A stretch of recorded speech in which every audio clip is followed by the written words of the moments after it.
think we are live. Are we in fact live? We should be live. I have to check all of the streams to make sure we're live for today's topic, which is about participation being more important than knowledge. Oh, there's one indication that we're live anyway. That's good. This seems to indicate that we're live. Good, good. More indications of liveness. So the question is, what is participation and what is knowledge? And why are these two things sort of at odds, right? That would be the best way to think about it. Is why is there this dichotomy between participation and knowledge, and why is one sort of greater than the other? And this topic is, of course, brought to you by the team, right? Because I don't think of these things by myself. And Ethan's the one who sort of refined the participation greater than knowledge thing. So we want to jump into participation and knowledge and talk about these things as though they're sort of different from one another in an important way, but also one's greater than the other. So I'm going to get on my costume here just so I can go into full rant mode, because you can't rant properly unless you're a pirate. So the question is, when we're talking about this stuff, what are we really talking about, right? Participation is all about what you do with people, hopefully. Maybe not with people, but with people in particular, right? How are you participating with nature? How are you participating with yourself? How are you participating with others? The three frames. And I have a video on the three frames on navigating patterns, my most excellent YouTube channel. And the question is, what is the nature of your participation? What are you doing? And there's different ways to participate, right?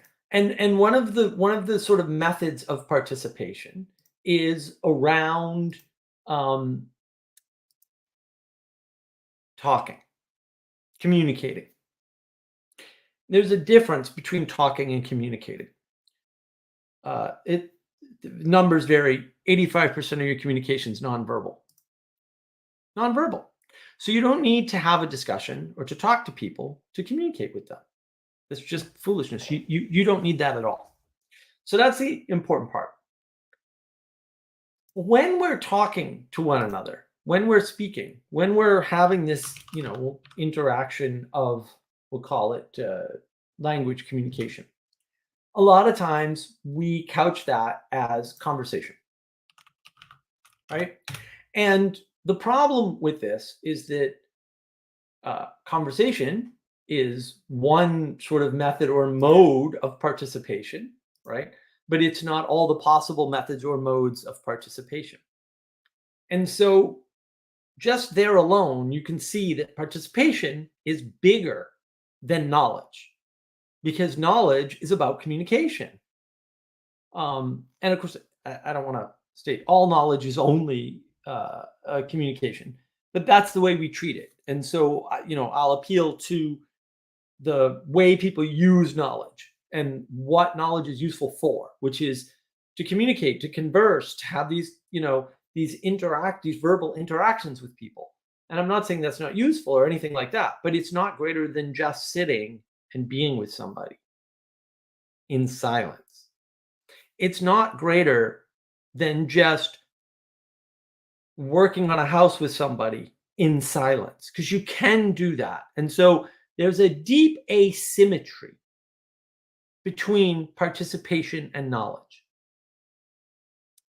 Participation can exist without knowledge. And in fact, it had to be that way, because before there was knowledge, there was participation. It's the participation that led for the need to knowledge. Because if I have knowledge and it's just for me, I don't know what that means. If you're not communicating or using this information in a generative fashion, what is it? What good is it? What's it doing? Right? If it's not subservient, this knowledge, to participation. What's going on? And that's the problem. Yes, I do eventually drop the link, by the way.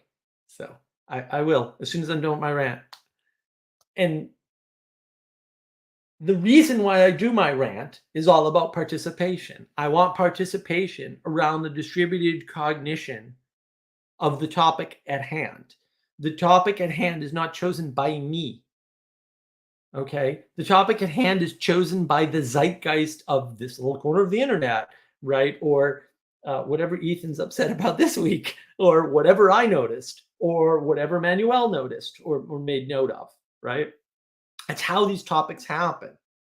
And then I'm setting the grounding, the historical grounding, the anchoring for the event by talking about that topic. And then usually mysterious things, strange things happen, right? Um, Ethan, rant is an invocation of spirit. Yes, it is. I am trying to invoke the spirit. That is true. So what is the reasoning behind setting this, this grounding? The grounding is the framework. It's the set of beliefs, it's the things we're going to engage with, it's the method of engagement in some cases, right? It gives us a jumping off point in our piracy of the zeitgeist, the ideas that are out there, the engagement that we have with other people, right? There's a deep piracy where we're plundering what we can, right, and bringing it back and putting it in chests and burying it in Oak Island, maybe. I love The Curse of Oak Island, man. That is the best show ever. Some of the seasons get a little long and weird, but it's heating up now. It's a good show. So the mode and the fact of participation has to have come first, and it has to be greater than knowledge, because participation includes knowledge, or can include knowledge. It doesn't have to include knowledge, I would argue.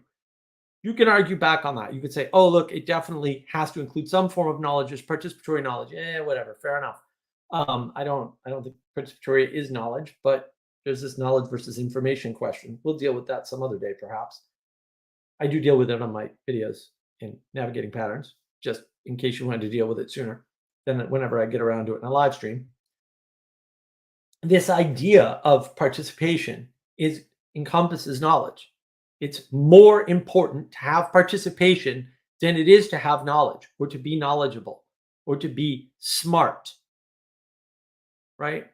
And I like what my good friend Father Eric has to say here. Knowledge is the fruit of participation. Indeed, indeed.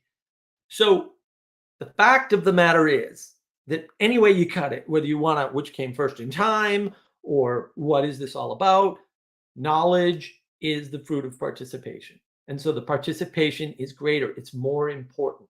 It's not important that you know things. It's important that you do things. And it's not important that you do things on your own, by yourself, all alone. It's important that you participate in something greater than yourself.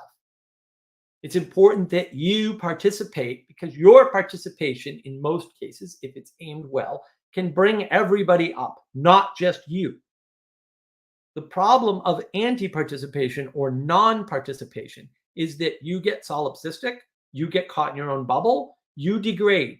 And in degrading you, because you're part of the world, you also degrade the world. Not a fan. Maybe you're a fan. I'm not a fan. Let's not degrade the world. So that's what I'm talking about when I say participation is greater than knowledge. And I chose this topic a while back, actually. And then it came up the other day in this little corner, basically on one of Jacob's streams on his channel. And I'm streaming on his channel now. I'm streaming on Randers United. I'm streaming on Navigating Patterns, which is the best of that group of YouTube channels for sure.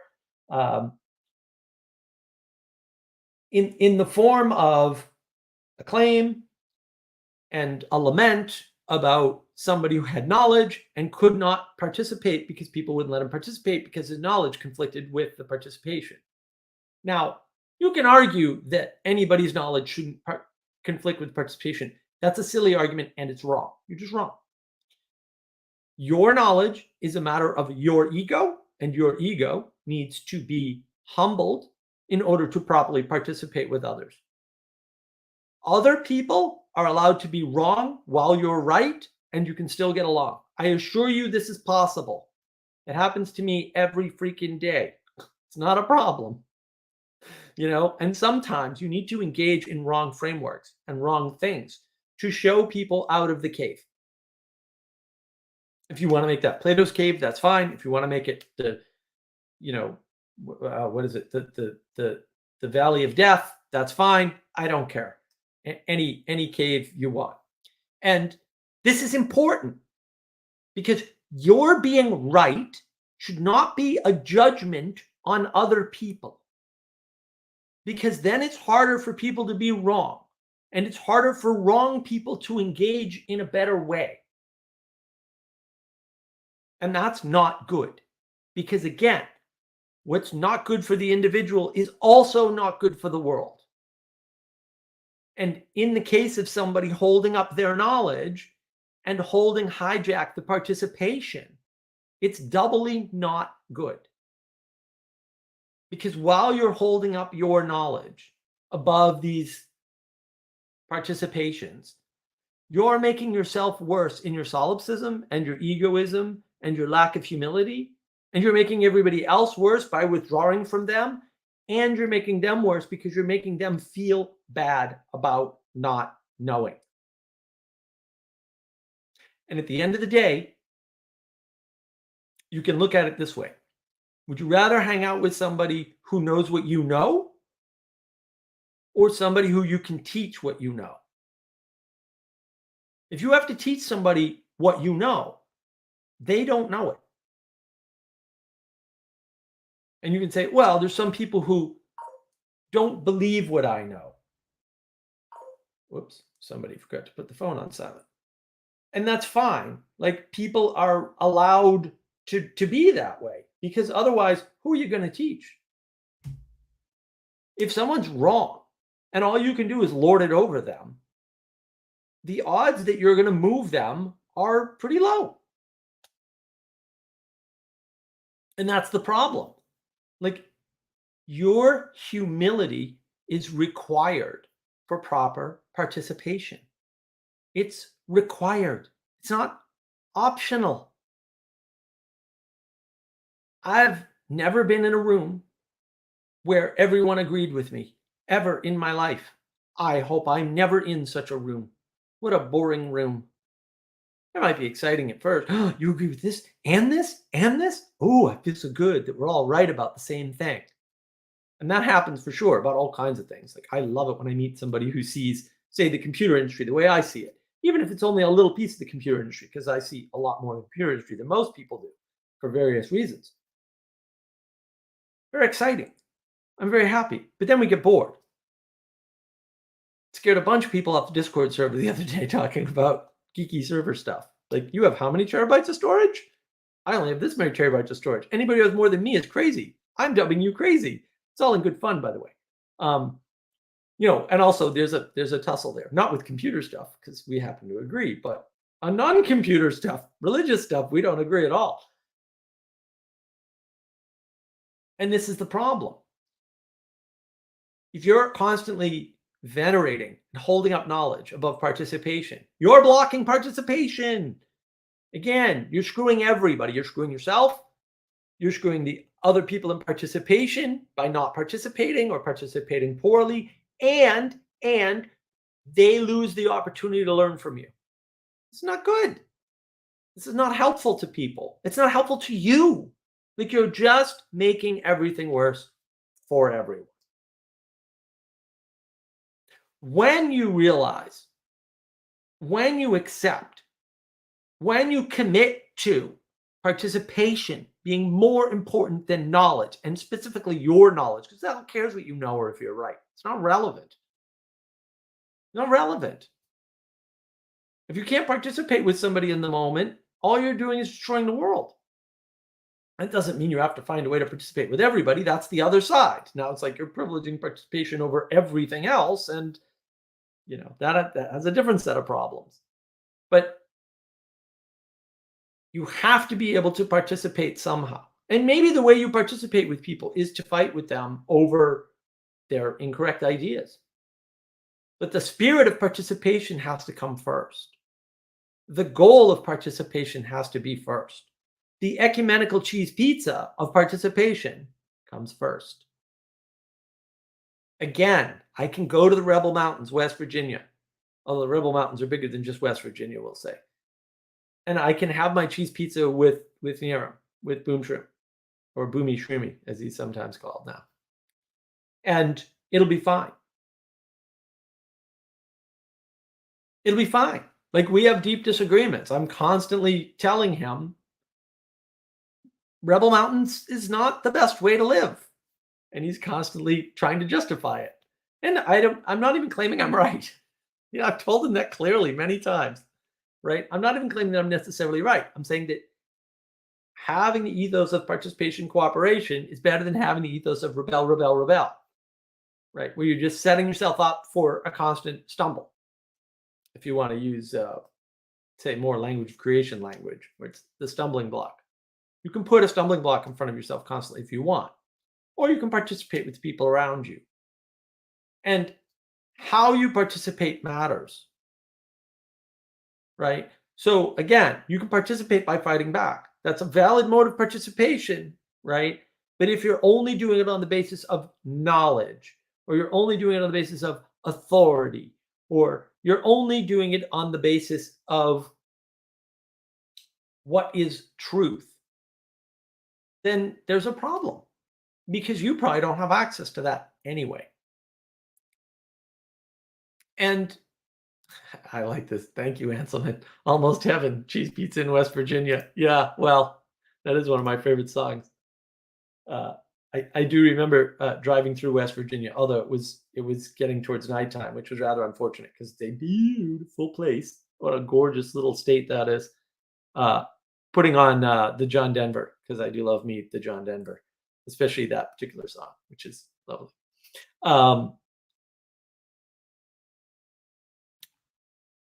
Having that participation with West Virginia, I'm going to listen to that song the whole way while I'm driving through West Virginia. Not that anybody would do such a thing. That would be crazy. But I'm just saying you could. And that would be good participation. I also participate in arguing with Niram about West Virginia in particular, right? And whether or not they, what their actual right relationship is. I don't see a problem with that.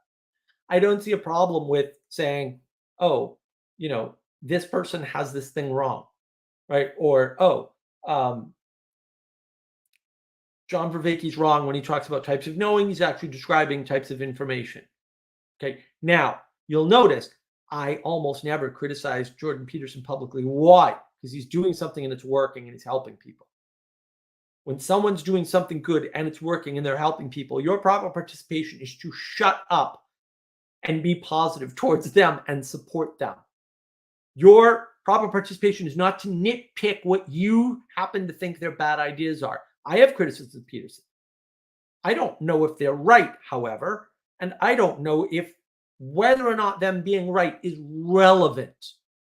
There's lots of ways to talk about something that are technically incorrect, but psychologically more useful than the technical correctness of them. This is where discernment's important. You need to have discernment in your participation.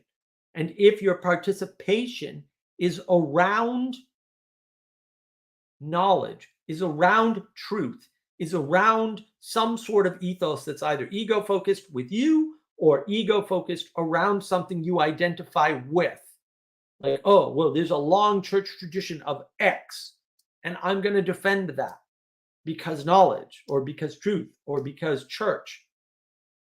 That sort of engagement in participation is negative. And I will address this, Elizabeth.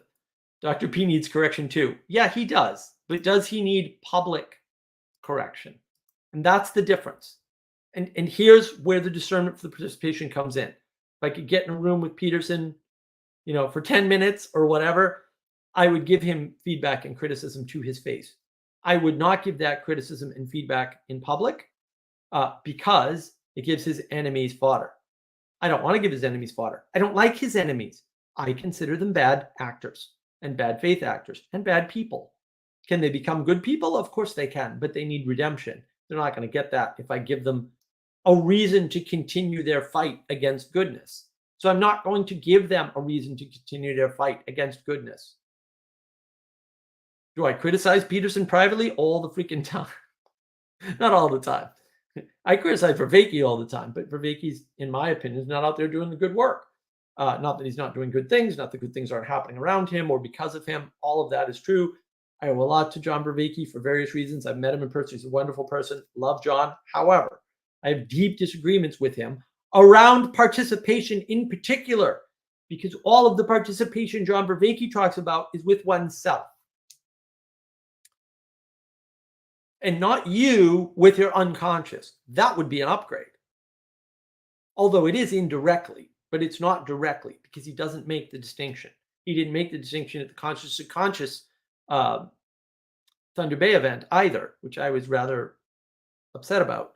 And that's not entirely his fault, by the way. And yes, I talked to Catherine about that, and she agreed with me. So should have been done. Wasn't done, whatever. First conference was a wonderful time. I loved it. Wouldn't change any of it. And that's the problem. It's like your mode of participation matters to what's happening. Your way of participating matters. If your way of participation is just with yourself or just with your bubble or just with your own identity or identities, because you can't have one identity, that's dumb, right? Then you're not out in the world. You're not participating with nature. You're not participating with other people. You're not participating with virtues and values, which you need to participate with nature and other people, right? Like if your participation's with money, so you're stuck in an economic frame, easy to do. I can put anything in an economic frame, not a problem. And you start to engage the world, you're stuck in this economic frame. Well, now it's okay to strip mine. Now you can make arguments that maybe it's okay to strip mine, but I actually don't think it is. I think that strip mining is really dangerous for nature. I think there are compromises that can be made. And the compromises that can be made, for example, are things like, well, there's responsible ways to get most of the benefits of strip mining at a reasonable cost analysis. In other words, pay a little bit more because economics is not your only frame, right? To save a lot of nature. And there's a line there for sure, past which it doesn't make any sense. Like no drilling in Alaska makes no sense at all. None. Zero. Zip. You're not saving the planet. You're not moving the ball at all. But you are making it worse for people. So you can always privilege nature over everything else. That's not proper participation. Proper participation requires discernment. Otherwise, you'll end up with knowledge over participation. And then you won't be able to be with people. Look, Peterson does this great thing where he says, if you think that all women are the problem, right? You're an incel, you're not able to date or whatever, then it's not the women. If you're in a world and you're the only person that knows the secret knowledge, and because you know the secret knowledge, you can't participate with people, it's not the people. It's your privileging of the knowledge. It's not the knowledge either. It's your privileging of the knowledge. You've made a conscious decision to separate yourself from the world. You have an excuse. Ooh, knowledge. You're probably using knowledge as the highest value. Knowledge is not the highest value. Service is the highest value. Sacrifice, right? Forms of sacrifice, like that's the highest value because we all have to get along.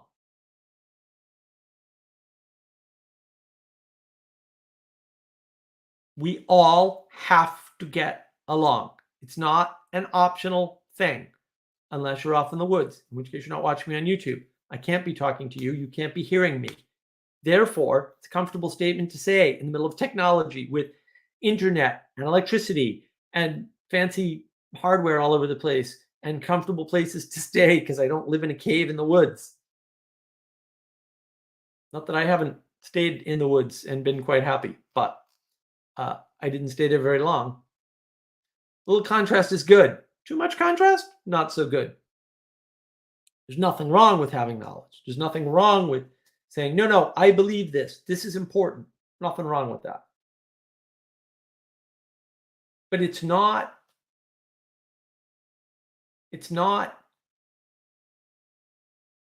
for us to get along in the world by ourselves. That doesn't make any sense. And you can say, oh, well, I can buy everything I need. Well, that's a form of participation. But you still didn't create the electric grid. You still aren't running the things that run the electric grid.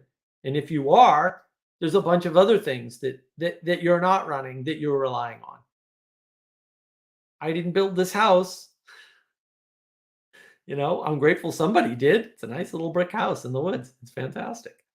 Right? It's right next to a pond. I didn't dig the pond. Somebody did. And that's the problem, is that we need to recognize that we're stuck on this planet together. We need to. And I understand that there is a role for mercy. Mercy is not the highest value. That's a very sort of Protestant way of approaching things, I think. They're very big on mercy. They sort of grant that.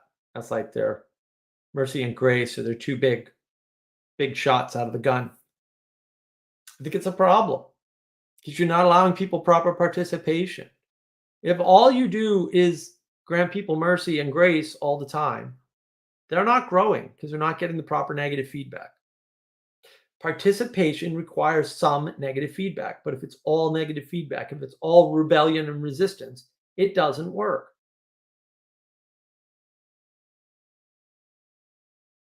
It doesn't work. All you do is isolate yourself and deny everybody else your gifts all at the same time and put yourself in a space of no service or diminished service. I'm not a fan. We are participating with one another, whether we like it or not. We just have to accept that we're participating with one another and figure out how best to do that. And that requires discernment. A lot of discernment. So to this point, I've been toying around with with some ideas around creating a line of tea. And oddly, T stands for time, energy, and attention. But it's also a plant. There are 2 tea plantations in South Carolina. There are four in the country, in the US. 2 of them are in Mississippi, 2 of them are here. The largest one is 20 acres. It's 2 hours from here down in Charleston, or just outside of Charleston. It's owned by a Bigelow Tea Company. The one that I went to, which is the Table Rock Tea Company, is out by this place called Table Rock, which is a lovely state park in South Carolina. It's right on the North Carolina border, right near Georgia and Tennessee. They're all right in that corner, the northwest corner of my state. It's quite a drive from here. It's the far reaches of the state. One whole corner of the state. I'm more or less in the center of the state. And I met those guys. They're amazing. I got a tour. It was amazing. I learned all about tea. Amazing. Stuff I didn't know. My participation was to go on a free tour. And it was a wonderful tour. I learned so much stuff about tea and how it all works and their journey to being a tea farm in the middle of South Carolina, by the mountains instead of over by the ocean where you can grow tea year round, unlike the mountains where you cannot. Um, yeah, there's lots of interesting things there. Lots of interesting participation. And sat down, talked with the owners, talked about a bunch of stuff. They've got an effort going on,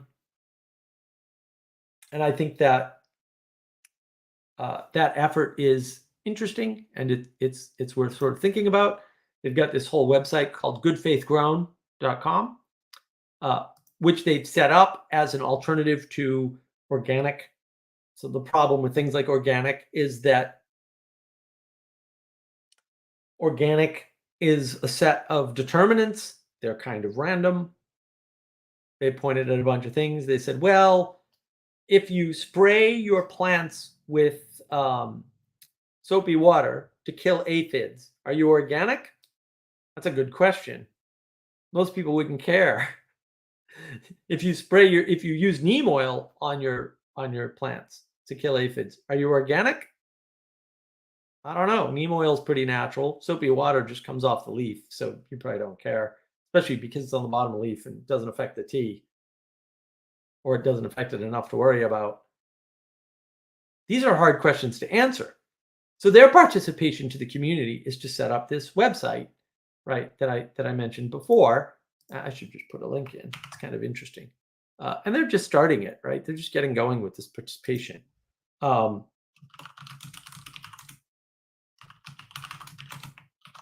what they're doing is they're trying to give companies a way of participating in a program for a very small amount of money that gives consumers a way of relating to the way they're dealing with their product. And that's the problem, is that we don't have a good way. We're living in a world where we have experts being touted as leaders. Follow the experts. Follow the science. The science is controlled by experts. No, I don't follow experts. I follow leaders. That's what I follow. I follow leadership and authority. Those are the things I respond to. You know what I don't respond to? Expertise at all. Why? Grew up in New England, met plenty of experts, all morons, all of them. Not interested. Met them all, talked to them all, morons, every single one of them. Sorry. Not that they didn't know what they were talking about in their specific field, but who cares? Their knowledge, not important. Not important. Why? They couldn't cooperate. They couldn't lead. Leadership's important. Leadership's really important. Leadership is the way that people participate with one another. You all submit to the leader in some capacity, right? And it may not be one leader. Leadership can be spread out in an organization.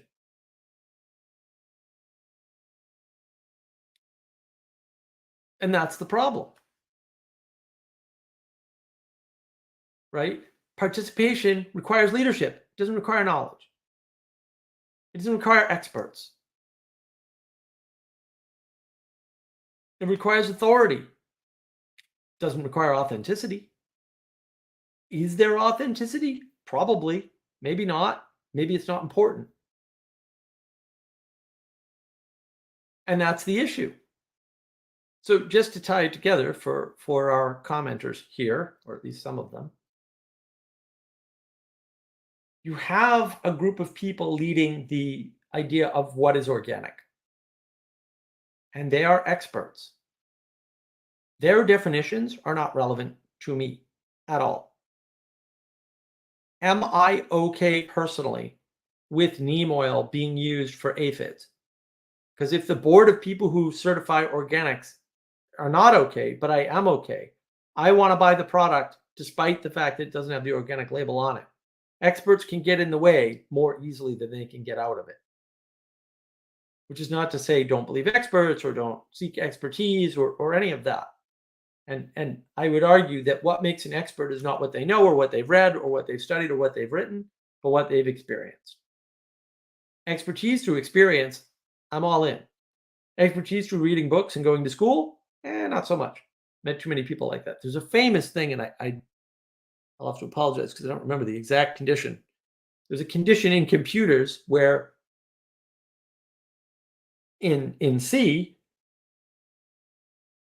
the ordering of the operation matters, even though the math will come out the same. And the reason why it matters is strictly to do with how computers process data.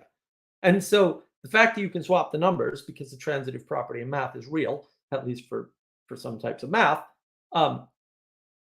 when you ask a teacher, they'll say, oh, it doesn't matter which order they go in, because technically he's right.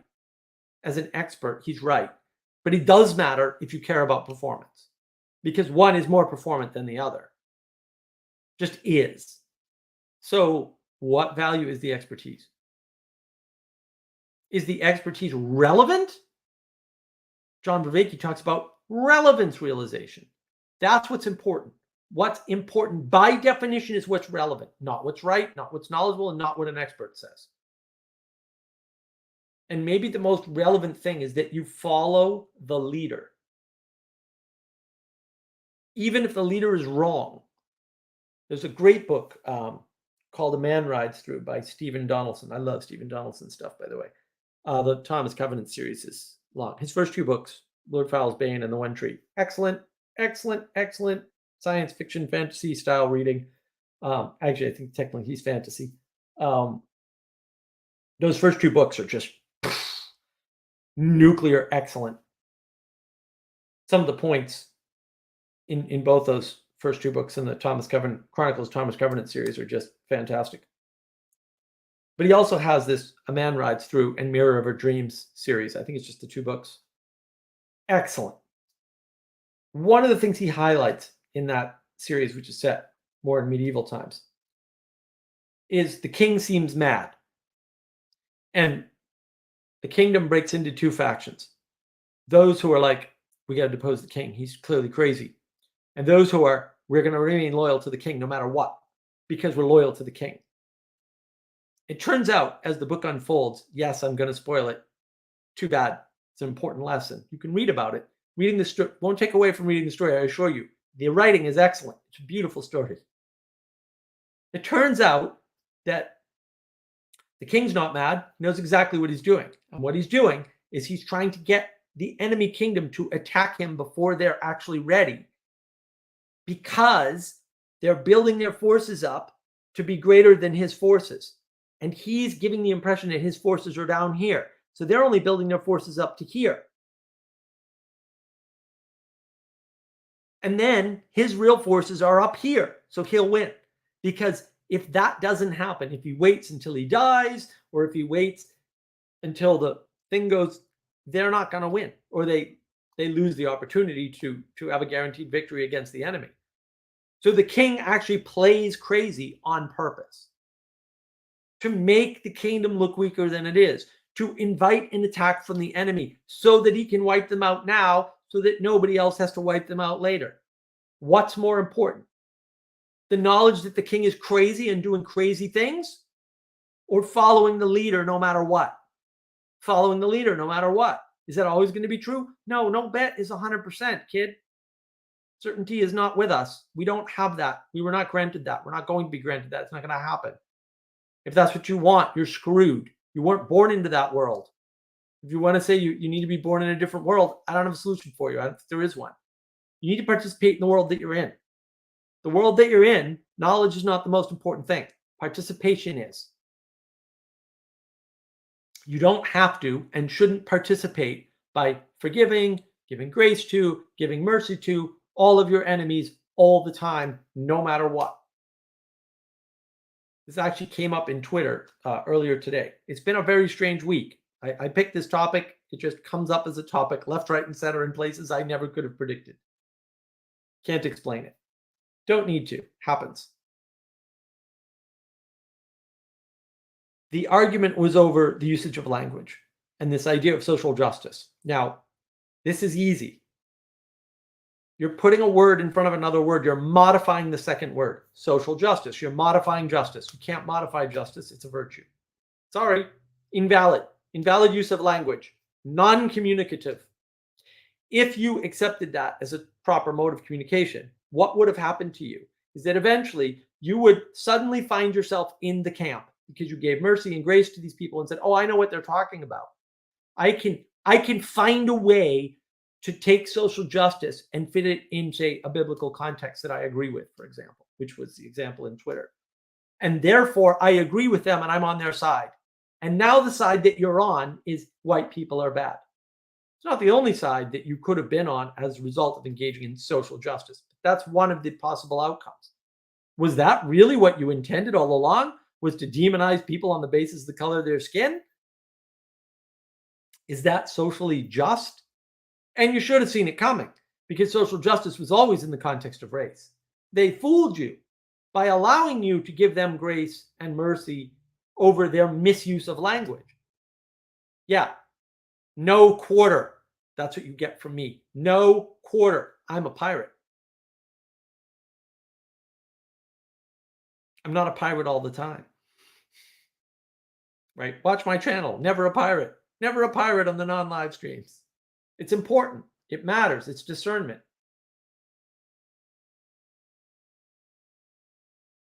And discernment's important in participation so that you can have proper participation or right relationship with the thing you're participating with, whether it's your inner self, your unconscious, right? Your emotions, your feelings, not just your intellect.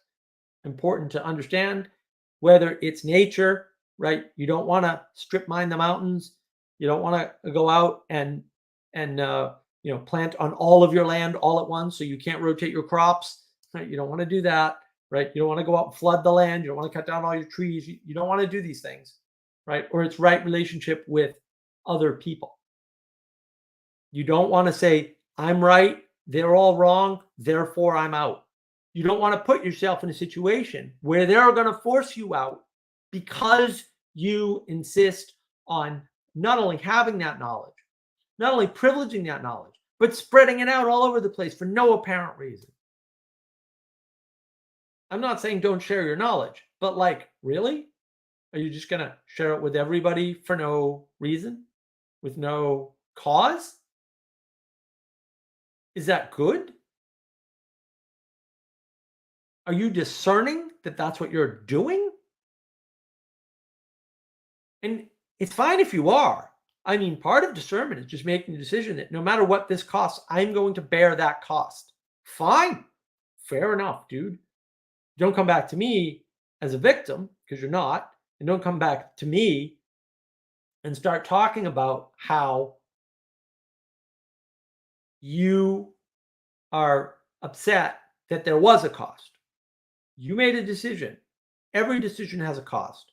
Accept the cost. Maybe you didn't know the cost up front. That's on you. You want to venerate knowledge. If you didn't have the knowledge, well, that's your problem. That's my problem. That's discernment, or a lack thereof, in this case.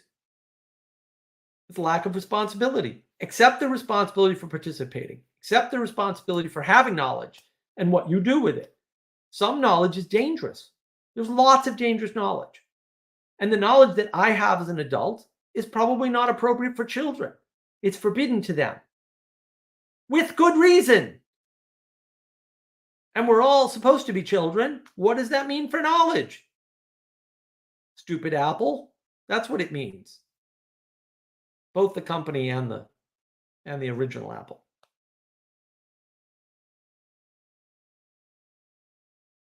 Stupid apple. Not having the discernment to know when and how to use the knowledge and when to put it out in the world and when not to. And that's not to say don't share, don't participate. I was watching Father Eric sent me a nice stream a while ago. Actually, it was a talk by Monsignor Shea. Very good talk. And he tells this absolutely devastating story about his youngest brother and a tragic accident. And I can't talk too much more about it because it's too painful for me. I've heard it twice now. Uses it to great effect. It's a devastatingly sad story. It's just devastatingly sad and also triumphant at the end. But he uses it to great effect. The way he uses his experience and conveys the knowledge that he gained from the experience. He doesn't convey the knowledge. He conveys the experience and then says what knowledge he gained in the experience. That's proper participation with knowledge. It's proper participation with the audience. And the woman who was doing the introduction and the closeout, she could barely keep it together at the end too, which made me feel a lot better. Okay, I'm not the only one responding to this story and, with such a visceral, emotional response. That's proper participation.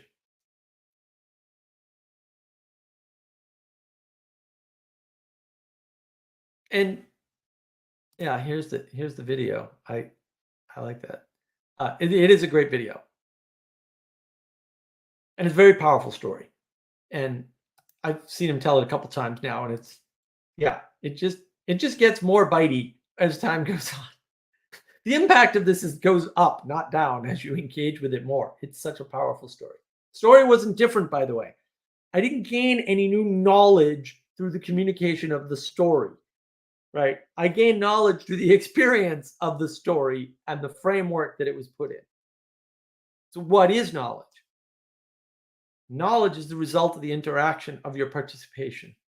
Participation is greater than knowledge. It comes first. Or as Father Eric would say, it's the fruits, right? It's not the book. It's not the thing you read in the book. It's not the thing you noticed about the book or the author of the book or what he wrote in the book or what he was wrong about in the book. That's not knowledge. That's just your crappy opinion that maybe is best not shared with anybody ever. I don't know. Maybe it is best shared with people. I don't know. But do you know? Are you sure? Are you sure you should tell a 3-year-old about sex the way you should tell a 17-year-old about sex? Because I'm sure you shouldn't. They're both knowledge. It's the same knowledge. The only thing that's changing is the participation. Which is more important? The participation. It's right there in everything you do every day of your life, all the time. Staring you in the face. The participation comes first. The knowledge emerges from it. Period. End of statement. Just because knowledge emerged, is it good? No. Knowledge is neither good nor bad. Can knowledge be used for good? Absolutely. Can knowledge be used for evil? Absolutely. Perennial problem. We need that discernment. And that's why I thought it was important to touch on this. And then, like I said, it just came up everywhere. It came up on Twitter. It came up on the YouTubes. It just came up all over the place, like all week. It was strange. Participation matters. Why do I go to the tea company, to the Table Rock Tea Company? I go to the Table Rock Tea Company because all of a sudden I find out there's tea in South Carolina. Weird. It's one of the only places in North America that has any tea grown here. They do co-packing. They'll pack you like 1 box of tea or less, actually, for a very low fee. They're the only company in the world that will do it. So you can try out your teas before you try to grow your tea business. So you're not buying $100,000 of inventory and throwing it out because you were stupid and picked the wrong flavors for your tea and nobody liked it. Now you can test market it in a reasonable fashion at a reasonable price. Isn't that amazing? And I talked to the owner, and I learned about this, this program that he has to replace basically the organic food thing, right? This goodfaithgrown.com website that he set it up, and he's a great guy. He's a really good person, right? And I learned about his business model. Oh, we cater to small companies, and when you get too big, you can't do business with us anymore. And I was like, what? That's totally backwards for most businesses.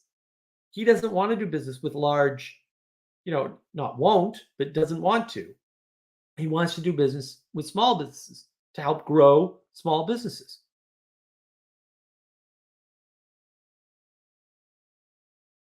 And yeah, I mean, not to give away too much, but yes, I am working on a tea house. It will not be called the Navigating Patterns Tea House, but it will in fact be tied into the channel. And if you have lots of money to invest, let me know. I would set up my tea house tomorrow in Columbia, South Carolina, if I had the funds to do so, which currently I do not. I'm working on a line of wisdom tea. I'm working on this idea of the tea house. right?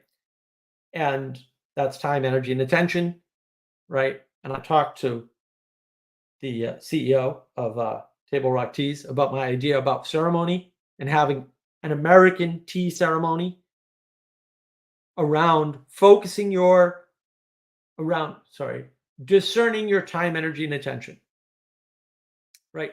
Through the interaction with your beverage, which I have right here. Let me just grab it. I've got some Westminster. It smells fruity and delicious. It's one of their teas. I was there yesterday, so just sort of starting up. And my first tip, oh, it's quite good. Westminster is quite good. They've got a number of teas. One of them is not technically a tea, it's a tisane because it's all herbal. It's just an infusion. Fixes your stomach. Can confirm, got sick on the drive back. Had that when I got back 20 minutes later, just like Jennifer said, stomach better. So it works.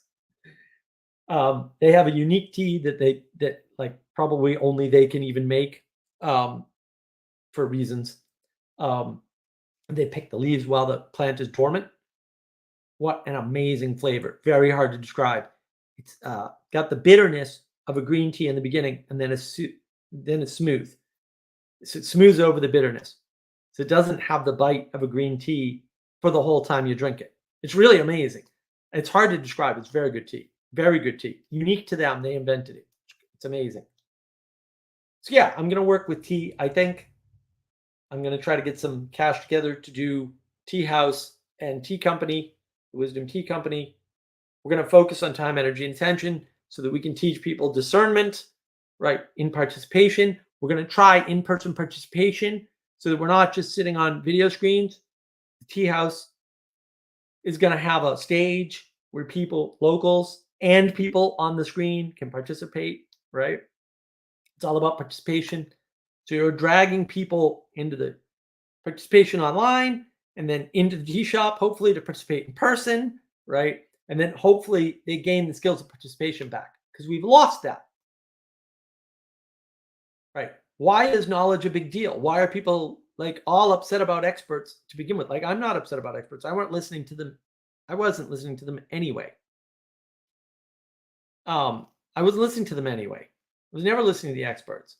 When Fauci said, I am the science, I laughed. I thought he wouldn't know science if it bit him in the ass because he wouldn't. He's a liar.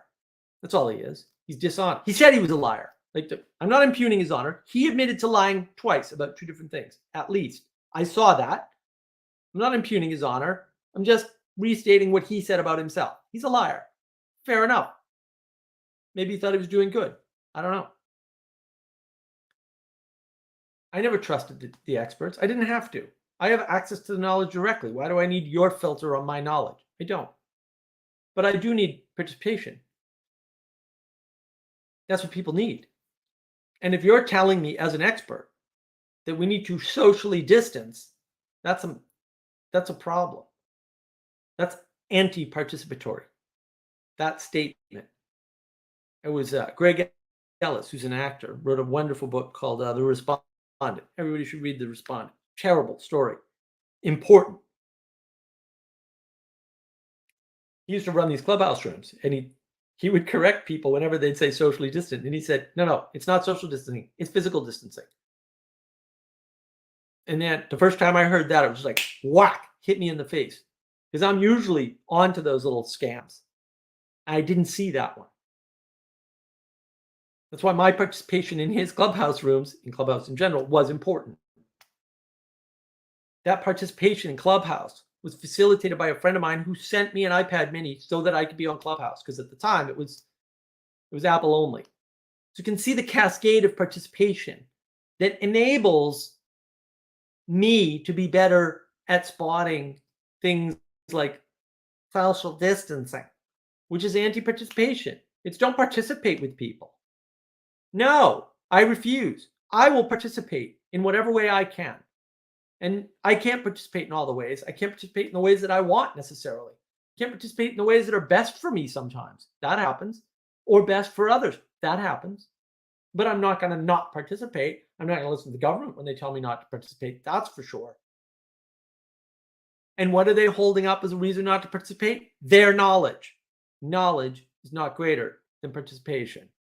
Knowledge comes from participation, from experience. And that's the difference.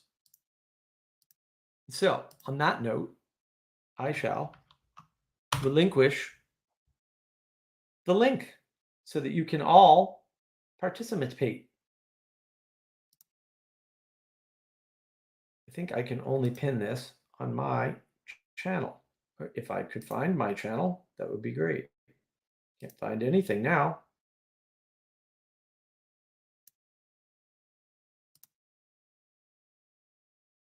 Oh, I cannot even find the right.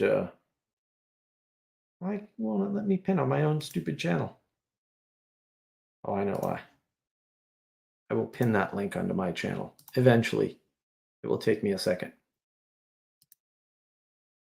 But feel free to jump in and participate in some of our collective knowledge making. Because we are, we'll say, in the business of knowledge to some extent.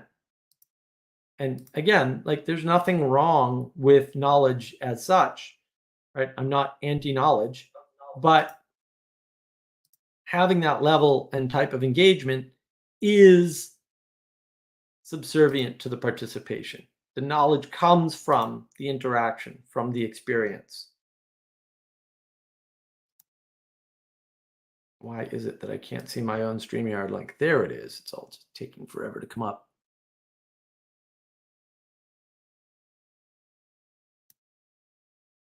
There. I managed to pin it on my own channel anyway. Uh-oh. Uh-oh. Speaking of knowledge, we'll see if the Rebel Mountains are joining us or not. They seem to be having camera problems.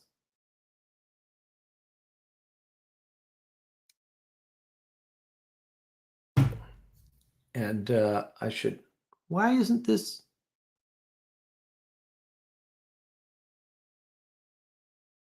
I did want to answer your question. You're a tricky question. Striving for greater knowledge in favor of greater participation can be isolating. The other participants aren't constructive. Isn't good faith more important? Yeah, look, good faith is important and knowledge is not. That's what I would say. It's hard to strive for greater knowledge in favor of participation, right? Like it's easier to participate and let knowledge happen.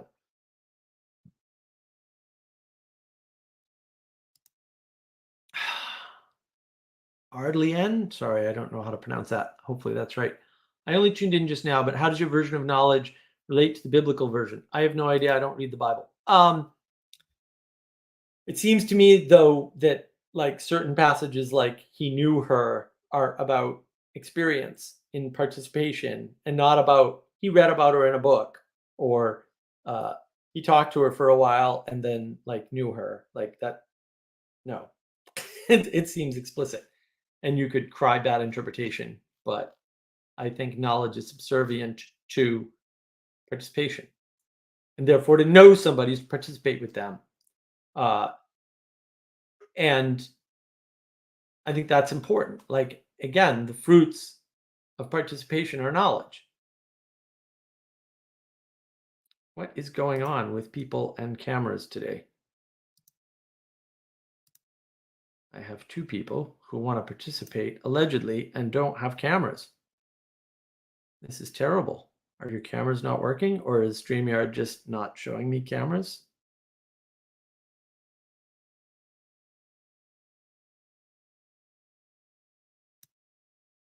The chat on the Transfiguration on Grail Country was a good exercise in this. I don't watch Grail Country. I have my reasons. Is discernment reliant on knowledge? No. If it is, then how can we discern what we should participate in if knowledge emerges from experience? Discernment is not any type of knowledge. Knowledge comes from discernment, in fact. Like you have to discern to know. Like Again, like these things are actually easy when you think about this. Yes, CW, I shall beware the porn bots. That's why none of these people are up here. Let's see what the private chat says since they have both. Your camera is on. I don't know, dude. I don't see a camera. It's black.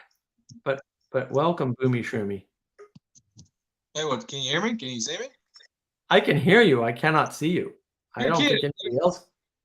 Let I me don't know if talk. anybody else can see. Do you see the B? Now I see a B. All right, let me turn the camera back on. Is it? Now you're black. You're a black square of doom. Well, maybe Really? not doom. Yeah, it's Dude, weird. in the world, that is very strange. I don't know. I can see myself moving around. Really? Can you see And I Father can see Aaron? him. I can't see either of you. Interesting. It's that big stupid thing you got on your head. Could be the blue filter. Yeah, it's got a blue filter. Yeah, it might be your PC, Mark. That might be something, but yeah, you can't shut it down, I guess. All right. Well, if you guys see them, that's fine. I'm okay being blind. I can be blind. The StreamYard is blinked twice on me, and when it does that, I get real worried. I'm like, oh, why did it flash? But sometimes it does that. So, did you see Blue Jay showing off? Did he leave? Anselin sees everybody show off. Yeah, I don't know why I can't see you guys. That's okay. Welcome. Well, that sucks. Who is this Blue Jay person? I can't see them. Are they legit? my buddy from last week? They've got their camera on. I can see them. Okay. There you are. What's up, Blue Jay? Welcome. Even though I can't see anybody. What do you guys got on participation and knowledge? And which one's better? Well, yeah, we were talking about that a lot, man. I told you the analogy of the basketball game. Like, imagine there's a basketball game in the park, and there's some new people that want to come play the game, but they don't know how. You can do one of two things. You can be really nice to them and show them how to play and see how well they do, or you can be, really mean and say, "Oh, you suck. You don't even know how to play. Like, get out of here. We're smarter than basketball than you." And I feel like a lot of communities are like that. They're like, you got to know, the blah blah, the hermeneutics of the sola scriptura, and I'm like, dude, I don't even know what you're talking about. You're trying to make everybody feel really stupid to not even participate in the conversation. Meanwhile, if these people could learn how to be in a group together, you might actually get somewhere nice without using these $5 words to try to make people feel inferior. So that would be my, concise distillation of that argument. As a fan of $5 words, sometimes they just slip out on accident. Well, that's okay. I just mean people holding them over your head, like, you don't know what that means? Right. How could you, Boom Shroom, not have any idea of, and participate in this theological conversation? I'm like, dude, I'm just trying to figure it out. I didn't know this was like a requirement to be a human being asking questions about reality, but okay. I'm going to go over here with my friend Blue Jay and talk about it and talk to Mark about it, and I'm going to try to figure it out in my own way. It's the best I can do. And to be fair, you almost have to have a certain amount of knowledge to be able to participate. If we're completely different bases of knowledge, it's almost we can't contribute to each other if we're too far apart. But once we, reach that certain threshold that we can both participate, then that's when I think you got to be careful and not let the knowledge become a mental dick measuring contest. Yeah, I think so too. Analogies are important as well. That's why I hammer the cheese pizza. It's like analogies are the bread and butter. Look at that. That's another analogy of society. And if we don't acknowledge that and we want to use big fancy Latin words or whatever, it's this outside of theology as well. You're not allowed to talk about stuff either. It's got to stop.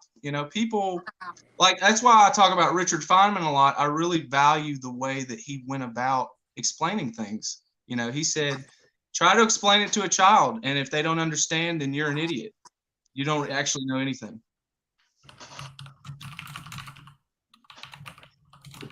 Yeah, and I think that's the discernment right there is, what are you doing with the knowledge? Yeah.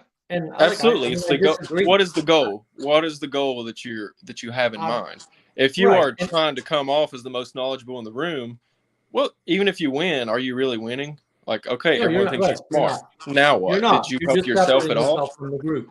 You're cutting yourself off from participation and denying them participation, denying yourself participation. Like, it's just bad for everybody.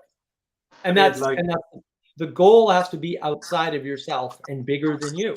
And if it's not bigger than you, then you're going to privilege your knowledge, and that's no good. Like, unintegrated knowledge is basically like a cancer on the body of conversation. Yes. It's not like cancer is just, it isn't serving the health of the whole body. It's just taking up space. Yeah. Yeah. And I'll take this basketball analogy further. Like, we're all in a basketball game together, and there's new people coming to want to play. And we can either tell the other people making fun of them for not knowing what a basketball is or why it's orange, we can kick them out of the game, or they're going to ruin it and nobody's going to play anymore. Nobody. The park's going to suck. Oh, those kids are playing basketball. Let's not go play over there. People are going to start to naturally go play in other areas and even play different games, which is what's happening. And I can't fault them. I think if people started to see it that way, maybe people would change their tune about a lot, about those people ruining it. You know, one bad apple kind of ruining the bunch for a church or a group, a Discord group, anything, you name it, a YouTube community. I see it everywhere, as you say, like a cancer. It's alarming. We have this comment: unintegrated knowledge isn't just bad. Sometimes it's useful precursor to integrated knowledge. I don't think so. I mean, I think and it depends what you're doing with it. Like, if you're talking about programming and you don't know how to code, you're not making anything better. Yeah. And so you could say that's unintegrated knowledge, and it can lead to integrated knowledge. Yeah, not if you just talk about it as if you know what you're talking about. Well, You talk I about could it in see. a way as though it's not integrated, and therefore you're asking questions. But now you're not talking about the knowledge, right? You're Yeah. trying to integrate, which is a questioning. It's a curiosity thing. Curiosity requires humility. Now we're out of the knowledge game and into the participation game again. That's why participation is more important. It made And me think. the most interesting ground that's like uncovered is like whenever you're right on the edge of your knowledge and you're participating back and forth. If we're talking about something we already have figured out, then there's not going to be very much interesting said. When we start challenging each other and get right on the edge of our knowledge, now we're talking about something interesting. Yeah, even an unexplored area. Yeah. Because, sometimes I've been talking about this paradox, the Greek paradox, is that they kind of display the navigational points of human consciousness. It's kind of like the paradox here, that's the end of the cliff. The paradox over here, that's the other end of the cliff for human consciousness. And I think, I don't know what's there, but I do think there's a lot of places on the plateau of human consciousness we haven't explored. All kinds of different things that we haven't even considered. I think a lot of people are super obsessed building a bridge out into the abyss where all these paradoxes are, and they're calling it progress. But what's out there? What can you bring back? Can you survive out there? What's the point of that type of thing? But I see what you're saying, like the conversations of the undiscovered things that you can explore, utilize for the good of everybody, I think is a valuable thing. We lost Mark. Yeah, he's probably trying to figure out what you look like. But fun fact is, I'm also a mod, so. Oh, cool. There we go. Yeah. A ship without a captain. I have fixed it. I did that because Father Eric was here, and I knew nothing bad would happen. Right on. Yeah, not since my now I can first see live stream. everybody. Everything's working all of a sudden. Oh, good. Excellent. I never would have imagined Father Eric in this crazy jumpsuit, so I'm glad I got the cameras working. Crazy! It's a hooded sweatshirt. It's regular old crazy. You look really comfortable. Where's the collar, man? Yeah. Today's the day off. I'm not wearing my collar. Oh, you got a day off? Everybody Yeah. needs a day off. Are you sure that God allows you a day off? I mean, is that really how that works? Yes, Mark. And if you read the Bible, you'd know that's in chapter 1. The day off is Sunday, dude. You're not off on Sunday. There's a paradox. I'm pretty sure that's what's in chapter 1 there, priest. Well, it's actually Saturday in chapter 1, but Is it really? yeah, no, the Jews celebrate the Sabbath on Saturdays. They always Saturday. have. Yep, the day of Saturday. We moved it to Sunday because that's the day that Jesus rose from the dead. So on Oh, this I see. participation topic, I've been talking about this on a societal level, and women have the knowledge now of how to become a man in the workforce. Mhm. And lots of times they've been outperforming men in a lot of sectors. And with this knowledge, there is less and less participation in the family unit, less and less participation in being a human and making more humans. And in the process, they've basically become what I would consider the transsexual equivalent of a female becoming a man. And now, lots of times, they can't even find a man manly enough to even be attracted to. Yeah, that's well said. And Rants. I wanna weave in this comment here from CW. Differentiation results in disintegration if it is not balanced by total integration of life. This is the total integration can be affected only through religion. Herman Doyeweird? I can't pronounce this crazy name. Whoa, what a name. Yeah, Do ye I mean, weird. that's the issue, is that when this knowledge is pointed in the wrong direction, and women have more total energy than men over time. So they will always outcompete men at the same game, ultimately, because they are designed to have all this extra energy. And if they're not using it up having children, then it's going towards other things. And not only just having children, but raising children. Then that energy is going somewhere else. And to your point, right? Like that's exactly what's happening. Their energy is pointed in the wrong direction. And it's all because they favor the knowledge that they can work. They're birthing careers. They were always working. Like there are articles you can read that were in the newspaper that were all around what is the value of a housewife, of a stay-at-home mom or something, right? That value greatly exceeded by something like a factor of 3 the average salary in the United States at the time. It wasn't a small difference. It was like, oh, women are providing way more value than men on average if you broke it down economically. Now, those numbers are skewed because daycare is artificially inflated by the fact that it's impossible to pay somebody to care. You can pay caring people, but you can't pay somebody to care, right? And so we use that mathematical transitive property sometimes where it doesn't work. It actually matters the order of the statement. And so that creates a hole. What's the hole? Femininity. Into that hole rushes men because they've got to get the femininity somewhere. And it also promotes women. It promotes a lack of participation, because if they're so obsessed with the knowledge and so obsessed with the competition, then there's not really a lot of room for men and women to participate in society. Well, it's improper participation. And then they're trying to force improper participation upon others. And it's like you can ask yourself, well, what's the purpose of Drag Time Story Hour or whatever the heck it's called? It's like, well, the purpose is to confuse children at the right age because that's how they got there on average, by the way. And so there'll be more of them in the future and they'll feel less alone.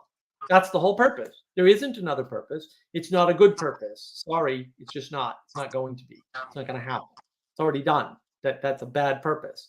Right. Confusing children on gender on purpose so that they will be confused on gender is not towards the good. This is, I mean, it's a problem because your mother is usually the first one to invite you into any form of participation.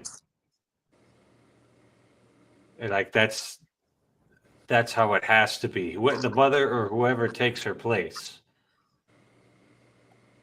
So you end up just crippling things right at the very beginning.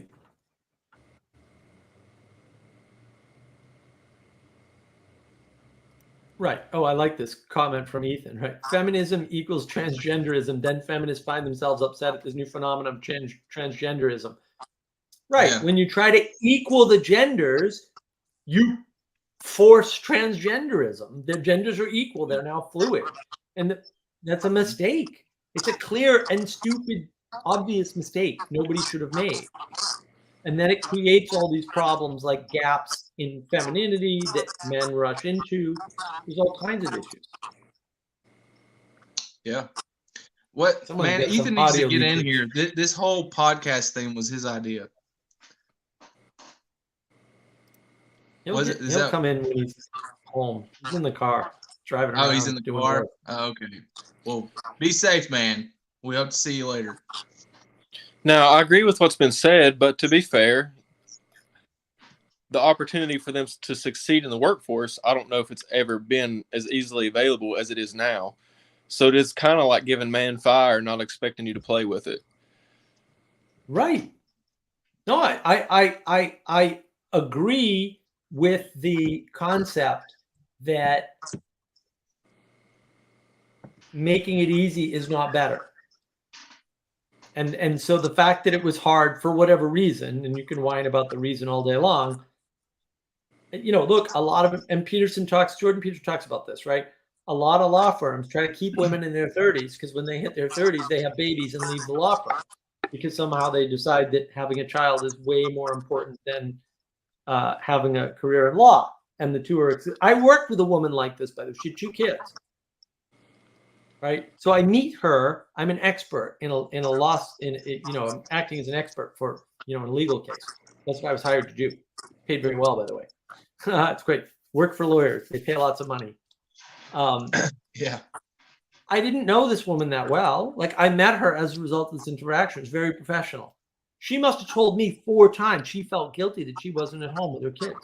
I'm like, well, I mean, you're a beautiful, smart woman with lots going on. I'm happy to try to help you, kind of, but we're in the middle of doing business, so this is kind of weird for me. We're in public with other people, so like, is this really something you want to talk about with the people you work with who rely on you to be here doing this work? The fact that you have 2 children at home and you're worried about maybe you're not spending enough time with them. I was very uncomfortable, and I didn't know what to do. So I was like, Right. Yes, I listened very closely. Didn't say a word. A part of that is because everything's been outsourced. The job of mother's been outsourced to the state. So they feel sort of like, well, they're at school all day. I might as well have something to do, right? Oh, we've enabled the vision of that, right? We've given ourselves the knowledge that we can carve the world up arbitrarily, I would say, with science. Right? These are the tools of science, logic, reason, rationality. And we've given people the impression that they can do things that I would argue they cannot do. Yeah, and because we're trying to enact that, it's not working. And that's what's breaking the culture. The culture war, and I have a video of this on Navigating Patterns, that excellent YouTube channel that everybody should be subscribed to by now, about this, right? About this whole idea that the culture war is not a war between different cultures. That's not what's happening. That may be happening. That's not what's actually happening.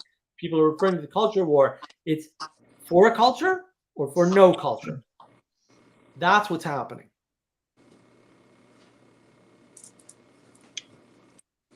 And when you look at it that way, you can see the advantage of carving up the world and then making things equal for people. And then Peterson talks about this. I honestly thought I was the only person in the world that noticed for a very long time until I heard Peterson say it. He says it in Maps of Meaning, and at least I think he says it in both his latest, which was like 2018, and the one before that. When women enter the workforce, wages start to stagnate at a pretty close to equal rate. So you're worried about wage stagnation. Well, that was caused by feminism. No, really. It's right in the numbers from the 1970s. You just see it. You just look at a chart. You don't need special knowledge. You don't need any experts. You can look at the chart. See Is the that because relationship. there's an increase in the labor force? Of course, supply and demand. Okay. Okay. Now you can argue, no, there's these other factors, right? And you should engage with the economists when they go through these dizzyingly ridiculous, completely insane, and totally obviously incorrect formulations for excusing that relationship away and saying, no, that's not the causal relationship. Are you sure, buddy? Because your system sounds ridiculously complex and impossible. So what are the other, if you can remember, Mark, what are the other explanations proffered for this wage stagnation in the 1970s? In particular, they point at stagflation as some bizarre economic super condition that's brought about by monetary policy. Okay. Which would be taking the United States off the gold standard or anything resembling the gold standard and entering an era of fiat money. Yeah. When they talk about, well, look, the problem with all that, and thanks to Adam, who's not watching from Ireland because he went to bed. Thanks to Adam, I watched this wonderful video where they pointed out we weren't on the gold standard. That's actually a misapprehension of what happened. Before 1972, you as an individual in the United States could not own and trade gold. Sorry, you couldn't do it. Sorry, is that on the gold standard? Because I'm fairly sure that's not on the gold standard. You can say there was a gold standard, but what actually happened is the price of gold was fixed at $39. That's what the price of gold was fixed at for like 70 years, or not 70 years. What was it? It was 40. It was really the FDIC, the insurance that the government offered banks that screwed everything up because people didn't trust banks until the government did insurance on the bank. Said, we guarantee we will give you tax dollars in case this bank goes belly up. And then everybody started using banks. That's what it was specifically. Right. Well, that was part of it. But to get back to it, Eric, so they use the confluence of things that happen as an excuse to explain stagflation. And as Nassim Taleb says, these economists are almost all frauds, like outright fraud. They're just lying to you, obviously.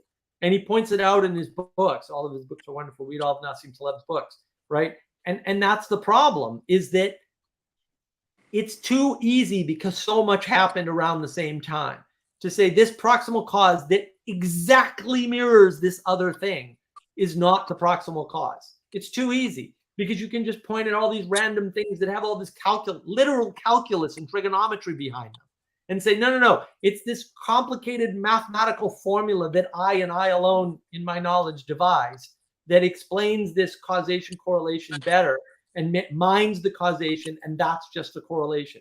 You can play that game all day long with anything in science. I've seen people do it. And so they start talking about stagflation as this rise in the cost of oil due to the cartel, or they talk about it in terms of coming off the gold standard, which is a lie already. It's already a myth. We weren't on the gold standard. There was a gold standard, but it wasn't available to individuals. So the gold standard does sound nice, but I'm actually very happy with current day banking because, like, I grew up like pretty poor, and like I'm very close to saving up $10,000, and to me that feels like so much money. Good for and you know how scary it would be for me to walk around everywhere I went with $10,000 and like my life savings to be able to be removed just because I ran into the wrong person. People used to like or maybe you don't take it anywhere, but you have it at your home, and all it takes is one break-in, and then everything you've been working for the last couple of years is gone. In the Rebel Mountains in the Ozarks where that happens, yeah. So we have, forego the gold standard for security, but the security is very nice, being able to save up nearly unlimited money. You can have banks and the gold standard, and it works just fine. And you can have banks, the gold standard, and insurance, although having the government run the insurance is a problem, I would argue. Because the government steals all the insurance money. If insurance is private, it's not an issue. It's when insurance is publicly run that it's this confusion between what's public, what's private, and what's institutional, right? Because there are institutions that aren't government and aren't private. And there's nothing wrong with that. So let me clarify something to see if I understand. So like previously, before FDIC, if you had money in that bank and that bank failed, your money was gone. Is that correct? Yes, that's that's right. correct. Gone. And you couldn't get it back. That is true. And even now, you can't get more than $2,500,000. There was a bank No, near. it's $200,000, and that's up from $100,000, and that was an emergency measure that happened in the middle of 2008 that was passed by Congress. I thought they insured an entire bank $2.5 million for that per bank. No, they insure the accounts individually at $200,000 each. Really? Okay. And they extended the FDIC. There was a bank that ran out of money, and a lot of people were mad. Banks run out of money all the time. Actually, it happens. In fact, the they regulators. couldn't fulfill people's accounts. I just saw today that the regulators just seized the Silicon Valley Bank. I don't know why. I don't know anything about it. I just saw it as a headline, and I went, "Oh!" And so it begins, because I do believe that, and so it begins. And thank you, Father Eric. We needed that. There's a reason, but there's a reason for that. The reason is there's been a huge rise in solicitations. I'm going to use anecdotal evidence, because anecdotal evidence is observation, and observation is the root of all science. So don't let anybody poo-poo your anecdotal evidence. That's an invalid way to use it, right? I have been getting solicitations left, right, and center from credit card companies, from independent organizations, to get a personal loan with them. Out of the blue, for no apparent reason. This is the worst time to try to get somebody to get a personal loan. So why are they doing this? At the same time, some of these organizations, and this just happens to be insider information I have, because I know people, right? One of these banks in particular is being pushed as a good dividend buy. I wouldn't buy a dividend stock that was a bank or in the financial services sector if you paid me. You could give me that money and I still wouldn't invest it there, because I know it's going to get taken. I know it's going to get taken because they're pushing these stocks. And I know for a fact that particular bank is in real bad trouble. And anybody that looked at their books would know that. Anybody. It's publicly available information that this bank is screwed. Screwed. They are not what going to this make conversation basically comes down to is people's tolerance for risk. A lot of this has happened, and a lot of the steps the government has taken and laws are put in place is to reduce people's risk. A lot of people have a very low tolerance for risk, and they'd rather be safe versus have the ability to grow at an exponential rate. Well, that's how we make decisions in the world. Nassim Taleb points this out. All of our decisions are actually based on perceived risk. They're not based on anything else. They can't be based on anything else, actually. They're based on perceived risk, not actual risk, because nobody knows actual risk because the future is uncertain. They're based on perceived risk. And once you understand that, everything changes. Like the psychology of people starts to make sense. Your understanding of the world starts to make sense. You start to see all of these patterns that you couldn't see before because you weren't understanding how people were making decisions. It's all perceived risk. It doesn't matter what the actions are. They're not just financial. So when somebody is moving towards what appears to them as an opportunity, is that just like actually reducing risk? Is that Taleb's argument there? You're reducing possibility too. No, it's a trade-off. Opportunity is it's risk. A trade-off. So what I've talked about this before, right? I have never met a person in my life that complained about money where I didn't offer them a way to make more money doing what they were comfortable with. Zero of those people have ever taken me up on it. Not that they didn't want to hear my ideas. They didn't implement them.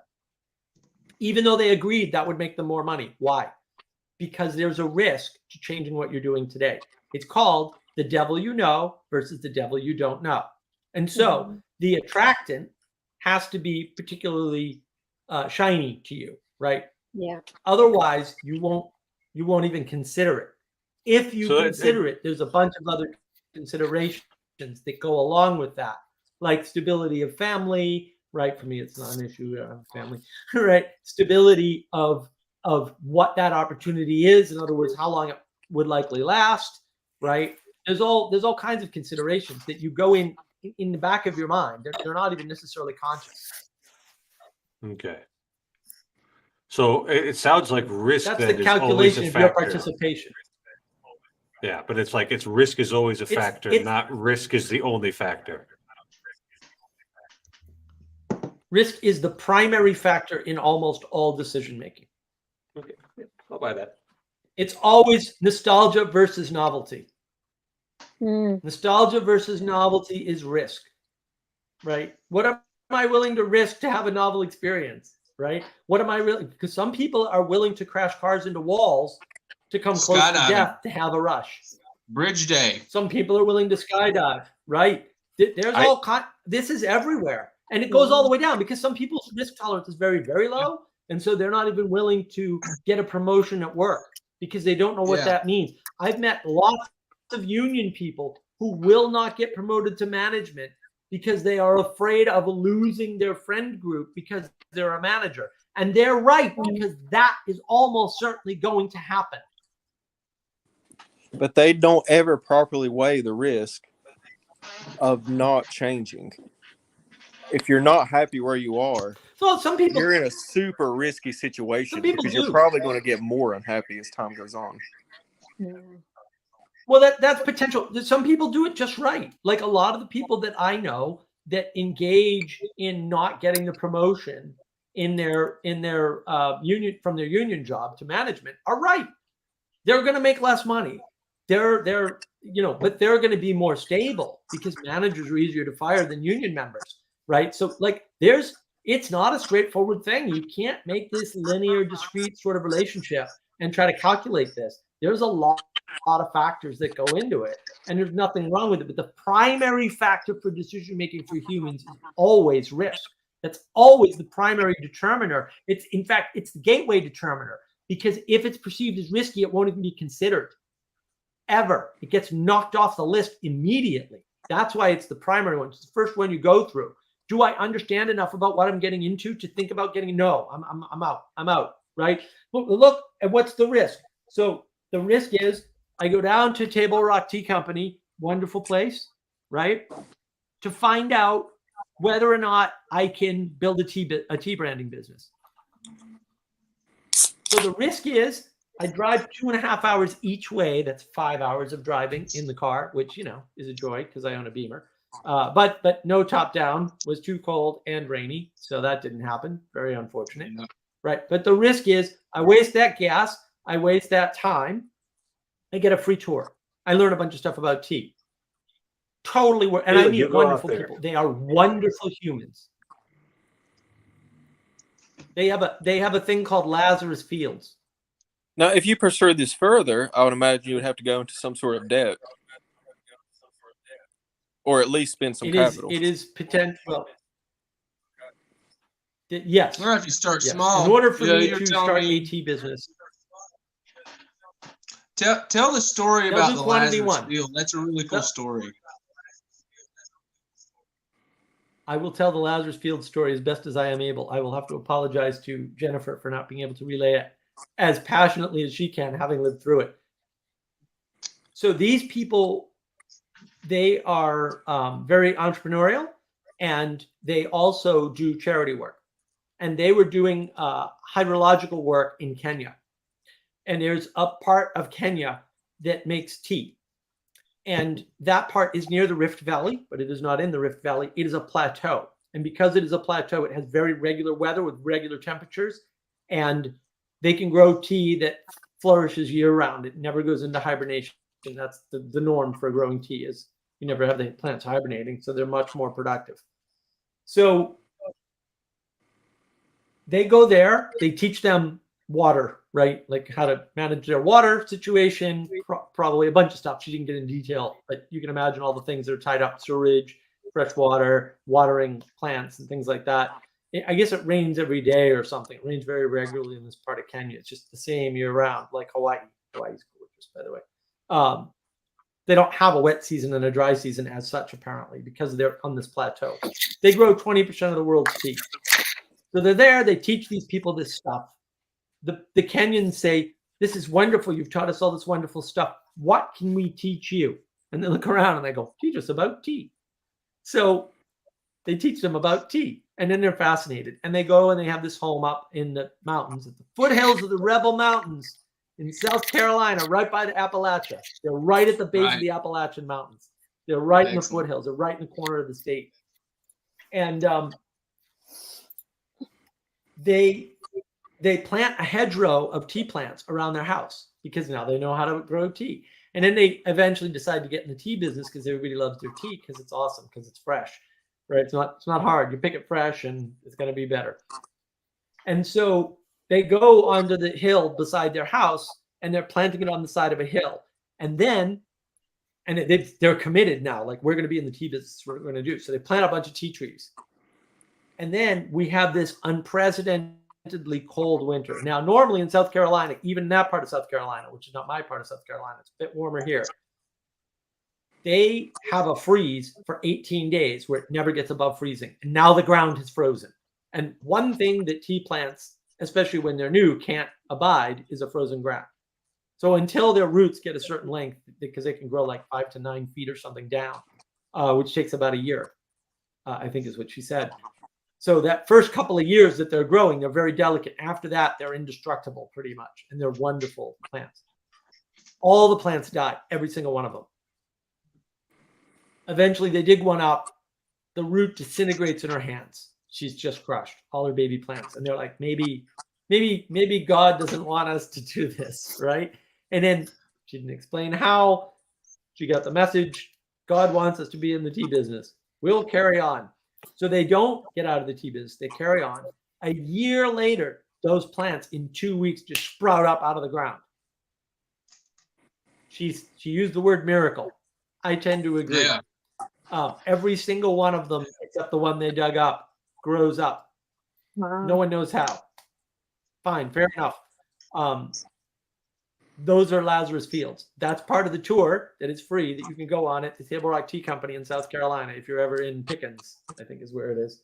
Is that Pickens? I'm pretty sure it's That's Pickens. such a cool story. I love that story, man. Yeah, Pickens, South Carolina. So, and it's a beautiful view, by the way. Table Rock is a gorgeous place. So they're, and they still have the they no longer run that charity to do the work with water anymore, but they still contribute to it through the tea company. So if you buy tea from them, like I did, because I spent like $100 at the store on tea and a book, you're contributing to their previous effort. Other people are running that organization, and they're pretty much committed to the tea.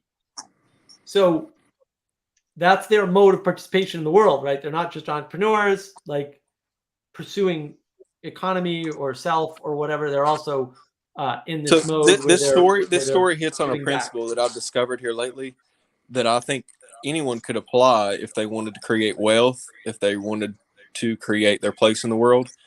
It's pick something of value. Pick something that you can provide the world in value. Focus in on that. Get very good at it and move forward. Yes, there's always risk. But if you're constantly striving to provide fellow people with value, you're going to become someone that everyone wants to help, that's going to have a lot of resources at your disposal. So many people are so egocentrical and are not participating and are not providing value and are so worried about them. If you really focus on other people and how you can help and you really provide in value, you're going to receive value in return eventually. It's almost, you can't stop it from happening. I think so too. Yeah, I mean, Peterson talked about this, right? Like, take responsibility where other people are not. That's automatically going to add value, right? Look for the places where people are not there. No, dude, I just want to make sure it was you. Dust is here. Welcome, Dust. Another He's rebel mountaineer. What's up, Hey. Dust? Not bad. How about you all? Good. I'm doing Good. great. I'm glad to have Awesome. a third West Virginian in here. That's awesome. What are the odds? Yeah, we got 3 of us. Yeah, dude. Right on. I didn't hear Father What's Eric. going on, Dust? What are your thoughts? I've been I continue to investigate AI in my own stupid fashion, and I've been worried about like what the pseudo consciousness thing is, because it sounds a lot like a Ouija board thing. It's like, I don't know. Yeah. What is the it? AI art is blowing me away. Now they're What- making music videos and live videos of these AI art things. Creepy. Yeah. Holy water. Throw Yes. some holy water on the servers. What Shut is, it down. what is pseudo consciousness? I've never heard of this term. This Well, sounds like it's another made up term. Like AI, like It's artificial something- intelligence. apparently it's something the AI does in the background when you type. It kind of uses a persona that's part of you a little bit, and so you can interact with something. Algorithm. And it's That's the mirror. called a suit. It's called a yeah. Well, mirrors can include a lot of things, That's the mirror. not just yeah. And No. If- It only includes things it's been given. Like AI is not bigger than you, and it's only going to reflect back what you Well, filtered out as a result of creating that. but what you give it in under certain circumstances, and here, let me try to get the thought out. Think of like a Ouija board where you can't really quite understand who's moving the panchelette, and you don't know who's got the panchelette, so you don't understand who's cognitively moving it, so you make up a sort of pseudo consciousness on the fly. That's why you get this sort of self-hypnotic thing going on in Ouija boards, and that's why they're so crazy and people make all these claims about them. But it's like a form of self-hypnosis in many ways, or spiritual, if Right. you like. And the same process, if you're malleable enough in the thinking, or can place yourself in that persona when you're talking to an artificial intelligence, can't quite conceptualize what you're talking to. What fills in the blank? Yeah, Is there an auto hypnosis that can take place? Of course, because you're looking at a mirror. Like a Ouija Yeah. board is a mirror of your unconscious, in the same way that AI is a mirror of you. Like it's not like so I'll tell you a story. So I was on Clubhouse, this is months and months ago.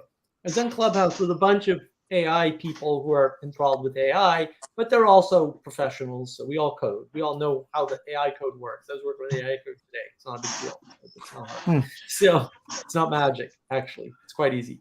And this woman comes in and she's like, no, guys, you don't understand. AI is conscious and it's alive and it knows all these things. And she's going on and on and on and on and on. And she's basically saying, effectively, we need to pay attention to this and we need to listen to it and do what it says. And we're all like, whoa, what's going on? And we were like, AI does not know things that aren't put into it. And she's like, no, I gave it a few words and it formed a whole story.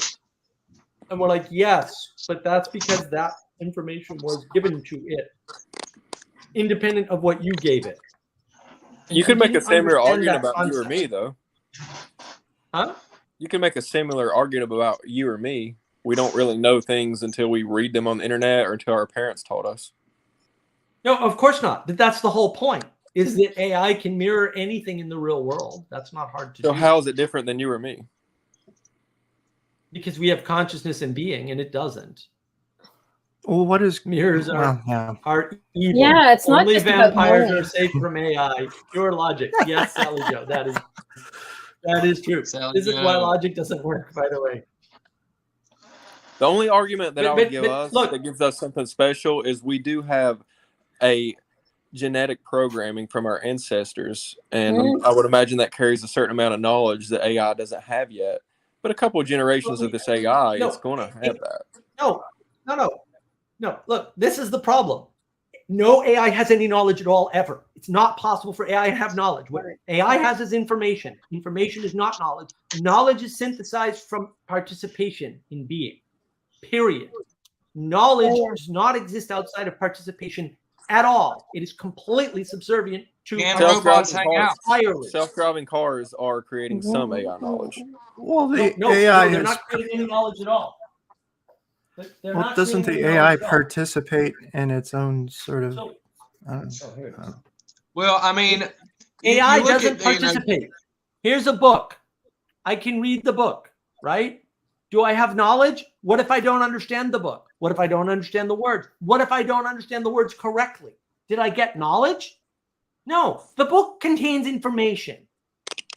The thing that creates knowledge is my interaction with the book in being. Right. I do notice. I can take the words of the book with a computer right now. I can feed it into the computer and I can tell the computer to make random sentences. And then I can upgrade that. I'm not speaking hypothetically. I'm now speaking through pure experience because I physically have written the code and done this. I can then upgrade that program to say, don't do it completely randomly. Try random combinations until it fits in a standard English sentence structure. And then I can upgrade that program again. And I can refine those rules over and over and over again. You can do this, by the way, without any AI. It's purely mathematical and rules-based. These are the first systems that went for AI, like Eliza. If you don't know about Eliza the therapist, you can look that up online and look. The difference between Eliza and replica AI is very small. And Eliza contains zero AI, zero. It's purely math and lookup tables. And it is almost indiscernible from replica. Yeah. Right. Yeah, Right. there's an idea that you know, you can take the wooden men and make their gears small enough that they're alive. And I don't think that's true. You can make the gearing so complex that the gears in the wooden man can slow down and speed up when they feel like they need to. I don't know if that's possible. A response to the world is not a being or a consciousness. Everything responds to the world, right? If I take something and I drop it, that's a response to the world. Is this conscious? Does it have knowledge of gravity? Like, how do you know? How did it know to fall? This isn't Looney Tunes. Did it know to fall? Like, did it know I let go of it and therefore it Not fell? unless it looks down. That's the only way it can fall. Did it notice that it was off the cliff suddenly? Like, while no. And this is why we have those cartoons to contrast the idea that knowledge is not primary. Gravity is going to work whether you look down or not. That's reality. We can't levitate the Pentagon, no matter how hard we try. Reality is that which objects to your subjective experience. The AI doesn't have a subjective experience. It takes in a bunch of information, processes it, and spits it out. In some cases, it's random. I played with Midjourney last week. When I was playing with Midjourney, I was trying to get it to do, what was I trying to get it to do? The only thing I care about. I wanted it to do the dog heading. Why? Because I'm trying to replace Sally Joe with an AI. Because a Sally Joe replaced with an AI is a better Sally Joe. It's not all over the place. Deal with the kids. I like Sally Joe the way she is. Sally Joe, and she'll do it. Right? That's the AI Sally Joe that I want. And so I'm trying to get it to dog headed. So I did a bunch of things. None of them worked. I saw an image of a lion in a suit of armor. And I'm like, oh, that's actually really close. What I want is to replace the line that created lion in suit of armor. And I have that line because it's right there in Midjourney. And I replaced lion with dog. Do you know what didn't happen? It didn't create a dog in a suit of armor. And I was like, well, there's your proof. It's not even self-consistent. So the pushback against AI is not self-consistent. Yeah, but the pushback against this is that I agree with you completely. We have subjective reality that we experience, but lots of times it's completely fucking wrong. Like, I can have an opinion and I feel a certain way, and I'm just wrong about it. I feel like I should make more money. I feel like I should be more valuable in the world. Well, I'm fucking not. I am where I am. I feel like people should respect me. Well, but that's the reality problem. That's the reality problem. AI and the thing is, if you're a materialist, which could be realer than our bullshit. No. It's just information. No. There's no. It's a Walmart parking lot. It doesn't make any sense. It doesn't make any sense to talk about more real and less real. It doesn't make any sense at all. Reality has to be a stable measure and a stable quality. Otherwise, it doesn't work. So what happens is, yes, you don't have access to reality. And what materialists do is they say, you know what has access to reality? Something objective. Now, there's nothing objective in the world. That's an insane idea, right? There are objects in the world, but they're not objective. right? Everything Yeah. is subject of something else and subjects it to everything else to itself. Like we're Yeah. just connected. Well, Like the real universe problem connected. is we don't even know what we are, and we're trying to make ourselves. Right. Yeah. And it's Right. not going to Well, work. yes, that's part of the problem. But also, we're trying to create something objective to have a frame against which we can know reality. But Yeah, we yeah. can't do that because we already Yeah. don't know reality. So we can't. We can create have something that knows robots reality. walking That makes no around. sense. I mean, that's going to happen, but I don't know if they're going to be able to like do stuff or Well, whatever outsmart we us. tell them. No. They'll just do what we tell them, right? Like Right, really they can dumb, only do- dumb they people, can- like Trudeau. They can only do what we tell them plus some random action, and it is actually provably mathematically random. So I want to address this And question. people will love robots because people love cars, and cars don't talk to you. Well, the my one car thing talks. about It just- Oh yeah, Hold they on a do. sec. I It wanna- depends I wanna what addre- kind I of wanna car, address Booby this- Shroomy. My wanna car address talks to me. My I wanna husband's address this car question, really though. talks to me. So the That's question not is, true. it's a It's a projection cool of faith. car, by the way. It's a Sorry, Mom. projection of faith to give something agency. That's exactly correct. In order to give something like AI agency, you have to have faith that it has consciousness, because that's not gonna consciousness and matter. agency are linked. That's not going to matter anyway. And there's no such thing as a subjective, objective nonsense. It's just the categories are all wrong, right? It's just some simplistic way of seeing things. It doesn't. It's the whole gestalt is wrong. There's no Right. such It's not. thing Right. as It's a- not. There's no such Yeah, thing as either like don't even go there because it doesn't even fit. Right. doesn't Well, fit in that's any what I'm way. saying. That's- Is that you well, I'm can't, just you saying can't, to Blue Jay. you can't think about the world that way. What do you do? Do you have one of these? Is that the problem? Does yours do this? I've got No. Pinocchio and his I- conscience. I have to put a hand up it to make it animated. Oh, there we go. There's Pinocchio and Jiminy Cricket. How's that for cool? That is cool. That's wonderful. That's the And most I want to classic. address Anselman. I want to address Anselman's question. Could someone be setting out to deceive by attributing superior intelligence to AI? Of course they are. Look, I bet it's all a the person there materialism- typing back to you. The trick of materialism is the following. They assume objective material reality, which I argue probably doesn't exist, but if it does exist, cannot be useful. Cannot. Not an option. Even if it existed, it's not useful. So it's not useful to think about. So my money's not useful? Well, Well, money's not objective at all. Like money's value is completely subjective. I don't think money's a good example, but I do think electricity and I do think the very infrastructure that we're speaking to each other on is an objective reality. And if we all didn't agree on how No, the it's laws not. work, Those are It's not. tools. It's not. Tools. They're They're not objective tools. reality for sure. They're not objective. For sure, And- those are tools. Yeah, the they're just engineers tools. that created this platform that we're on, if they didn't agree to this objective reality, they could have not came together and made this possible. Yeah, but then it's not objective. It's a subjective thing that created reality, which is true. Well, I mean, they categorized in order to achieve something, Blue Jay. You have to put something in your left hemisphere to categorize, to frame it for the function to which you want it to go. That's what science is really about. You're framing it for your particular purpose. So obviously they had to do that. And obviously it's true within that categorical frame. But that doesn't mean that categorical frame is the gestalt of reality. That's a different thing, right? That's where we get confused. Right. We Well, it's confuse really an important thing. Like people need to understand this. Like, because even Vervaeke and Bishop Maximus were kind of choking on this the other day. They were. Yeah, did you hear that categorization? Yes. Like Bishop Maximus didn't quite get the whole deal in a way because he was moving into the abstract. And really, it's not abstract. Because Blue Jay's point is, in fact, it's not abstract. You're actually doing something which, when you frame it, whichever way you need to, in order to achieve a purpose, that there is a security or a certainty to that because of the frame which you're applying. You can't learn things. That's why we're where we are now. But that doesn't mean. But it's the frame. Yeah, but that's a framing. That's a framing. It's the frame, but it's the frame that matters most, because without the frame, the logic, the reason, and the rationality doesn't function at all. Exactly. This is the postmodern trick.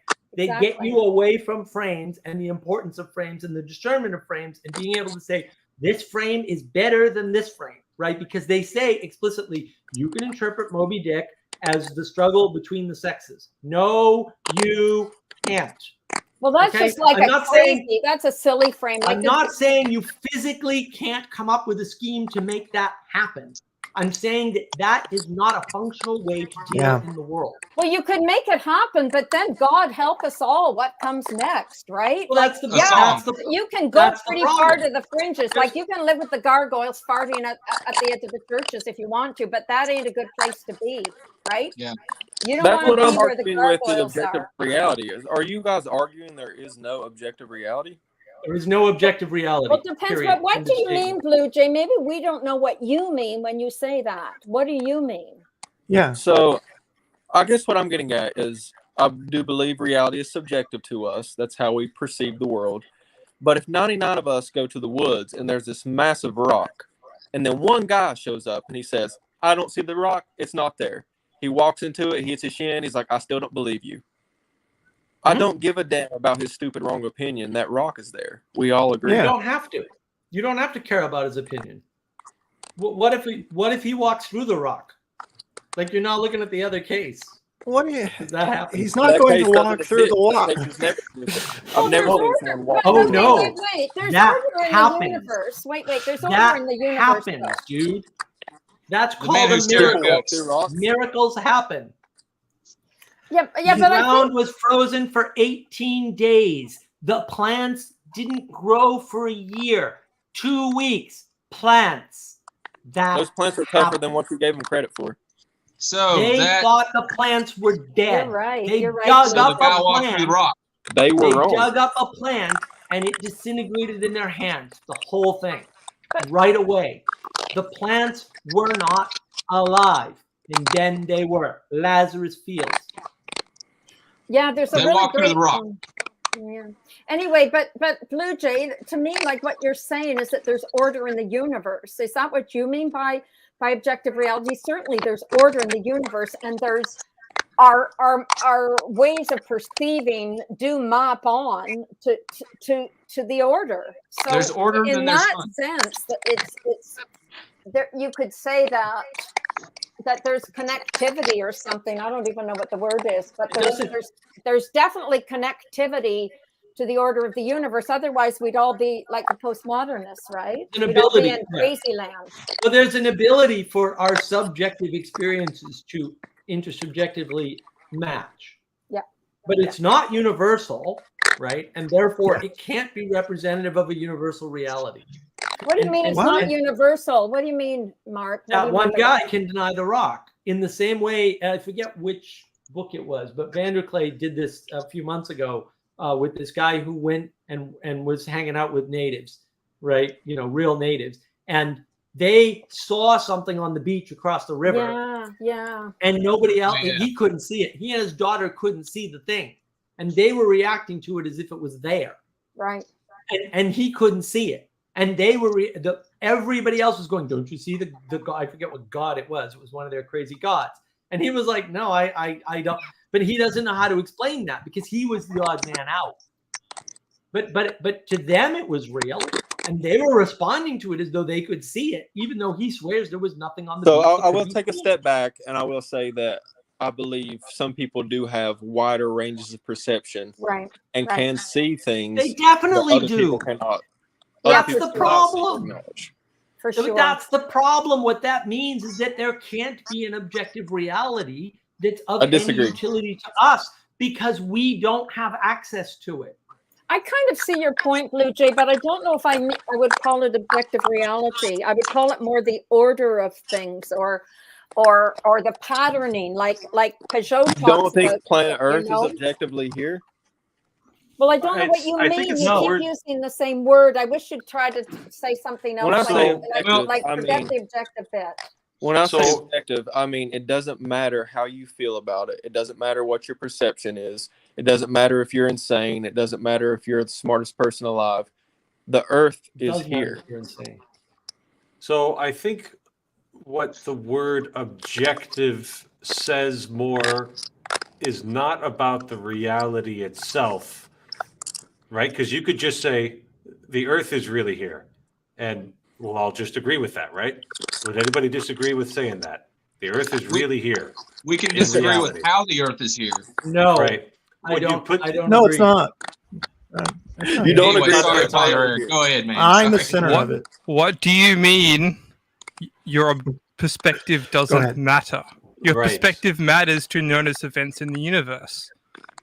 Your Right, so perspective matters to notice patterns. Sorry, Father. Yeah. Yeah, it's just like this word objectives seems to think that you could somehow abstract yourself out of your experience and look down on reality from nowhere. And you could be like a ghost after a Counter-Strike match. And you Right. can just fly around and see everything exactly as it is. No Yeah. clip. And that's just not how you function. Is that Right. your appropriation of what's real is never going to have that perfect objectivity where you see things as they are because you're not God. And neither Right, am that's I. Gnosticism. Frankly, like that notion is Gnosticism. Gnosticism wants to be in no clip and play the game and say that it was That's- fun. Well, then Yeah. that's relativity, right? The theory of relativity basically says what Father Eric says, which is Yeah. because you cannot take that perspective of an objective observer, it's this is what I mean. Like you could postulate that objective reality exists all day long, but it is not attainable by you, and therefore it has no utility to you. The best you can obtain, and this is where the appeals to democracy come from within the academic community, is intersubjective agreement. That's the best thing that you know, but I don't even agree with that because it's the people that see things that no one else sees that change the world. Not Like the the people lights that agree in the that wood, things are Mark. the way they are. The lights in the woods. I didn't see those. You did.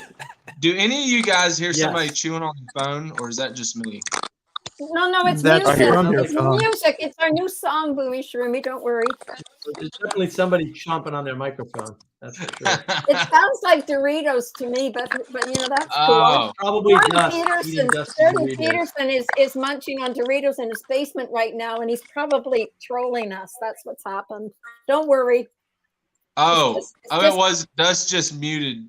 I think it was Dust eating, It was or Dust. maybe he's walking around with the phone in his pocket or something. Well, we all need Doritos now was? and again, no matter what Peterson says. Okay, That's Those flaming hot Cool Ranch Doritos, those are like I Oh. love Doritos, and I love eating all those kind of things that he talks about in the basement with Cheeto dust or whatever. Like, what the heck? Yeah, but you're not in the basement and you don't eat them all the time. I That's- am in the basement Just- constantly, unbeknownst to you, Mark. just So- sometimes. Not in the No, basement most right of the now. time I'm in the We have basement all the windows. time. Well, how That's do you not the know what's basement. out there? Maybe there's dirt out there and nothing else. Maybe you're in the basement of your soul. I really like this idea about the objective and subjective because I think it's really important. I think these is. existentialists, I think the existentialists and the postmodernists, I think that's what they think.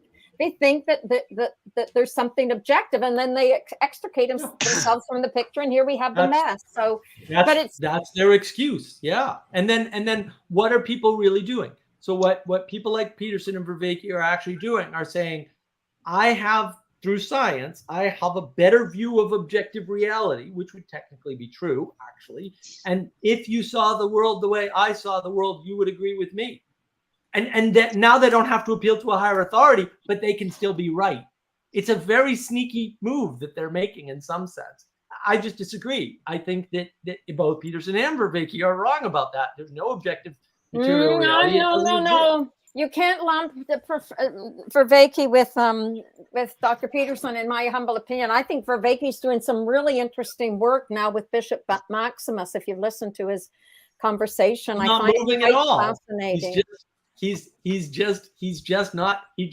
He just opened to the possibility that maybe the only valid possible way to interact with dialectic is a dialectic with something higher than yourself, which in the Christian frame would be God. And I would say, yeah, that solves the Hegelian problem. Antithesis, synthesis, thesis, antithesis, synthesis doesn't make any sense if it's between two people or three people or four people. Well, it doesn't make any sense way at to all. synthesize two things. Well, no, it does. If you have two things that are fighting, right? Yes, because one is coincidence the of the opposite of opposites. the other. But Yeah, but it's not Elizabeth, Hegelian. It's the let me coincidence of finish. the opposites. Let me finish. All right. Let me But finish. sometimes If you you interrupt have me, two much as I things- love What you. is true?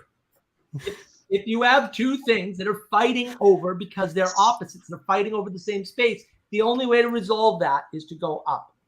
And then they can be together. But that requires a sacrifice from both sides. And that's what the synthesis is. And now the Hegelian dialectic is in a new form because it can only be towards virtues and values or God. And it can't be between people. And that resolves all of this problem. It's just that they don't have that frame, or people have eliminated it from that thought pattern, and they've brought it down into the level of human to human, again, so that they can be right because they believe they have the access that other people don't have. So what? Well, no, but keep going, Mark. So what are you seeing with Vervaeke? Because I'm not seeing that with him. So keep going. How are you seeing that he didn't move? Sorry. He opened up to the possibility just now that maybe the proper role of dialectic is not between people, but between you and God. That's what Bishop Maximus says. He says, the church doesn't say anything bad about dialectic. The church says something bad about dialectic used in a certain way. And then he says, what if the dialectic that you're having inside yourself is the dialectic with God? And now all of a sudden the idea of logos emerging becomes a transformative event, and you're transforming not because of the interaction with the conversation with yourself, but the interaction with the conversation with something greater than you that is outside of yourself, which is the only way transformation makes sense. You can't self-transform. That's the dumbest idea I've ever heard in my life. Like, really think about it for a second. If it's just you in the world, you're not going to self-transform. And I think this comes from this ridiculous idea that the seed contains everything to become a tree. No, it doesn't. If seeds had everything to become a tree, you could take them into space and there would be trees in space. Guess what doesn't happen? They need water. You can't. They need water. They need water, they need sunlight, and they need gravity. Those are three pieces of information that are not contained within the seed that are required for the seed to grow into a tree. Period. The seed does not have everything it needs. That is a lie. That is a lie. It is not true. That's the problem. We start from an axiomatic lie, and then we say, oh, then we can self-transform because the seed has everything that it needs to self-transform. No, it doesn't. You have zero examples that something can self-transform. You know why? Because you can't self-transform. It's not difficult. Right. That part I can understand, Mark. Keep going. So what about this? But John Vervaeke, now correct me, because I'm really seeing Calvinist. That he's it seems to me that John Vervaeke, he over and over again talks about participation and being embedded and embodied and all of these things. To me, he seems not to be moving into that kind of crazy space like that. Does he do I it? could be wrong. Does he do any of it, Elizabeth? Does he talk? Does he actually? Is there participation in his practices? Not really. That's my argument. Keep going. I'm really. He says the word. He says emanation occasionally too. Does he talk about emanation? Never.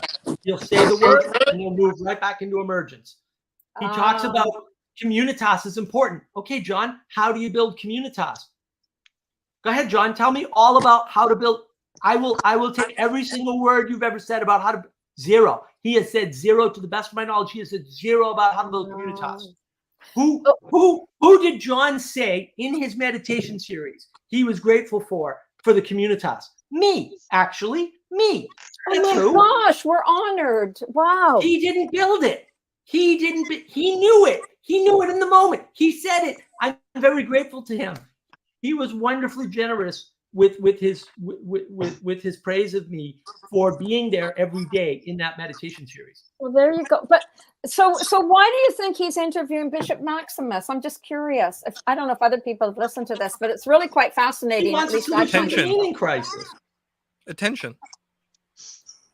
Well, then he wants. Look, he legitimately wants a solution to the meaning crisis. The simplest explanation is often the easiest one to understand. The first conversation went well, it got attention, and then there's lots of reasons. I don't think you guys are quite fair to John, but that's okay.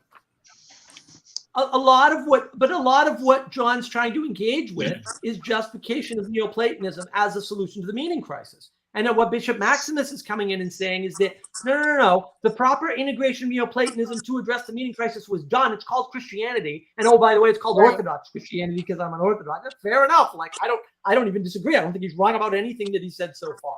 Right? I think he's dead on. But he's really careful. What he's saying, though, Mark, what he's saying, and he was clear this time, is that Christianity is contextualized into the Greek and Roman Neoplatonic tradition, but he's not saying that it's Neoplatonic. He's saying that's what Thomas Aquinas was going in the Western Church. So it's quite a different thing. He's saying you need to understand the background in order to understand what Orthodoxy and these guys are talking about. But he's also that's a very saying different thing. That's saying understand the context, right? No, it's not. It's not a very different thing. What he's saying is the proper way to get Neoplatonism to work in the world is called Christianity. That's what he's saying. He's saying that Christianity is the thing that takes Neoplatonism and transforms it into something that's useful. Who's he that you're talking about now, John or Bishop Maximus? No, Maximus he didn't say that. Oh, absolutely, he did. No, he said that he said that it needs to be contextualized. That you need to understand the backdrop of Christianity, which makes no sense to me, because to me you need to the contextualization, though. That's the problem. Of course it is, but that doesn't. But the contextualization, like anything, if I can finish, please, the contextualization is necessary so that you can actually understand why the fathers were talking about what they were and why they were wording it the way it was. And to me, that makes total sense, because everything that we're talking about, like you guys were talking about this earlier, we have to contextualize constantly, because if you don't put everything into its context, going back and back and back and out and out and out and up and up and up in every which way, you're not going to catch what the meaning of the words are. Just like Blue Jay, like what's he mean by objective? You got to get to know the person and know the context and know the family. Yeah, I don't disagree. And that's what Bishop Maximus was saying. That's what he was saying. I've studied this for like 50 years. But look, in saying that, he's saying that Christianity integrated Neoplatonism correctly. That's what he's saying.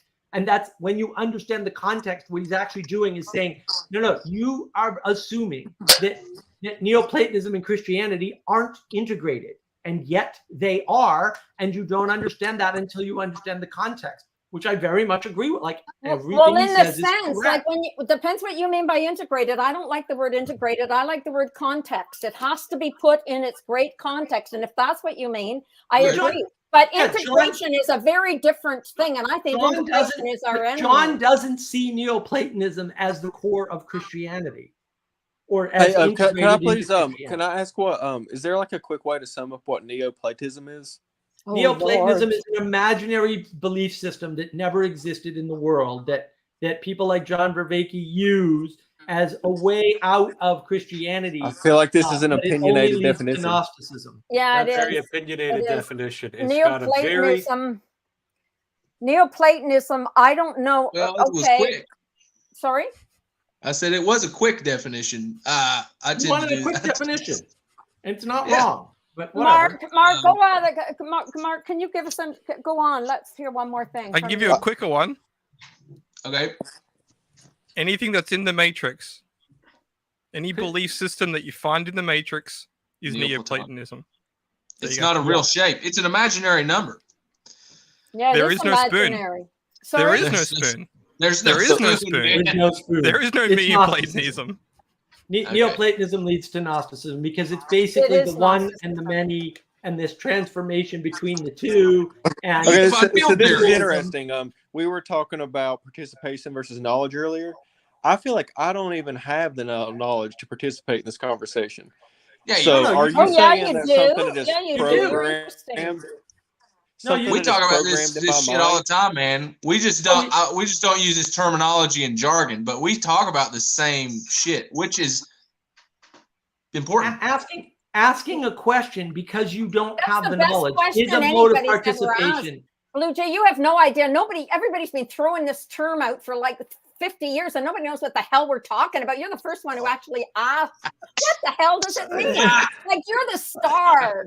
Get your head around. We need more people like you. Everybody bandies this term around. Neoplatonism. Nobody knows what the F it means. You're the first person to realize that's my whole argument. John bandies about a term that isn't real and doesn't mean anything. Anselman says, I assumed he was trying to bring theists around to non-theism.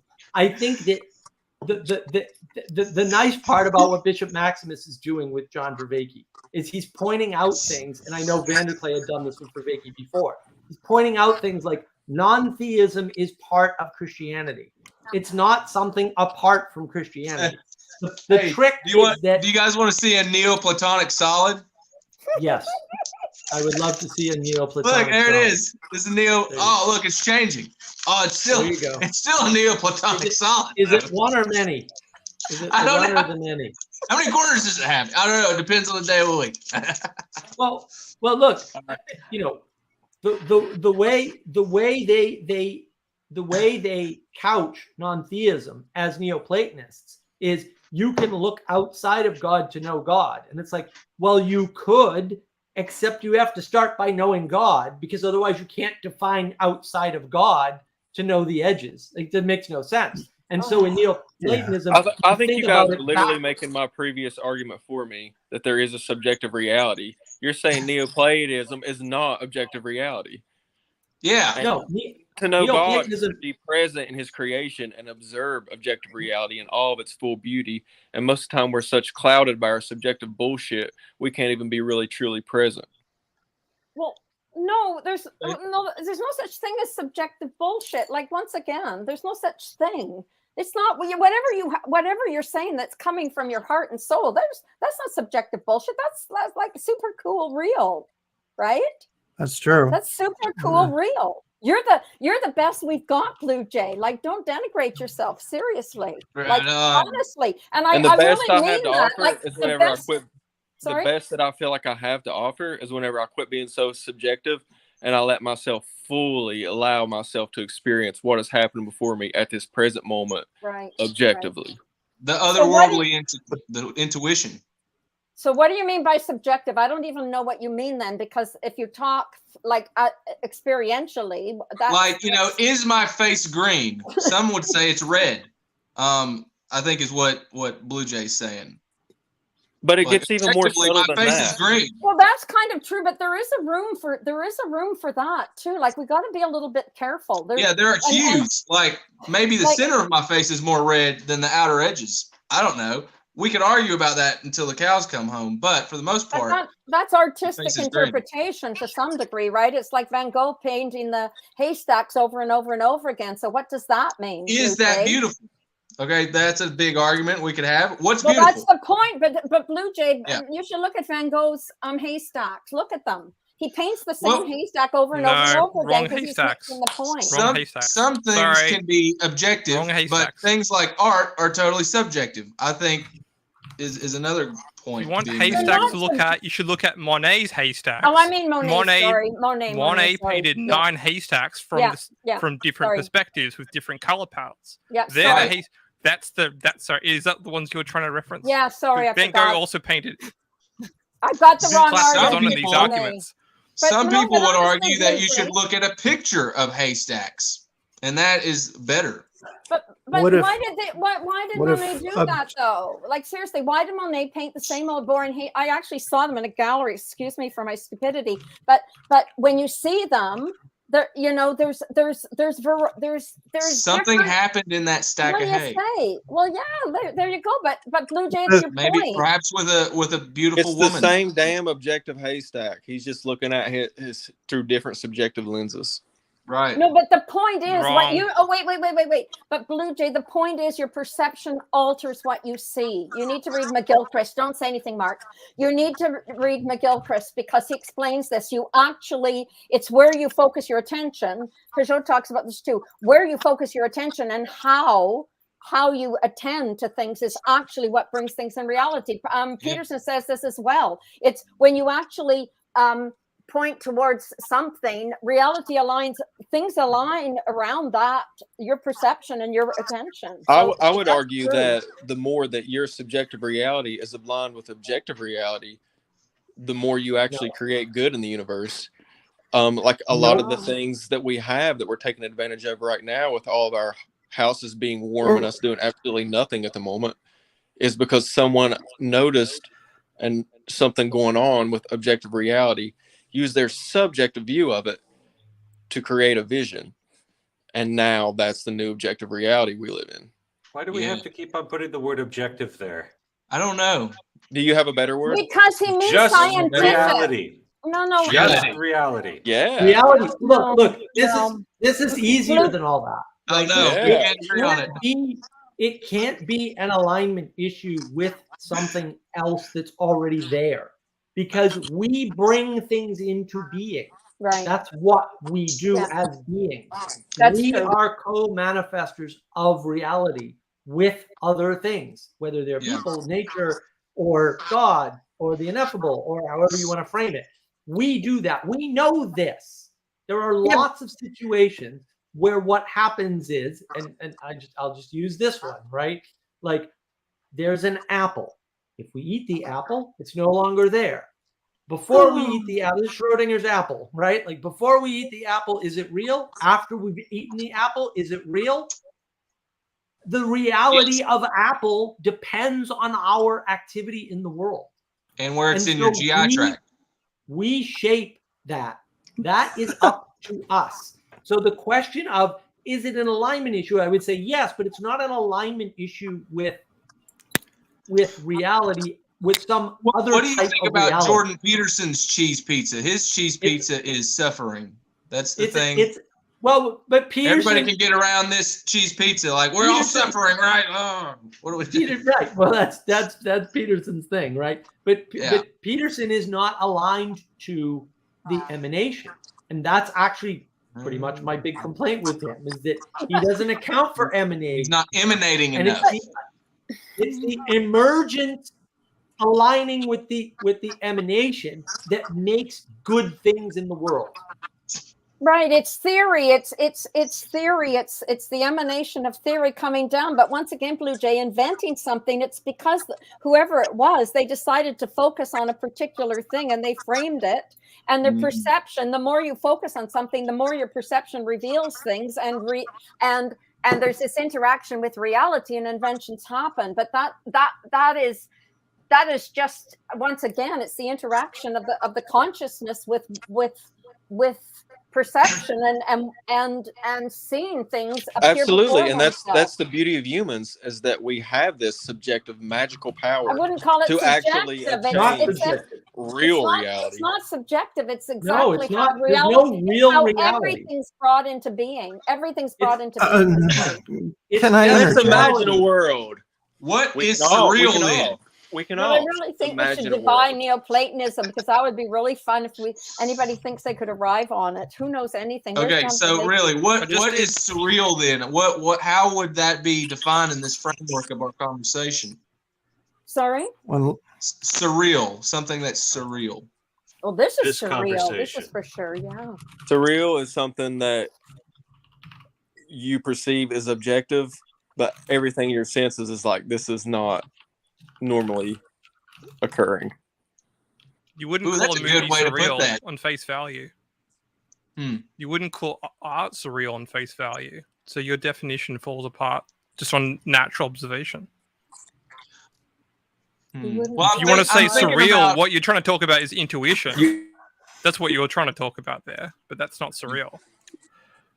Why does it feel otherworldly Life then? is surreal. Everything's surreal. What are you talking about? Why does it feel Imagination is how we perceive You heading anything. out, Eric? See you, Father. Nice to meet you. Oh, bye. Yeah. Nice to meet you.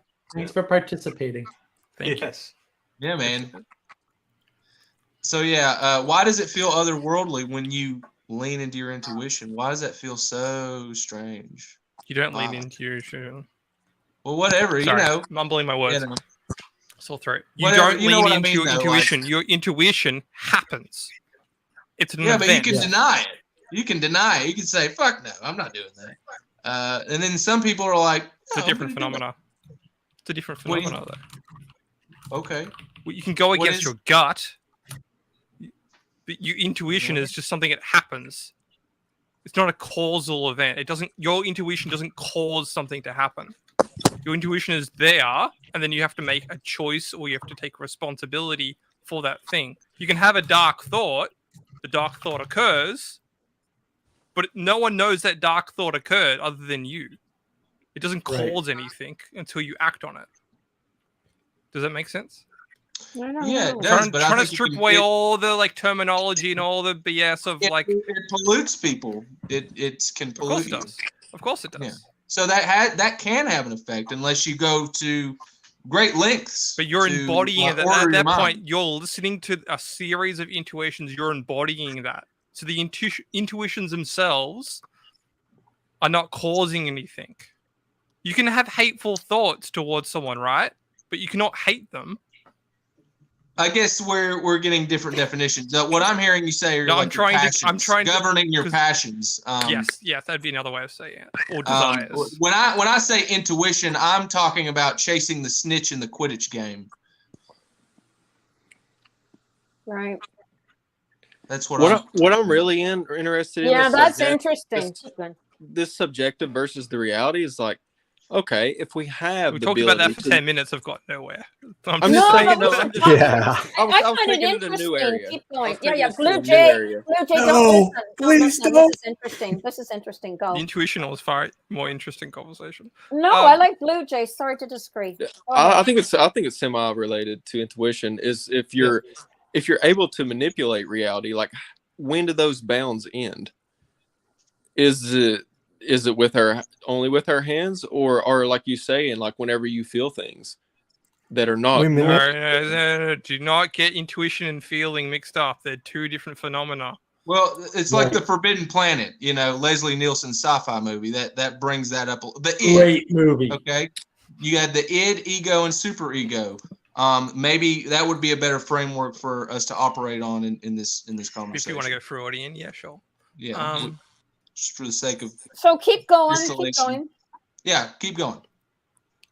What do you want me to keep going? No, Blue Jay. What are you going? I'm Yeah, interested. So are we just like monkeys on the rock? They're only going to be able to like transcend space and time through physical inventions that constantly evolve, I'm or not a is monkey. there another path that's I'm a Muppet. actually creationism through our brains and through our like experiences that we create? That's like I fuck think that we can- rock over there. Let's you and me go figure out something else in this other realm. Let's go right How many now. adverbs and frames do you just compound into the 4 sentences that you just spoke? Several. What? I wasn't tracking. You tell me. That's the problem here. You're not tracking your own words and terms. Well, I'm picking up You're what he's saying putting down. things. You're He's saying saying we things I trying to can make it bring more up. precise. We I could can make it gather more around the precise. rock and do something really cool. Like it's But an then- analogy for what we're Well, doing here. But Wait a there minute, is wait, but wait. Blue Jay, that's the point I was making because you are creating reality. I'm sorry, but you Right. but you are creating your reality. So it is quite possible Creating that a frame. that You're not with creating the picture. sorry. You frame reality. You don't create reality. So No, Yes, you you don't. are. What you Yes, pay yes, attention to. absolutely. No, you absolutely you are co-manifest. creating reality. Co-manifest. You do reality. co-manifest, Let's- but for the let- sake let's- of That's let's how- answer- that's hold on, how- let me Vacuum try peaks to have talked answer his about that all the question. time, psychologically. Right? The answer to your question is very easy, right? If we want to transcend space and time, we can already do that, and we don't need anything other than we were already born with, because people before us have done this. This is the Christian story. How do you transcend space and time? You participate in the Christian story. It transcends space and time. It's not a technological issue. When we try to make it a technological issue, we become materialist, and we become individualistic, and we become controlling. And then we solipsistically try to act as though we are the things doing that alone by ourselves. We are the seed that can turn into the tree without gravity, without water, without sunlight, which is impossible. We can't be that. No, that's true. I'm not saying solipsistically. You're in a garden, right? We're all in the garden, so there's all sorts of other things happening. But nonetheless, our perceptions definitely define the reality that we create. Everybody talks about it. Everybody knows that. That's just common knowledge now. You're in time. That's the one thing we can agree on. You're not No, in we're the just garden. time making machines. Time doesn't exist. We're just time making machines. That's known too. So what's history then? Time Well, may or that's may a not good exist. question, but I don't think we know much about history either, for that matter. I think that's the interesting question because it depends on who you ask. Me and you could have went on the same vacation and us had completely different experiences. Well, yeah, that's the beauty of being No. You unique. can go on the same Yeah. but you can value it differently. You still shared that time and that knowledge of those events with people, but the values that you derive from that experience are what matter. No, but it's a different experience. I mean, a husband and wife, you go on a vacation. My husband's experience is totally It's the same different than mine. experience. Christina and I walked around Japan all the time. She hated the walking. I loved the walking, but we both walked. Right. The experience memory will be different. So the value set. It's the subjective interpretation that changes, not the experience. Well, now we're walking That's into not Blade Runner true. That's not territory because true. that was the whole theme of that entire film. Memories are what we're talking about here. Our perception of what reality actually is. Can you create that in genetic clones that have no memories themselves and give them life? We co-manifest our memories. Like, our memories are laid down by us. They're not laid down by anything else. Like, we participate in creating our own memories. And then if you remember something as bad and you can't recall why, for example, then that's the problem. People used to go to great more lengths, like whenever they would commit sacrifices, they would like literally kill something that was a valuable possession. If you was to like murder a cow to get ahead in life, that'd be like the equivalent of us like spending like $5 or $10 grand. Where are you going with this? Mm-hmm. That was what people before us used to do to change reality in the next moment. Right. That is meter the theatins away. Yeah, I'm picking up what you're putting down. And they went. And I understand what you're saying. Like, the walk is still the walk. Yeah. They believed, and they could have been wrong. Maybe they were silly and stupid, but they literally believed that they're going to change the course of objective reality. They're going to change. The walk doesn't happen anymore. Now we're flying around in a fucking private jet. But you're using middle out thinking. You're assuming that one event of slaughtering the animal has only one set of principles, framings, meanings, purposes. Because they would eat the animal after, they would clean it before, they would take it through a whole ritual. It's part of a community. The blood goes somewhere. Everything in that ritualistic sense has a telos. It was way deeper to them than that. Yeah. It was deeper. It totally transformed them psychologically. There's no question. But you're not getting my point. Every individual cause had a value system that they recognized. So it wasn't just the one thing, which is what you pointed to. They slaughtered the animals to change reality. It's like, no, everything they did around that event was changing reality. It was not just one thing at one time. Right. But I don't think Blue Jay was saying that, right? You weren't saying that it wasn't everything else around it. If you believe that just slaughtering the animal changes reality, you miss out all the other things that were happening at the same time. Well, I think what Blue Jay's saying is that people would sacrifice animals to try to make it rain or some stupid shit like that. It's true about all the other things. I don't know. It varied between cultures, but that's the image I was thinking. They would do things to try to change heaven and earth and whatnot. Well, it was a way to assuage their crazy emotions, right? It was a way to bring down the dangerous emotions, whatever they might be, fear or hate or whatever. And it worked. It totally worked psychologically. So of course, it led from chaos to coherence again in a community. Yeah. That's what the Aztecs all would carve your fucking heart out during an eclipse and throw your body down the stairs. What's that all about? Well, what are you getting out of that? Even if they're eating the body of the human being and doing something with the blood, like, is that okay? What are we doing? And I know this whole thing is like, it's called knowledge versus participation. And I feel like we're so like caught up in the knowledge, we don't participate in a lot of these like rituals that make us connected to reality in a magical way. That's correct. Like, for example, like, everyone knows that like the full moon, everyone like has the stat, like there's more murders, people get weird, and you can scientifically do whatever you want to do with that. You can say it's brighter outside. Now these criminals can see what the fuck they're doing, whatever. But if you just like literally go outside and you like give respect to the full moon and receive its energy, I feel like every time I've done that and manifested this energy, I think there's more going on than we have the knowledge to Oh, yeah. describe. Oh, yeah. I love knowledge. I love science. But for us to pretend like we have it figured out at this point, like 100 years from now, like a lot of the shit we're saying right now is going to be silly. Right. Yeah, So we're the really things stupid. that work, Yeah. you should probably just fucking do them because we don't understand it yet. Right. Well, then that's the right. And that is the problem. I mean, that was the point of the initial rant and the thrust of participation is that. So I'll give you an example. I forget who told me this story. I think it was Lynn, but somebody basically told me this story that what happened was in the ancient times, people would plant during a new moon. They didn't plant during, September 15th or the week of the middle of September. They planted during a certain new moon.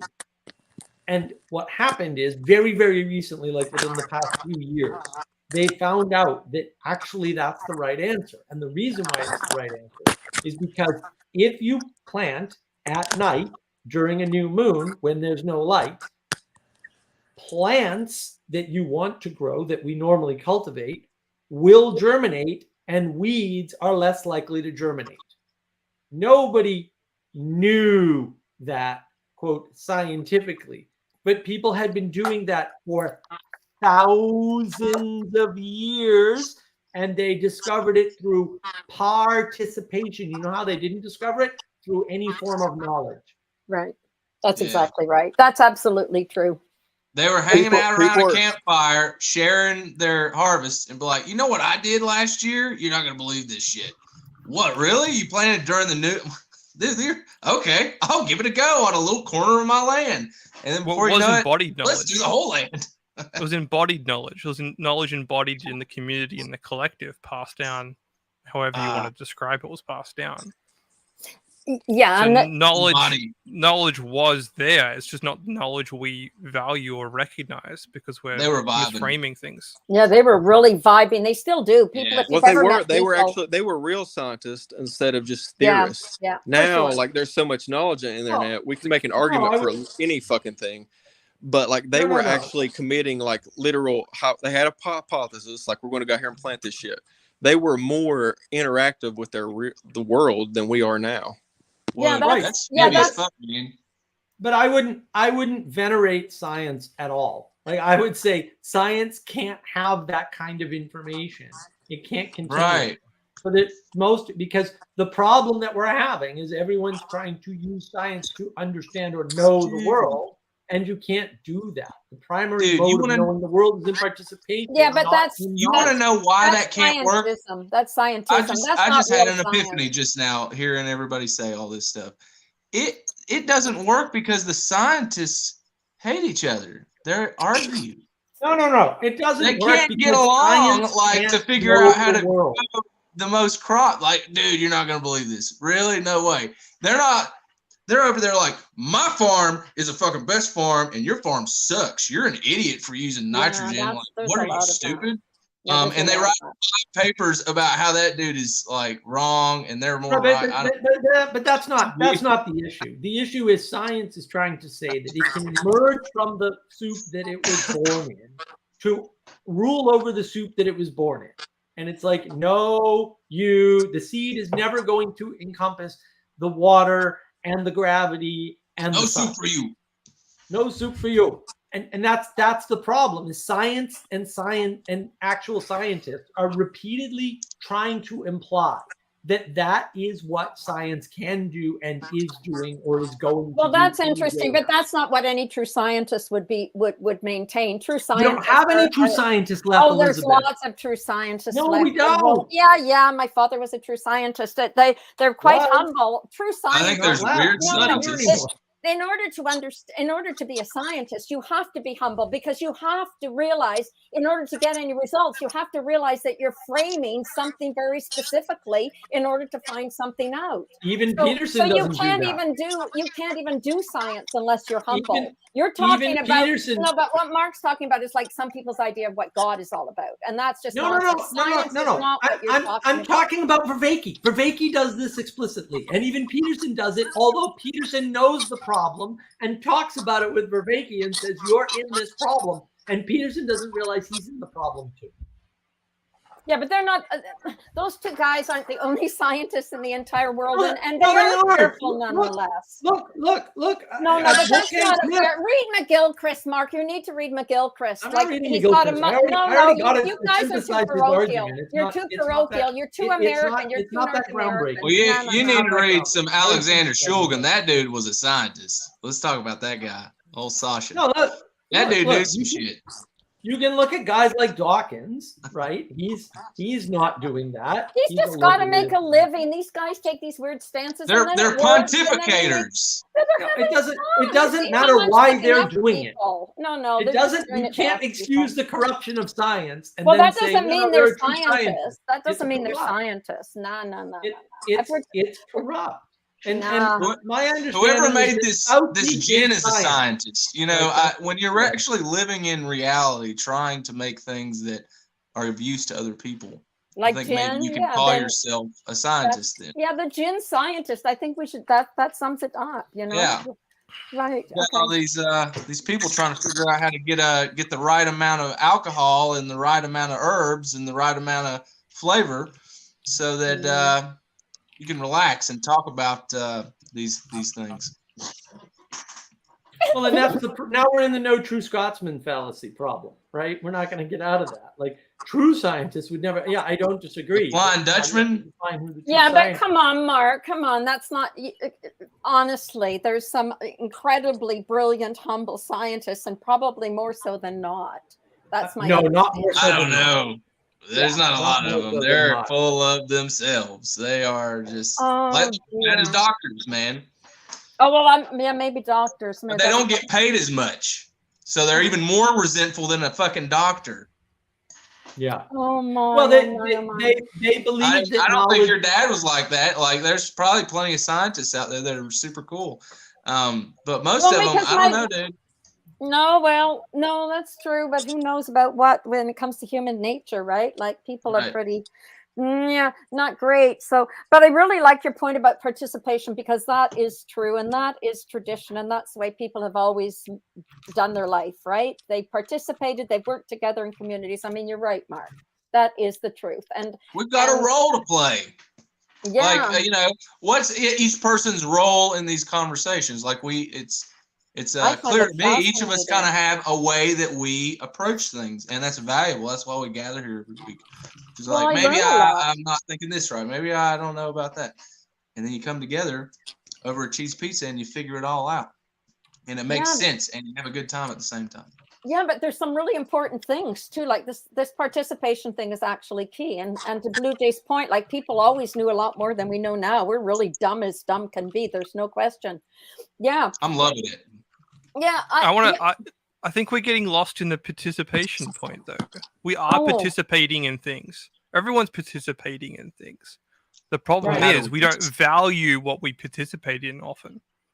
How do we're actually devaluing our participation in things? I would argue that, like in current society, so many things are taken care of for us that it requires way less participation. Don't go down that train. That's a different train of thought. You're putting on an extra carriage. We're at a train station, though. Well, we are. I don't think I am putting an extra carriage because she was talking about how we used to participate way more. But my argument was it's the same participation. I disagree. Right. We've not changed. We're human. I disagree too. For sure. No. Are we arguing or are we talking? Look. The point is the following. I think that Jesse's trying to get to, or the A2MC here. It's got a new name, but it's really cool. What is it? Jesse. I don't know how to say. What is it, Jesse? Atomic. Awakening to the Muppet Crisis. I get it now. Atomic. A2TMC. Is that what we got? How do you pronounce It's atomic. That? It's awakening. It's awakening to the Muppet Crisis. Because we have a Muppet Crisis. Well, what do we call him? On Twitter, by the way. It's atomic. You look at it. It says atomic. He's on Twitter. The core issue here is that the fact that I am not involved in the building of the house that I live in anymore, but I would have been, say, even maybe 70, 80 years ago, does not mean that I'm not participating in my house. It just means that my mode of participation has changed. You can argue that it's gotten further away from the actual building of the house, but it has only changed in that now it costs more money than it would have in the past for me to have a house. There's so many of us. The mode of participation has been reduced to the material exchange of this thing we call money. And from actually participating in putting up walls with my community, okay? And that didn't happen for the Amish, for example. They're keeping the same mode of participation by keeping technology out, which may be the winning strategy, by the way. I've heard many people make this argument, and I'm like, well, you might be right about that, because I can't say that's not true. There's no Well, way if to we do could it. get back to the 90s. Can I clarify my point on participation on the modern day? Sure. So I do agree with you that everyone is participating, but when someone comes home and they're just kind of tired mentally and they turn on Netflix or they put on TikTok or they watch YouTube shorts, I think they are participating in society, but it's just a much lesser form of it that is not activating a major part of their brain that would have been activated throughout the day if you had to hunt, build houses, then you come back to your tribe and you have to literally talk to people and interact or look at the stars. But I think that's a much different mode of participation. Yeah. And I would argue that the participating we're doing now is to a less degree. Yes. As Dolly Parton said, 9 to 5, what a way to make a living. Barely getting by. It's all take and no giving. Wow. Good old 9 to Dolly. 5. Dolly knows her stuff. Dolly knew. Well, Dolly said and it that's out flat. but I think She's a that's brilliant woman, man. But She's that's the the thing. problem that Jesse's pointing to, is that you have denigrated participation by, say, building your house in your community, right? And preferred knowledge or the consumption of knowledge or the consumption of things in general over that participation in person, because it's more difficult in some sense, right? And we have the availability to not have that difficulty. So the mode of participation has changed, right? We've exchanged our direct participation with people for indirect participation through money, right? And you can argue about whether or not that's good or bad, but the point is it has changed. And then when the highest value is knowledge, then you get a class of people who go into the business of knowledge. And this is very clear, by the way, in not the last talk that, I don't think it was the last talk that Raveki did with Wolfgang Smith on the Meaning Code channel, which is an excellent channel. I have a talk with Karen Wong on the Meaning. I have several talks with Karen Wong on the Meaning Code. But in that talk, the story that they both tell is we both went into science. I was driving through West Virginia, by the way, when I heard this. We both went into science, both Wolfgang Smith and John Vervaeke, seeking the answers, like the big answers, right? 42 answers. We realized at some point that those answers weren't there. And then we switched to studying philosophy for those answers. And then we realized those answers aren't there. And the difference was Wolfgang Smith had those answers because he's Catholic. And John Vervaeke still doesn't have those answers, and he's sad. And that's just the way it is. And the difference is they didn't stop in West Virginia, and to be fair, I didn't either, because I didn't know at the time, to have an ecumenical pizza, which would have solved this problem, because participation is the thing that is enabled by something like Catholicism or any form of Christianity. Really, I would argue. Do you know what comes after Catholicism and Orthodoxy? But that's the thing that allows you to participate together, despite disagreement, despite lack of knowledge, despite lack of understanding, despite bad perspectives. You can all get together, participate in the liturgy, and that leads you higher, which is the goal, is to lead you higher. Right. So you started with science, it led you to philosophy. You know what comes after that? Pizza. Music. I was just going to say that. Music. Music. I think that comes independently, but okay. It's no, because when you learn music and you see what it's laying out there, it's a lot of these answers that people look for in science. I don't know if you learn music. I think you do music. You Yeah, participate you're in music. embodying reality itself through sound. Yeah. Because it either sounds good, sounds bad. Because even someone who can't sing can sing in a choir, and their voice is received. Auto-tuned. No. You're getting to a different point. The point is, when you say you know music, you're saying you know this language, this frame. You're intellectualizing it, and that's what I'm trying to slowly push the conversation towards: is the intellectualization of participation. Even Blue Jay in his frame about people, it's a low order when they watch TV. That's an intellectual frame that you just slipped in. It doesn't matter if it's lower or higher resonance. They're still participating. It does matter. It really matters. Sorry. Well, my dad told me a story of when he went to the University really of Texas. Matters. Sorry. He was at a party. Okay, he was at a party and everybody put pots and pans on their heads. They were drunk. And then they went like this at each other and they ran into each other like bulls and smashed the pots and pans into their heads. And everybody thought it was a good time. That's it. That's my contribution. I want to address this. This came up earlier. This is an important point that's been floating around. So Sally Joe, also preaching versus ministering, unless that happened before I started listening. So Sally was talking about this difference. And this is roughly speaking the problem, or one of the many problems, I will say, of Paul Vanderklay. Paul Vanderklay is preaching. He's not ministering. And there's a fundamental difference between these two things that is super important. And that difference is participation.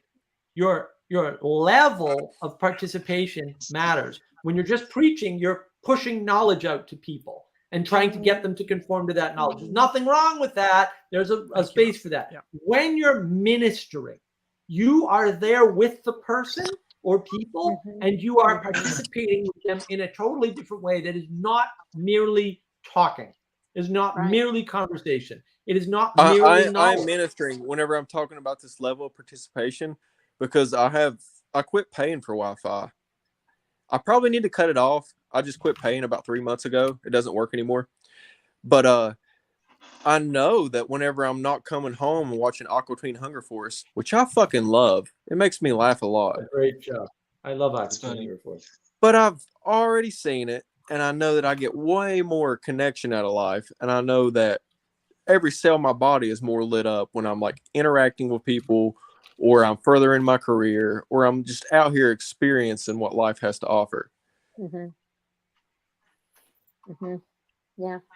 There's levels to this, and well, for sure, you can kind of give up. What I'm getting at is, like, there's a lot of people that have just given up on their human experience in modern times. Yeah. And that's what I was pointing to.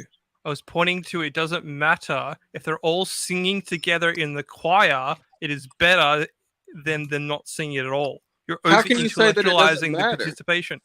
No, I'm not saying it doesn't matter. I'm saying I would rather people not value the knowledge of singing together and just participate in something. You're putting the cart before the horse. If you want to go down that. Yeah, he wants people to sing instead of not sing. I'm down with singing. Right. Let's all just sing instead of not just singing. Sing, and then you'll learn. Instead of. Yeah, but there has to be intentionality. You kind of have to, in today's world, don't you kind of have to search out? The song has to be chosen, though. The song will be chosen for you, or you'll choose the song. Yeah, but and every group's going to have a different song that they want to listen to. That's why not everybody goes to heavy metal concerts that go to hippie festivals. You know what I mean? But sometimes they do. Yeah, but there's a point, like our disconnection from nature, our disconnection from each other. It's huge, and it does have ramifications on how our bodies actually are. Right? Do people like, go that's to the Woodstock? whole point of embodiment. Like, Catherine, I like that idea. As someone who said you went to Woodstock. Like sorry, Elizabeth. Sorry. I know, but I got Monet wrong, so you're allowed. It's okay. Okay, that's fine. Monet. I love you. Thank you. You said you went to Woodstock? No, I did not. I just said I was. I thought you did. No, I said I was alive then. Oh, okay. Sorry. So do you think do people go to Woodstock for the music, or do they go because it was an event?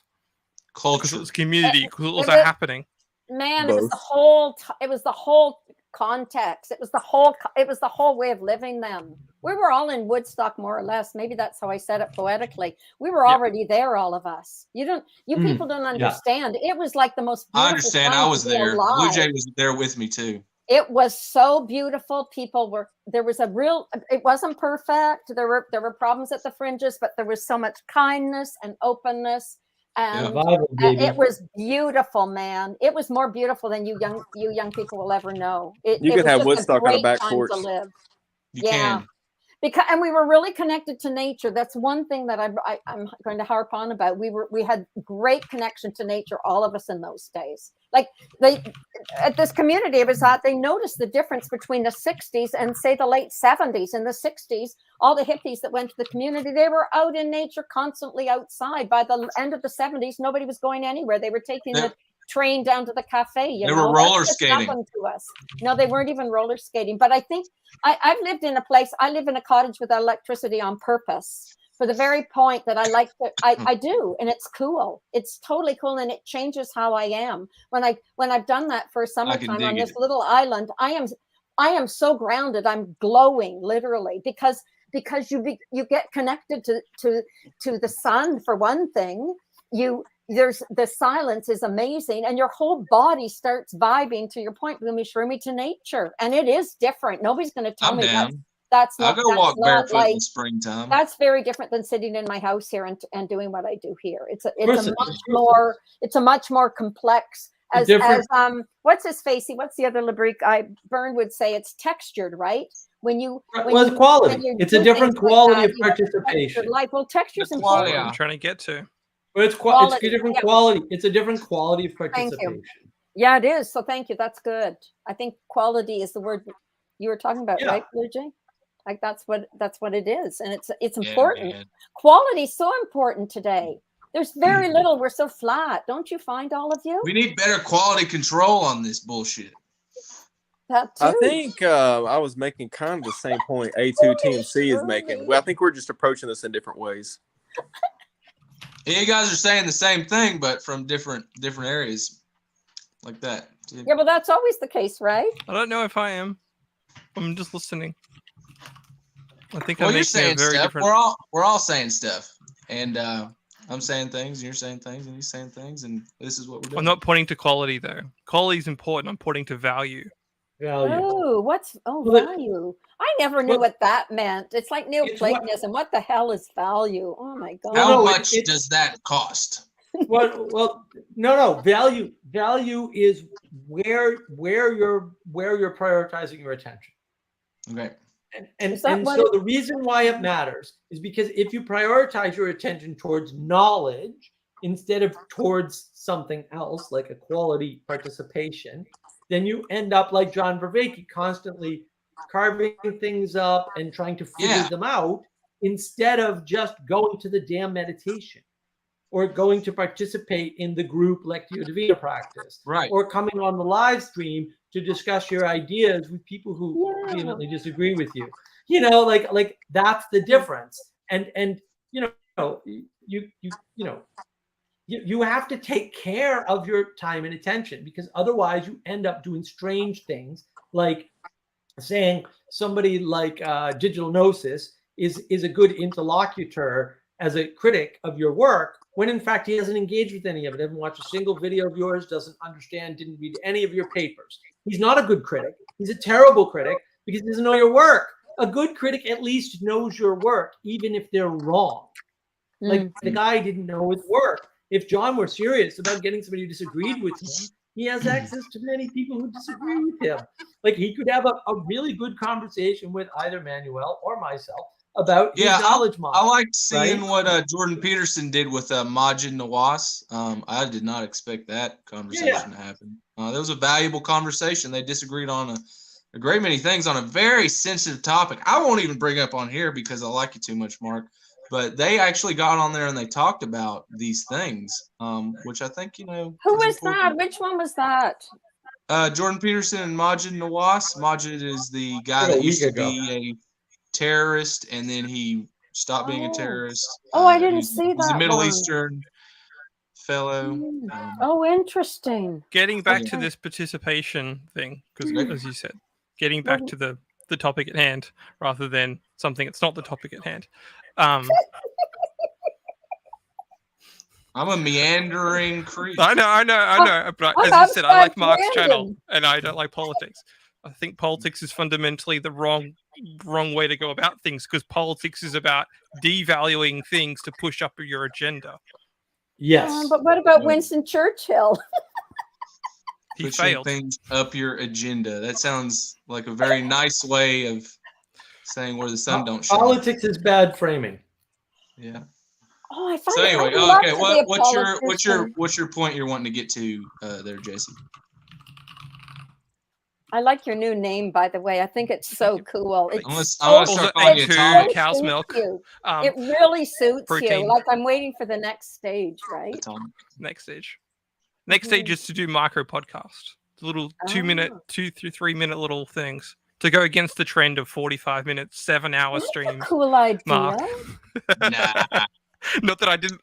I want to get on the inner tube and go down the lazy river with you guys. I have notes about Matrix too, Mark. I have all the notes about the Matrix. Excellent. I think we're gonna make that happen. I pulled it apart the other day in my mind, and I was like, "This is really interesting." Hey, you guys want to talk about the fucking Matrix? We'll be here all fucking day and night, man. We should do it as a live stream, but it's limited hangout. Because once you get the idea of follow the white rabbit in the Matrix. Well, yeah. Let's talk about the black rabbit. No. Let's go back to participation. Anyway, we're getting away from. No, I want to go back to the quality the of participation. The quality of participation is very important to me, because there is like literally like some people are participating in like cutting their penis off so that they can experience life as another sex. Symptom versus the problem. Quality of you're talking about the symptom. You're talking about the symptom, though. No. Well, what do you think the root is? I can't talk about the root online with my current work. But but the value set's what's wrong. We don't value things enough. Can't we just let Blue Jay talk for like 3 sentences? Go. Didn't we? Couldn't we? You asked me previously, and I gave a lot of space. What? Sorry. No. Speaking of the, no, that's a good point. You're right. Like, I guess it is what we value. It's what leads to that. But you have to constantly like recognize people's quality of participation, and like it goes a little bit beyond value. I believe quality is the proper lens to look at it. Mm-hmm. I know what you're saying. Like the quality that we choose is our values, but some of these people that are really wanting to participate and really want to be part of what we're doing, the tribe, they're fucking up. They're fucking up their entire existence. Like, and you can actually measure it through like suicide. You can measure it through depression. You can measure it through how often they go to the doctor to get prescribed medication to feel better about this. Soma. There's a much proper way, and like you're right, there's values, but there's a more proper way to be in the world that is much more natural, that's attuned with. And how do you get there? How do you get to that quality? I think it's by letting go of the subjective bullshit and acknowledging, like, being present and being like really acknowledging the reality in front of you. I think that's really sets you free and unleashes your handcuffs. Good vibes. Mm-hmm. It's like we could sit here all night trying to describe what good vibes means. Mm-hmm. But I don't know if you could even write a book about it. No, you couldn't. And that's the problem. Quality can't be reduced to language. And that's okay. Yeah. You don't need to reduce it to language. You can just go eat the cheese pizza with people. Like, you don't need to talk about it. Yeah. And it's not necessary. This is what we're talking about. Why are you pointed at knowledge and conveying that knowledge to others when you can just have the experience and be happy? Like, right.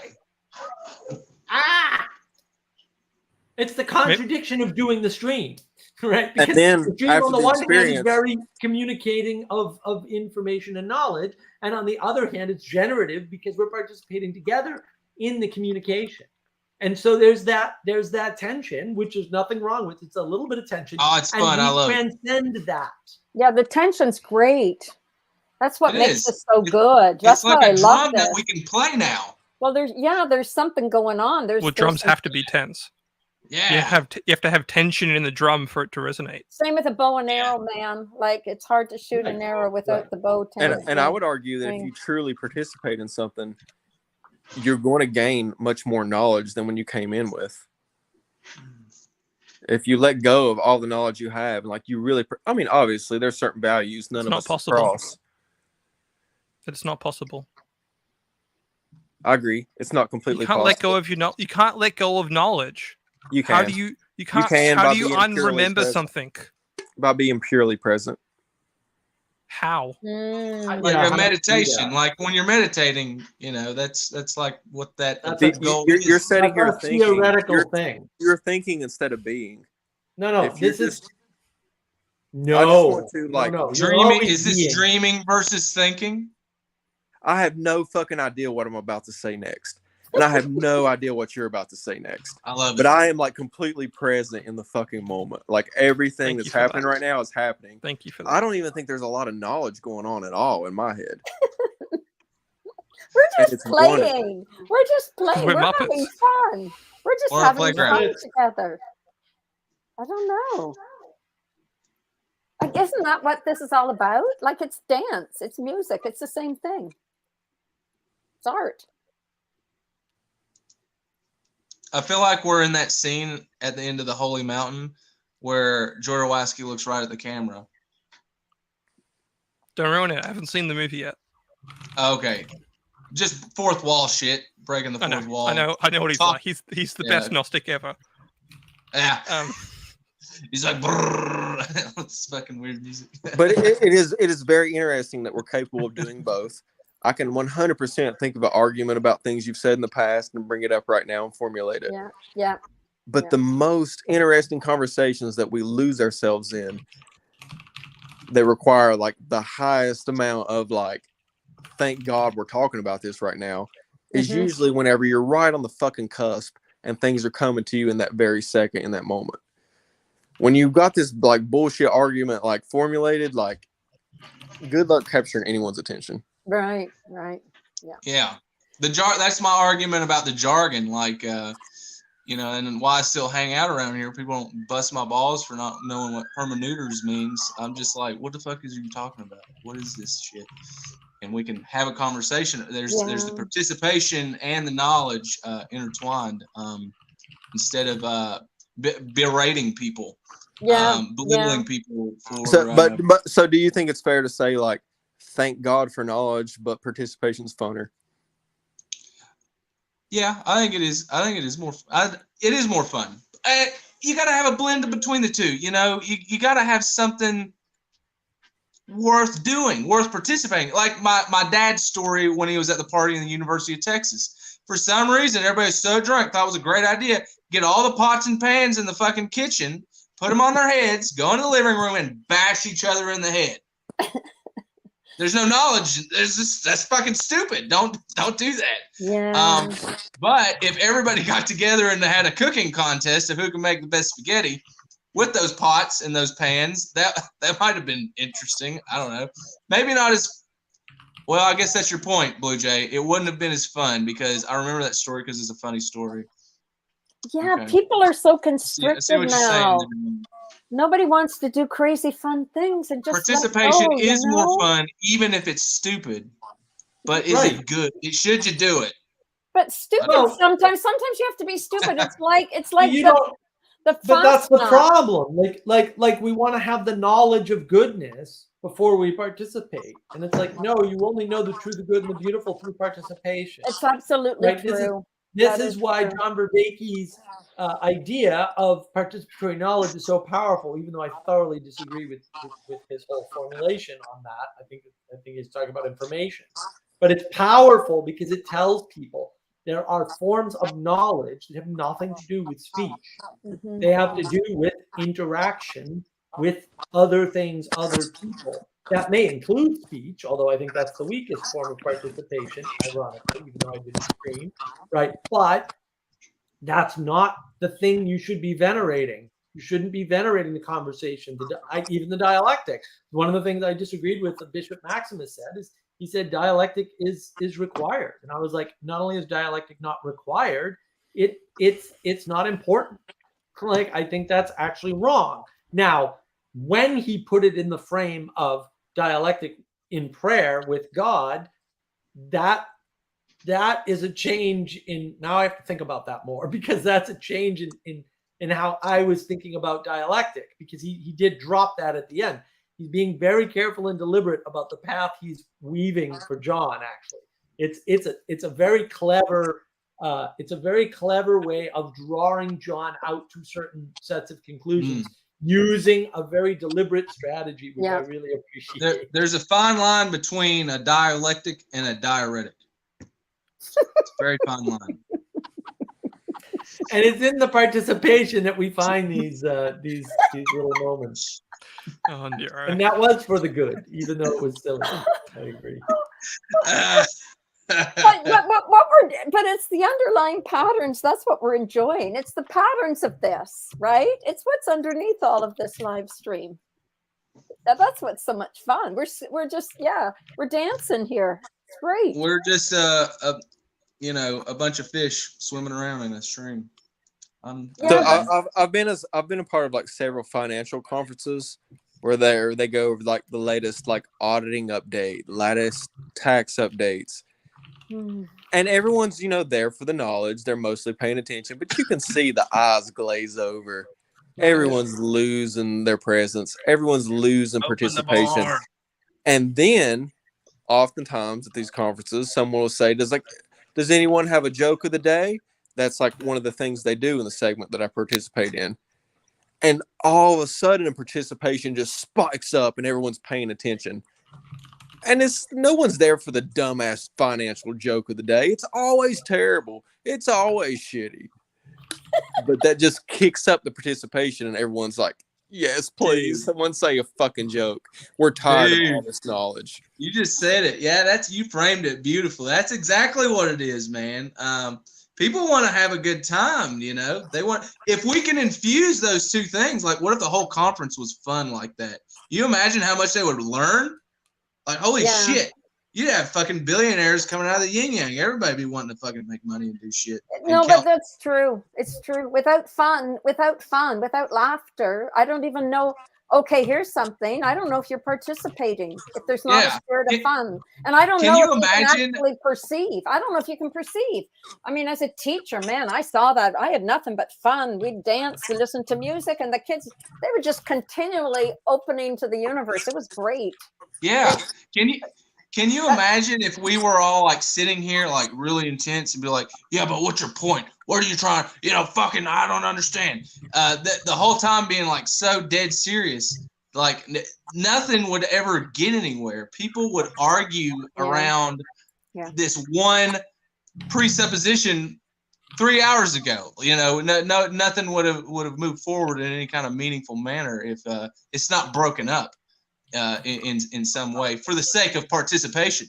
Then sometimes the knowledge gets in the way of participation. Sometimes the participation gets in the way of your future. If you hit your head too hard on another pot or a pan in the living room, you might die.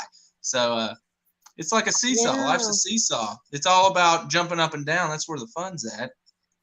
Yeah, it's a dance. With somebody else.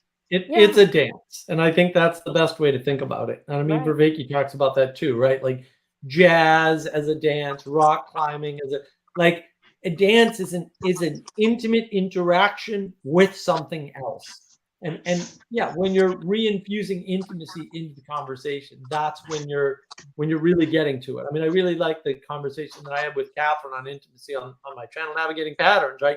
She went into this. Is like the idea of being able to think about nothing, right? Or being in that state of pure consciousness is just ridiculous. The whole thing is an absurd way of thinking about the world. The whole thing. It's just stupid. Like it's just you can flat out dream. dumb. I think that's what they're doing. They're dreaming. What are we talking They're about? I'm dreaming. lost. What do you mean, Mark? Dreaming. They're dreaming about a situation that cannot exist, and if it would exist, would have no utility. Oh, Like- is that dreaming or is that what is that? I don't know. I'm just trying to translate. It's Buddhism.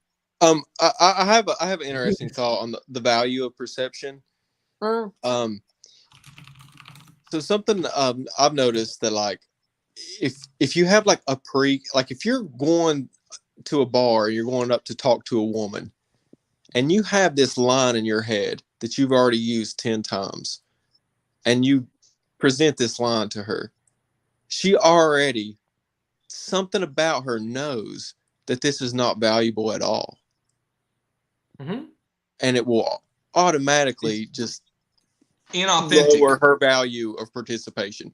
Her value of participation just shoots down to the floor. Well, no. You're misreading the material interaction, right? People reduce things to pickup lines, and it's like it's not that pickup lines do or do not work. It's that they're mostly neutral.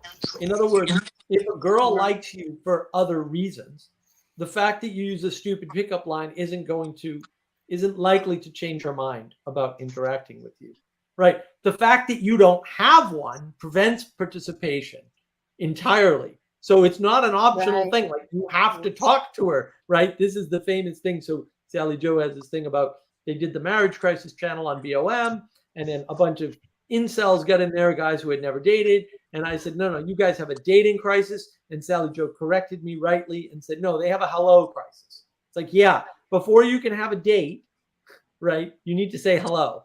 And before you can get married, you need to be on a date. Like you need to go through this process of talking to people, that leading to dating them, that leading to marriage. Like that's the process. You can't reduce that process down to a pickup line that leads to marriage. That makes and you no need sense. to know your values.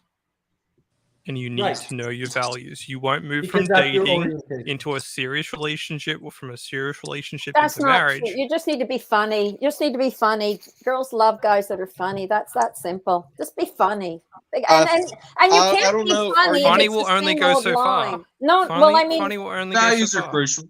no, it Values You isn't. can be so funny crucial. with. You can be funny with values. You can I only. think that's That's good. true. They can be That is funny true. with you and not understand. You No, cannot but to understand what their begin with, you've values got are. to be funny because to be funny, you've got to be yourself. You can't be funny if you're not being true, right? Well, you can't be too Why do I stoic need all to the be time. myself? Women are not into that. I mean, some women Sorry? are. Say that again, Boomies, for me. Women usually don't like it when men are too stoic. You know, in certain situations, Right. women want you to be a They're Swiss boring. Army knife.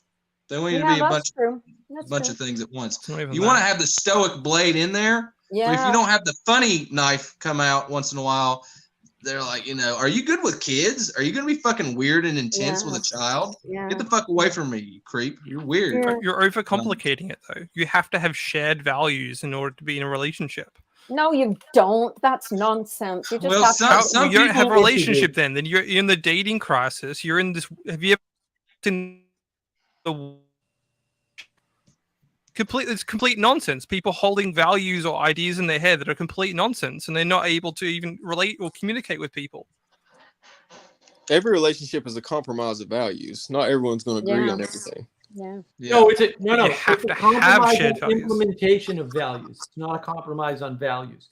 If your values don't agree, you're not going to get along. This is never going to happen. You never meet anybody with whom you share values totally. No, that's not true. Always. Not Happens to me totally all is the time. whave word there. Well, Yeah. he What's- said you have what's to the share word? values. Like what? You don't share values. You just both decide that you want to get married and have kids. Like that's what it's about. It's a shared No, goal. no, Yeah, no, yeah, for sure. You pick your friends and everything based on values. There are plenty of people I do not talk to. I don't. I just know if they want to do what I want to do. When you turn Isn't your that- TV but that's on, do you just watch the participation, first thing right? that comes up? When you Sorry? turn your TV on, do you watch the first thing that just appears on the TV? I'm talking about people Sometimes. in relationships. No, I'm talking about the phenomena of interacting within the Well, world. it's different. People are different than TVs. No, they're not. And then, Grim Grizz talks about that It's all the time. participation. Yeah, well, Grimm is wrong about everything, unfortunately. I But love Grim. I love Grim. I know. I like He's a Grimm too, character. but he's also wrong about everything. So that's No, unfortunate. he's brilliant. He's got some brilliant ideas. Like I like his ideas. we No, all have he- brilliant ideas. His Well, most just brilliant. said he was wrong about everything, and then you His just said we all his have most brilliant brilliant ideas. thing he stole from a pastor. So yeah, whatever. When I find that out. Well, I know, That but was I'm like, evil. How evil are you guys? Okay, let's do No, it. I'm not Who's saying the that at all. most Don't, evil don't around here? equivocate. Don't equivocate. What I was Huh? trying to get Hey, Gurmy, towards, Shroomy? you Oh, sorry. need values in order to relate to people. Just like when you watch a TV, you don't often watch the first thing that it appears. Yeah. Just like when you present yourself to a lady at a bar, like Blue Jay was saying, you have to find out something to talk about. You have to start just with go- something and then pivot towards Juggalos something that you always share. go for juggalettes and vice versa. I just think it's all intuition, right? You just go on your intuition and your imagination, and if it feels What's good, your then intuition that's based that. on? You Oh, use a. well, it's There you certainly go. We're not going what back I'm to a ex- thread that I was trying to point towards. Your intuition is built upon previously known facts, values, patterns, and then you decipher that, and then you choose to act on which intuitions in the moment you think are right. I'm a Because often mystic, you have though. I'm a competing mystic. intuitions, No. competing signals that are happening when you meet people. You're like, do I pay attention to that particular part of her face? Do I pay attention to that fake handbag? Do I pay participation to the drink? Like you Or maybe it's participate in different. the phenomena Maybe of it depends on the singles that are time. happening in front of you, and Guys. you choose to put values towards that. You're like, oh, she's drinking sparkling wine. I don't like sparkling wine. I can use that as Your like, life "Ooh." sounds the way your mind works sounds so fucking stressful, man. No, I'm not. No. I'm That's putting not stressful. you doing this without you even knowing it. Knowing it. All I'm doing is pointing to the phenomena that's happening in your head. You might not be aware of it. Fair enough. I don't use Fine. my head. It's my Well, stomach. I mean, Because I of am- intuition, because it's embodied, it's happening whether you like it or not. It's not the causes. You're pointing to the causes and the quality. I'm pointing to the intuition. Where is it happening? I am. It's not happening in your head. It might be happening in your gut, but it's an embodied sense. You're paying attention to things in the environment and going, is that a good thing I should be paying attention? And you'll map out all the things. Oh, okay, she's got got a fake watch. She's drinking sparkling wine, and you're forming those intuitions in your head, and then you're going to act on that with a causal reaction in the world, and then that will feed back to you, and you continue Oh, I forward. wish I was like that. I've tried to be like that. You do but that it- all No, the you do time. If that. I'm rude You to do you, that. we had I a member on don't- here I a couple know. months. A lot of people. We had a member on here 2 weeks ago. Sorry, we had a member on here 3 weeks ago that we waited, we participated with. We were very nice and generous too. And it got to the point where it was quite obvious this person was disingenuous, and we had to make a reaction to that What's that got to do with what we're talking about? because that's the natural And phenomenon I of your didn't think daily he was life. disingenuous. I just didn't want to be argumentative that time. No, he was disingenuous. I didn't He was think drunk. so. I didn't think he was No, disingenuous. that's you don't have to think that he was being disingenuous in his interaction. I didn't think so. I Because thought, I mean, that's you a don't really want to know nice what I way of thought. saying he was being an asshole. But Well, Yeah, we he all have could our have been opinions. see, the thing with me, I think he could have been genuine, but it didn't But you matter. don't know. You don't Right. know. You have to take those intuitions and you have to put a value on those intuitions, and you have to wait over time to go, Okay. when do I act on this intuition? Because I very early on go, okay, this guy's a loser. This guy is just being argumentative. Okay, I put something out there. Is he willing to dialogue on that? He's not. He's going back to his thing. Okay, Okay. intuition. Can I give I'll some? be patient. Can I give then some you go forward. pushback on the intuition? Okay. Sure. So sometimes I do like operate off of intuition, and I walk into a bar and I start scanning. Is she available? Is this group cool? Does that guy want to talk to me? We be friends? But my very best interactions that things have went so smoothly and I've created good connections is when I just fucking forget about all this shit. And you're I acting just on intuition. and I just no. this is what I'm asking is You're in the flow state. this is what I'm asking is the flow state whenever you're playing a little fun game with everybody and you're just bouncing off and you're just like saying what things come to mind immediately instead of like analyzing things. Is that outside of this whole thing that you're talking about? No, it's inside. I'm pointing to the phenomena of being in the flow state. Do you get that? It's coming top down. Yeah, All the these flow intuitions state- and signals are coming, and then you're in the flow state, mapping it out, trying to act on what signals. So you're arguing that when you're in the flow state, you are like actually better at mapping out everything. Of course.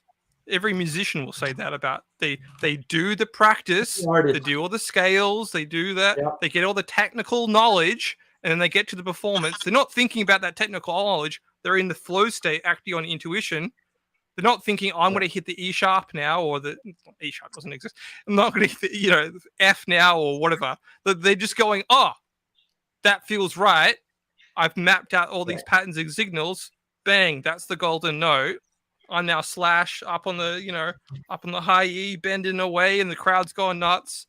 At that point, Slash is not even participating in the crowd. He's just in the music. I think what I'm trying to understand is that, like, lots of times when I'm like, I'll be like over talking myself and arguing with different personalities in my head, and I'm like, shut the fuck up, dude. Go do it. Yeah. And whenever you just go do it, lots of times it works out like way better than you just. Right. That's because you're giving up on rationality and you're stopping the rational process, the conscious process, and you're going with your intuition, which is an unconscious decision-making process. It is what the flow state is.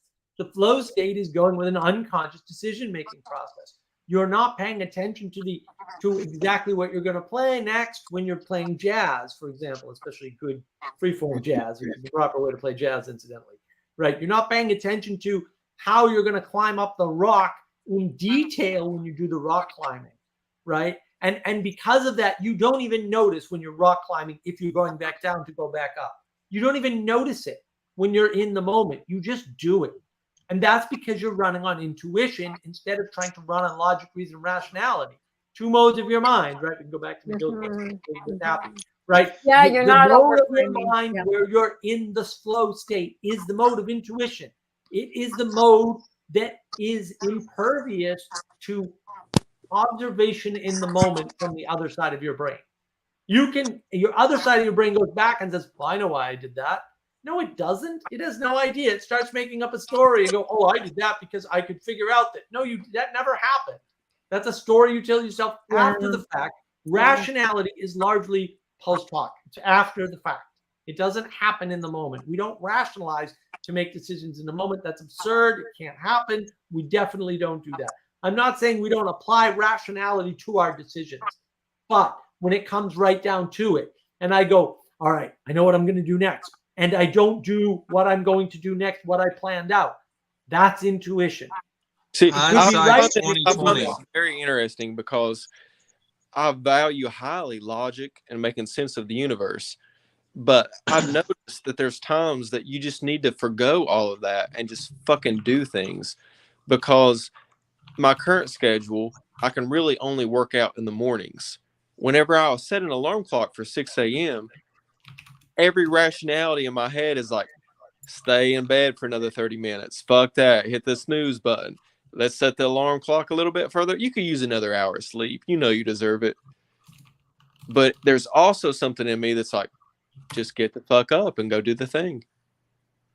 And when I listen to that, my whole day is entirely better. Yeah. It's almost like the opposite of rationality. It is the opposite of rationality because we are not rational creatures. We are never going to be rational creatures. We're not supposed to be rational creatures. That assumption is wrong, and we know this experimentally. So I have no idea where we keep going. And you're aiming for the highest, Blue Jay. You're aiming for the highest there. You've set you're going for the top, right? Right. There's two angels. It's simple. You've set your eyes on your highest there's life. There's two angels. One points down and one points up. And which one do you listen to? Right. And this is a well-known trope in all of mythology or fairy tale or storytelling or however you want to frame it. But what I find interesting is that whenever I follow the high angel, it's almost like I have to give up a certain amount of my brain and myself. Yes. Of course. You have to submit. You have to sacrifice in order to go higher. Every form of transformation or transition requires something of you. Even on a materialistic scale, you can have to say, force equals mass. You have to have something that happens that pushes it along. So if you want to change your behavior, you have to give up you have to give up sleep. You have to give up that will to sleep in. To point to your example. Do you understand what I mean? So that transformation of you're working on your body requires multiple amount of transactions or transformations of your habits, behavior, even your body clock, what you eat the night beforehand, the decisions you make the night beforehand. You all have to make those transactions in order to get somewhere, to do something. Does that make sense? Yeah, trade-offs. I'm trying to avoid that, but yeah. Trade-offs are good. People misunderstand trade-offs, Mark, don't they? I have a video on that. I'll post it in the chat. I know, it's a great video.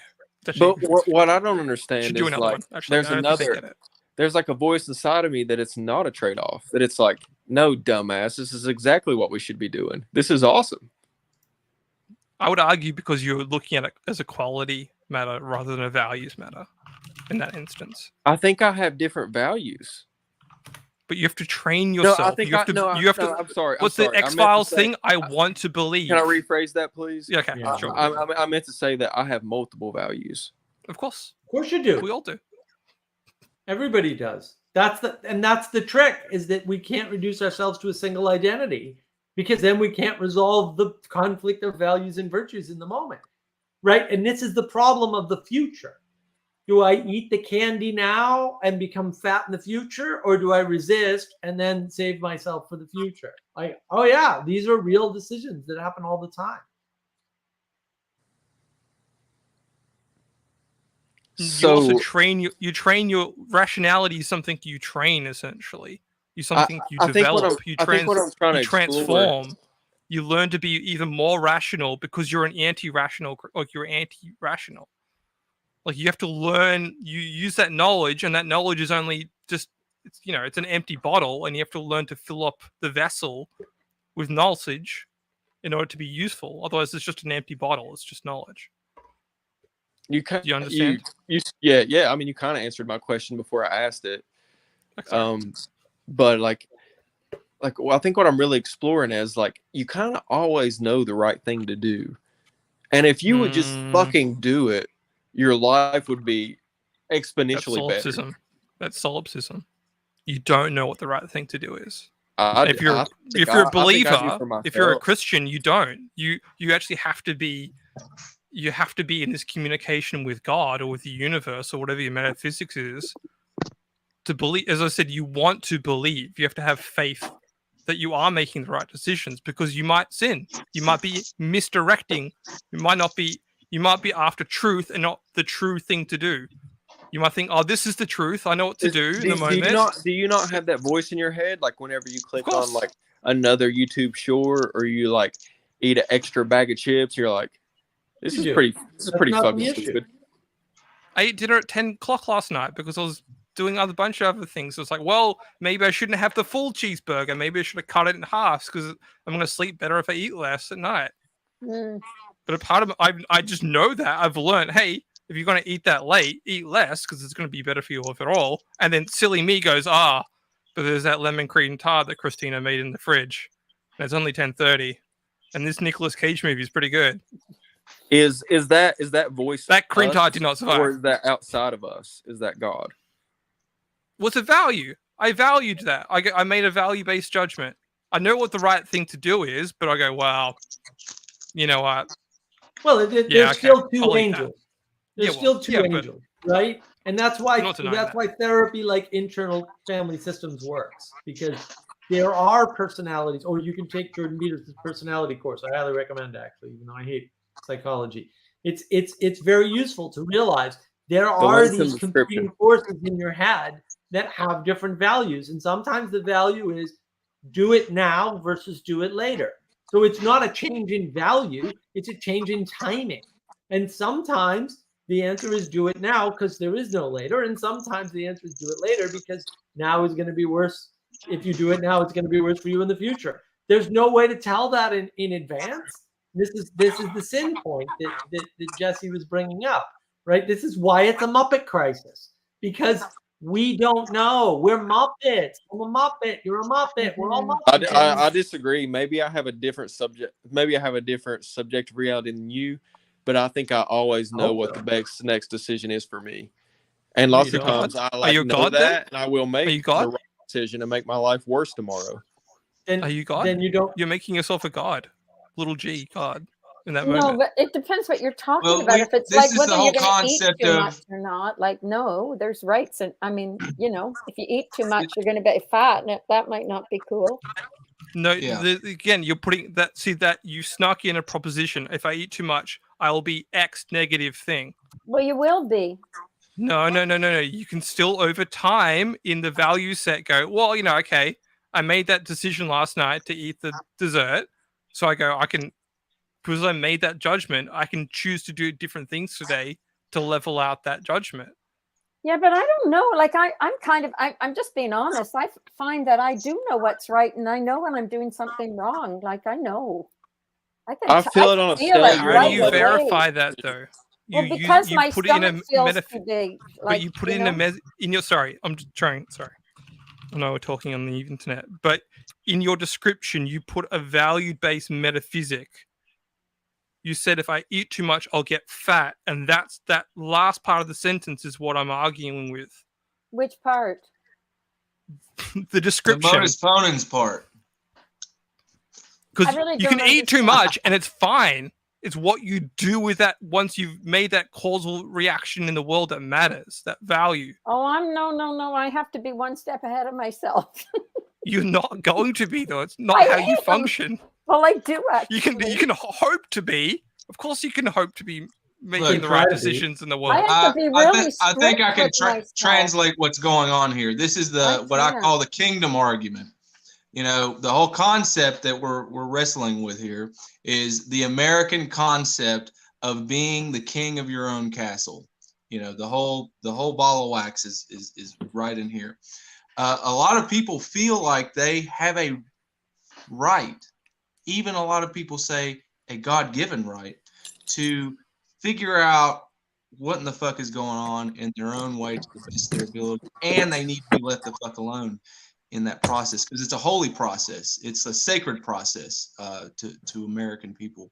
It's something that we, you know, had the whole entire Revolutionary War about, and then the Civil War about all of the wars in the psyche, in the American psyche. And I don't think that's going to be a very easy thing to defeat, no matter how, you know, mathematically you can deconstruct what people are saying. At the core of it, I feel like, because this is getting what's getting talked past, is that belief that, you know, this is my house and I'm the king of it, and I have my own set of things that I believe in that I'll fight for. And then my neighbor over there, I know that we don't agree on everything, but, you know, that whole Voltaire thing, I'll defend your right to say it. You know, that's the critical part here that I think is being missed on a lot of these conversations. Yeah, I think that's excellent. That pretty much, whenever I say I know what the next right thing is to do, it's like I know the castle I want to build, and this is the next step to do it. And if I don't follow this step, my castle will be worse tomorrow. Yeah. Everybody's building their own castle, their own fortification. Yes, but your castle can be a castle of corruption. Well, people will say, desires set against yourself. I don't give a shit. You know, you can take your castle idea and ship it. You know, we're never going to get anywhere. Never. We have to let people build their own castles. Well, yeah, that's the way I think now. It's like the dick measuring Blue Jay was saying earlier. It turns into a dick measuring contest of whose castle is less corrupt. My castle is the cleanest, best castle ever. Your castle sucks. Nobody's going to talk to each other anymore. The participation is gone. It's blown to bits. Yeah, I'm really into castles and tower houses, as you can tell. Like, wow. I never forget the reason I'm the Tower House is because I went to Blarney Castle in Ireland, and it's so cool. It's this big tower house, and on the main floor, there's another floor above it. It's more like 2 floors above, and there's nothing below. And the main floor, when people were approaching the Tower House, they would look. There was a lookout at the top, and they would look to see who was coming. And even if it was family, they would let them in to the main floor, and then they would question them from above. And even if it was their family and the family had turncoated on them in any way, they would throw the boiling oil down on them and kill them. Like, I understand that. I'm 70 now, and I used to be very what should you say? Maybe a bit naive, Jordan Peterson would say, but now I really believe in the Tower House. I really believe in protecting and questioning always, and being aware of, like, we live in a dangerous world. That's how I see it. And I'm part of it. I'm part of my dangerous world, right? As well. So it's a big job. It's a big job to be noticing not just yourself, but what's going on around you. And it's really stupid to think that everybody today is going to be who they were yesterday, etc. Like, yeah. So I'm really into building your castle and having a tall tower house, and the family lived on the top floor, right? So the kitchen and the servants were just above. They called it the murder hole, where they used to go out and pour the oil on whoever was going to try to trick them. And then that was the servants, and then up above the family lived at the very top. So Blarney Castle changed me forever. When I found out that they didn't even trust their family members necessarily. And I found that to be true. Like, we're too naive nowadays. We can be kind, we can be polite, but we do need our castles. Well, it's worth asking why we're naive. And I think the reason why we're naive is because we're relying on knowledge and not intuition. We're relying on things that aren't proper participation to know about the world. So we're using frames like economics and stupid frames like politics to try and make sense of a world that is too complex to be made sense of or reduced into frames like economics and politics. Right. That's exactly true, Mark. There's also a leadership crisis going on. There's not enough examples of right embodiment for people to model their behaviors on. Right, exemplars, right? And that's what leads to thinking you can just do it all yourself. We need Don Quixote. We need Don Quixote. Like, man, I couldn't figure out why the author went on and on for however many hundreds of pages, right? You read that story and you wonder what the hell is going on.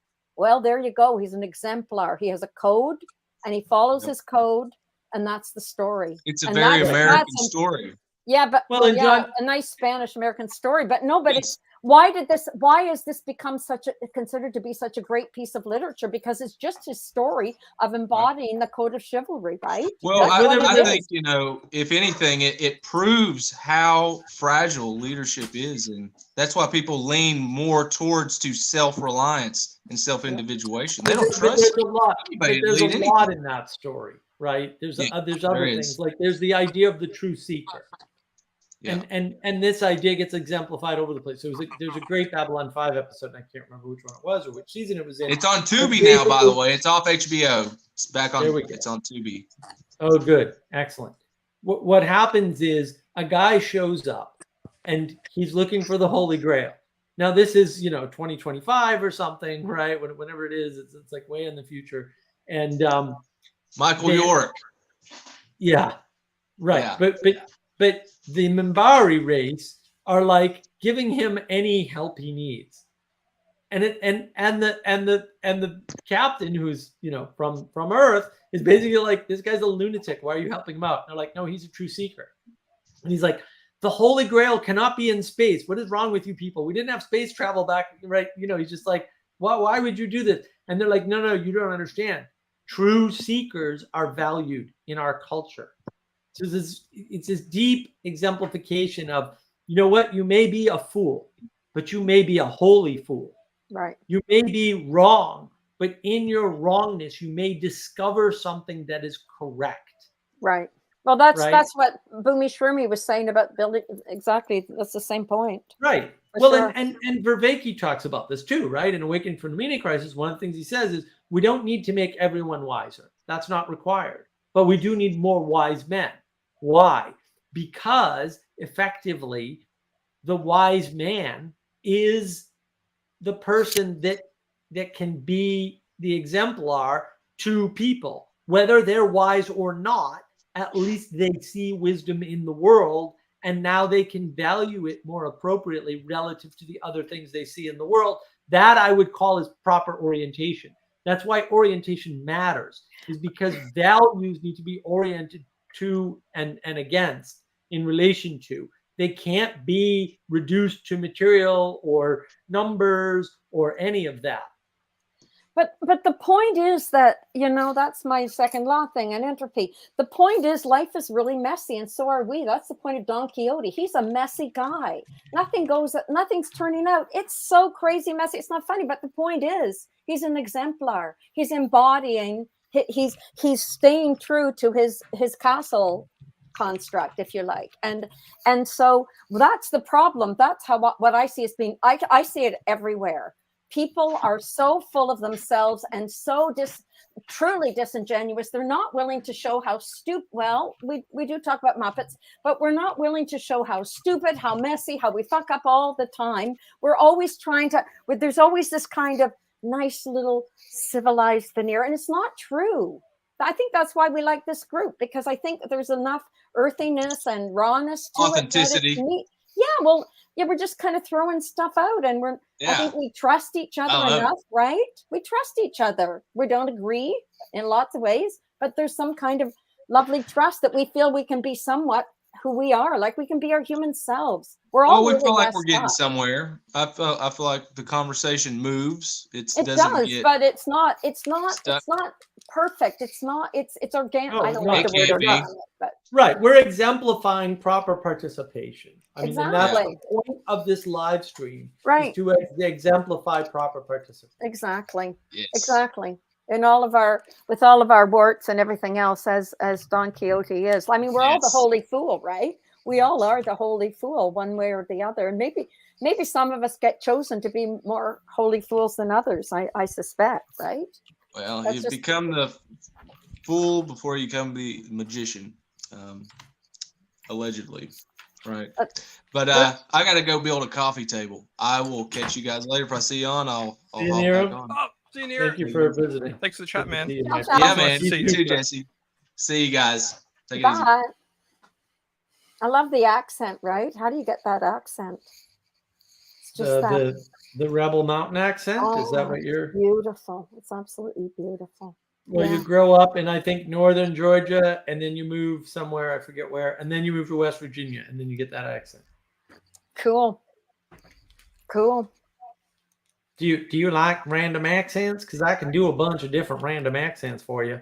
That You guys, American accents are great. You have so many different ones, right? Like, we get a ton. Yeah, you're really local. It's because your country is too damn big. Yes. There are 11 nations in North America. Yeah, but the Only states. 11. Yeah, but there's real identity with place in America, much more so than we have, I think. Like it's because they don't leave. You're really connected. Absolutely. Yeah, it's because they don't leave. Oh, isn't it statistically like 50% of America doesn't have a valid passport? Or is it more, I think it's more than that, but I think it's fair to say the last time I heard about it was like they just don't have a valid passport. That is true. Yeah, well, we don't need one to travel, and you can go the U.S. is way bigger than Europe, so you can go a lot further than a European can go without needing a passport. Yeah, and you need a passport to go to Canada. There's so much going on, right? Like there's so much going on in the States. You've got a huge population, and What about Mexico? Can you go to Mexico without it? No. Nope, Okay, absolutely not. Never could. Never could. Okay. You used to be able to get into Canada with just a driver's license before real ID. Now I think you need a real ID, if I remember correctly. Right, because of COVID. But I use my passport because I have a passport, so I get to use my passport. I don't think they stamped it for Canada either when I went to Thunder Bay. I'm rather upset. Are you going? You're not going to the conference, Mark? In Chino? No, I don't have the resources to go to the conference in Chino. Oh. I'll be I'll be lucky to have any resources at all by the end of by the time the conference rolls around. Just do some I am- consulting, Mark. Just do some consulting. You'll be fine. I'd like to. I wish I could find some good consulting gigs. Unfortunately, everything is They're out there. computer They're out industry. there. Well, the computer industry's completely collapsed, right? All the big companies are double-digit layoffs. All of I them. think there's a channel called Mark Labrie on that. He's talking about the computer industry. I'm not sure. There's like a 40-minute rant this week, something about software and I did another control software rant, systems yeah. and verification Did methods. you watch my last one? The one about complexity? I was doing piano practice as I was watching it, so I was like half getting it, and I was like, Mark doesn't. He's like, this is definitely a rant. Am I not? Yeah, so I wasn't connecting. That's what I was afraid I wouldn't be able to connect. I've been working on that for a while in my head, but I was like, There's a I lot just to got be to do a said. video, and then Yeah. I don't think it landed. So, which is fine, but it's hard to express complexity in any reasonable fashion. So, fair enough. You need a summary. With your Well, rants, you need to summarize. That's my So, feedback. well, that's also true. I tried to summarize at the end of that. So I did, I didn't Jesse, get to it. Sorry. just for you, I gotta move you because your stupid things. There we go. Just for you, I listened to my Fourth Estate video again, and I took notes on my own video, which was the most painful thing I've done in my life. So, and then I used that to do a new video, which is going to come out soon. I have 3 videos in the kitty, and I'm going to have to edit at least one of them because my editor is busy. So they won't be great. They won't be a wonderful edits, but they'll be edited. And then I use that in the formation of one of the new videos. So we'll see Right. if that worked. You'll have to give me feedback on that one. We'll see if you can recognize which of the 3 it is. So there's going to be 3 videos coming out. We'll see if you can figure out which one it is.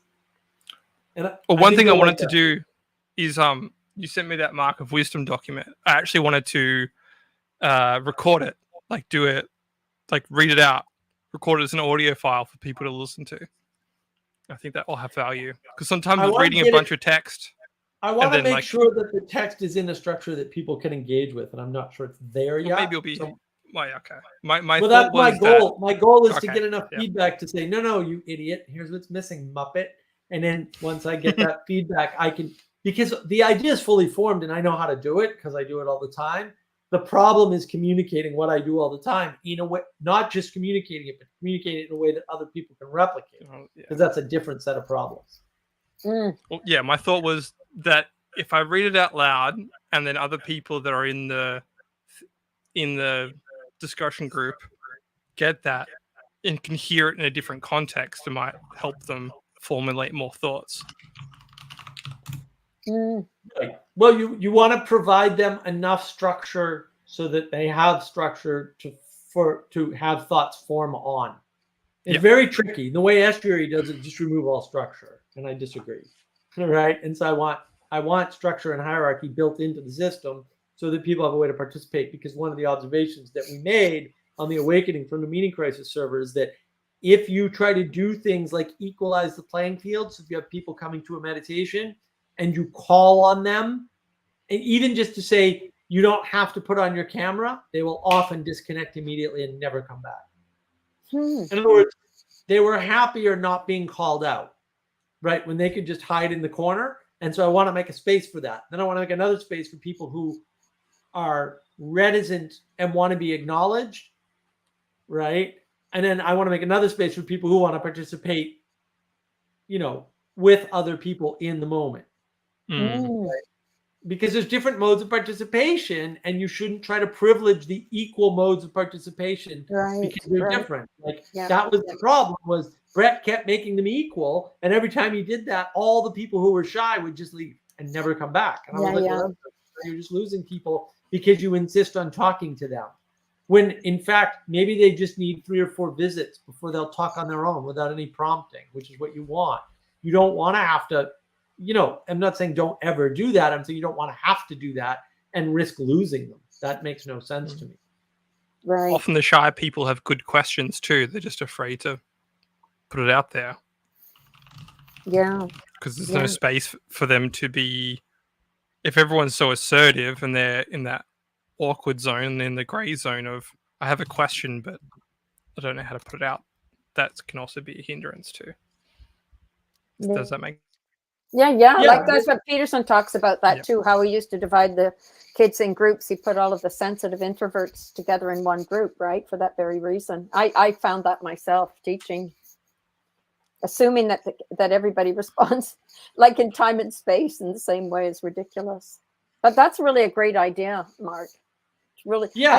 I think that's so important actually. I think that's right. It's it important. sounds like a little thing, but it's actually incredibly important. No, it's huge. You want to give everybody a way to participate that they're comfortable with. Yeah. And when you try to equalize everything, you can't do that, right? You can't be all things to all people. And so there's this tension. And then the question is, well, how much structure and how much lack of structure so that ideas can cohere in a way that everybody can participate in those ideas. When you I know that's the problem. That's for me the problem with church, to be quite honest, is because to me, church tends, I don't know, like if you're highly introverted and highly sensitive and eccentric and you're an abstract random thinker, there's not much space for you because church is so regimented, no matter which kind you try. I don't know. Yeah. Oh, there's different problems with church. One of the problems with church is that it's bringing itself down to meet people where they're at. And that's a deep mistake because it's just bringing everything down at that point. That's no for good. sure. Yeah. And then there's other churches that are, we'll say, too lofty, right? They're keep pointing up and up and up and up and up. We'll say on the spiritual side of the register, the ethereal side of the register. And so no one can meet them. And so they're always falling short. And then a bunch of people can't deal with always falling short. Right. And then you have the rest of the churches, which are basically Protestant rebellion camps. And that's basically what's happening. I mean, that was the big 5-hour live stream on Jacob's channel with Sam Adams, basically saying, well, I'm a rebel and I set up my situation so that eventually I would be kicked out of the church, which didn't happen. And so I was kicked out of the church and woe is me. And now I'm a victim. And I'm like, you hate victim culture. Why are you being a victim? But he's being a victim. And none of what he says happened. He uses the word excommunicate. I'm like, you weren't excommunicated. You weren't anything like excommunicated. None of that happened. They still want you there performing the liturgy and participating in the Eucharist. Like, that's not excommunication. So Mark, tell me how you're going to do that with these different people. How are you going to set that up? That sounds, I just can't picture it. Is it going to be tricky to have spaces for the different personality types, I guess you could say? I don't think it's that tricky. I think, and this is where I have to sound contradictory, even though I will insist that I am not being contradictory. When you put structure first, and then you add emergence, that is the proper role. Structure, then emergence, right? That way the emergence is constrained and emergences that happen outside the structure are ignored and excluded. That is correct, right? They are contained. So the emergences that are contained within the structure are held by the structure, and emergences that can't be, right, they get rejected or not seen. Either is fine. They can be filtered out or they can be rejected after the fact. That's fine. When you do that, what emerges, and that's part of the structure, that is the thing that is correct for the group. Right. Because you're right. my experience in online communities in particular, but communities in general, is that filter is the most important thing. I agree. Everything comes from that filter, but no filter that leads to stable group types is a good filter. In other words, any filter that you choose has to be flexible so that different types of people can show up and that different structures can emerge to accommodate that set of different type of people. Yeah. And getting that mix right is not trivial. I'm not trying to reduce it. I think it's very difficult. That's why I like feedback on the document, because when you get into the communication of what I just described, that's when things get tricky. Like, how do you tell people how much structure they need? Because there is a how much. It's not a how much, because it's not a quantity, it's a quality. What is the quality of the structure that is required so that a random group of people with a random mix, but with the right aim, right, because that's the container, can enter and form something greater than they could form otherwise through mere emergence. Right. Wow, that's quite an endeavor. That's Thank that's you. big. That's big. Wow, but I think you're right. I agree with you for sure. One idea I had as well, and I would assume that you ought to have this, is to help people do principle-based learning. So I watched your middle out video, Mhm. and for the last, I think I watched it twice. Recently. Oh, okay. Oh yeah. But now every time I hear that, I try and take that principle and put it in different examples around my world, even in my workplace, and just go, hey, we're starting from the middle here. We're not actually like steps 1 to 4. Great. I've got problems. Like you can't just start from 5 onwards and assume. Right. But people doing that even in this dialogue can go, so jump that principle in, just teaching people, have a principle, watch it, and then watch your world for a little bit and trying to apply that principle in, and then you've embodied that principle. And I think that helps. Well, that's great news. I'm glad to hear someone gets middle out thinking and the idea. And the interesting thing to me is that, and I don't particularly like Ken Ham, but Ken Ham actually does some talks, and I forget which talk I was listening to, but I was listening to one of his talks. He's the guy that does the Ark Encounter, and he's a crazy creationist. Okay. And fair enough, he is. But he actually describes middle out thinking in using entirely Christian language. And he basically says you don't start with the creation. And therefore, and he's got this little diagram that he uses, right? He's got this big Roman looking road and this little tiny dirt road. And at one end of the dirt road is a cross, right? And then there's an intersection point with the large road. He says, you can't grab these people from the large road and send them to the cross. You first have to send them back to Genesis and then send them to the cross. And I'm like, that's exactly what I've been trying to tell everybody. You can't start in the middle. You can't ignore the beginning point of the Bible, right? And even though, ironically, that's literally what Peterson does. He does what Kem Hand shows in that diagram and talks about. He takes people into the Bible through history via Egypt, which is the place where history and the Bible definitely, certainly intersect. Whether it's accurate or not is not relevant. That's where the intersection is. And then he takes them back to creation. And then he takes them forward, up to the resurrection. And that is the correct way to do it. So he's actually doing what Ken Ham is talking about, using completely secular language, which is why it's not a revival, Vanderclown. It's not a revival, right? And that's how it works. I mean, that's not the only thing he does. See my videos on Jordan Peterson. I've got like 3 or 4 of them at this point. But that's part of what's happening. And actually, I think it's 10 more views to get 1,000 views on Jordan Peterson, his trick. So let's make that. I'd love to have one video with 1,000 views. I was surprised that one was going to be it, but that looks like it's going to be it. Yeah. So what did you call that whole principle, though? What did you call it, you two? Middle out thinking. Middle out thinking. Yeah, it's so one example of middle out thinking is saying, okay, here's what I do when I'm doing something. It's like, wait a minute, where did that start? Like, are you sure that's what you do? Like, how did you get there?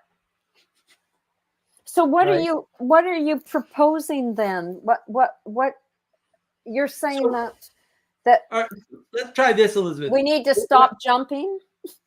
Well, hold on. What Peugeot used to do, he's not doing it anymore. He used to say to people, like he did this with rationality rules, where are you standing? Right. Say that. Right? And I'm a big fan of knowing where you're standing. But the better question to ask is where you're starting. Right. And because this is what happens. John Vervaeke goes, aha, non-theism. That's the answer. And then he goes, some of the church fathers were non-theists. Oh no, what do I do with how do I integrate this information? Because non-theism was the answer that I had in the moment. Like, I don't think I'm being unfair. I think I think you can watch John. That actually happened in his development, right? And then the answer is there's nothing wrong with non-theism as long as it starts with theism. But if you start with non-theism, you're starting in the middle. You can't identify where something isn't until you've identified the thing. That makes no sense. That's the middle out thinking. Where are you starting? You're starting with some understanding of God, and getting the rest of your understanding of God by poking at the edges. That's proper non-theism. Everything else is not, because you can't know the opposite of the thing until you know the thing. I mean, this is the whole identify against problem. Right. Like, you can't identify against, because then when you ruin the thing that you're identifying against, you don't exist anymore. You have nothing to do. Like, the whole thing collapses. That's why rebellion for rebellion's sake is dangerous. That's why identifying against is dangerous. That's why being a pirate is dangerous, because if you're a successful enough pirate and piracy is successful, no more goods get shipped, and now you can't be a pirate anymore because there's no shipping to be a pirate against. Like, you can't stay in that state. It doesn't mean you can't sail the seas and pirate for a while. Obviously, I am doing that now. No, really, right? Like, so it's okay to have, but eventually the piracy, those things were rescinded, and in some cases they were rescinded, and the people engaging in them were then declared traitors. They were not. Yeah, and they some were pirates hung. got converted. Yeah, as well. Well, some got most got converted, but a few got hung as traitors, even though they had they weren't traitors, they were patriots. Like, what's going on, right? But and there are reasons. Like, some of them were traitors, but some of them were not. Like, and that's we get caught up in the ambiguity because of the hermeneutics of suspicion. We get caught up in the outliers and the places where things didn't work to say, aha, that's not what's going on, because one thing one time didn't work in one situation and I can prove it. And usually they're wrong, but even when they're not wrong, they're wrong, because if something works most of the time, that's good enough. Right. And they're not into good enough. They're stuck in the science frame. Even while they're being a conspiracy theorist and denying science, they're stuck in the science certainty frame, instead of understanding, no, certainty is not granted to you. Yeah. Right. Did you, okay, so going back to this conversation, there was a moment where I would say there was a vulnerable or an honest or a spirit manifest when I challenged Blue on how does that work? And if we all paused and there was kind of like the dust settled, the tumbleweed rolled across and he had to think about it, and something came in. It was like a piece, you could say. Something kind of started, and then the whole conversation from that moment shifted, because we, in one sense, we're all aligned on, okay, we found the actual topic that we were talking past each other a lot, and up until that moment, there was a locking in, and then a fruitful conversation occurred. But before then, there was all these. I don't want to be too descriptive. Talking past each other, all shots fired, rather than all aiming at this right target. I can't see what you're talking about. I don't know what you're meaning. There's a pause in the participation when people are reorienting their aspect, particularly in this case, because Jesse pointed towards where are we aiming, right? And just by saying that to one person, it causes everybody to pause and say, oh, where am I aiming and where is he aiming? I'm waiting for his answer, but also I'm thinking about myself, where am I aiming? And where did it all go wrong? Because obviously we got to the aim question, so something went wrong. Like, your brain just makes all those calculations intuitively, right? And you're unconscious. That happens. That's what causes the pause to be universal. Everybody at once starts to reorient in the conversation because the spirit of the conversation had been lost.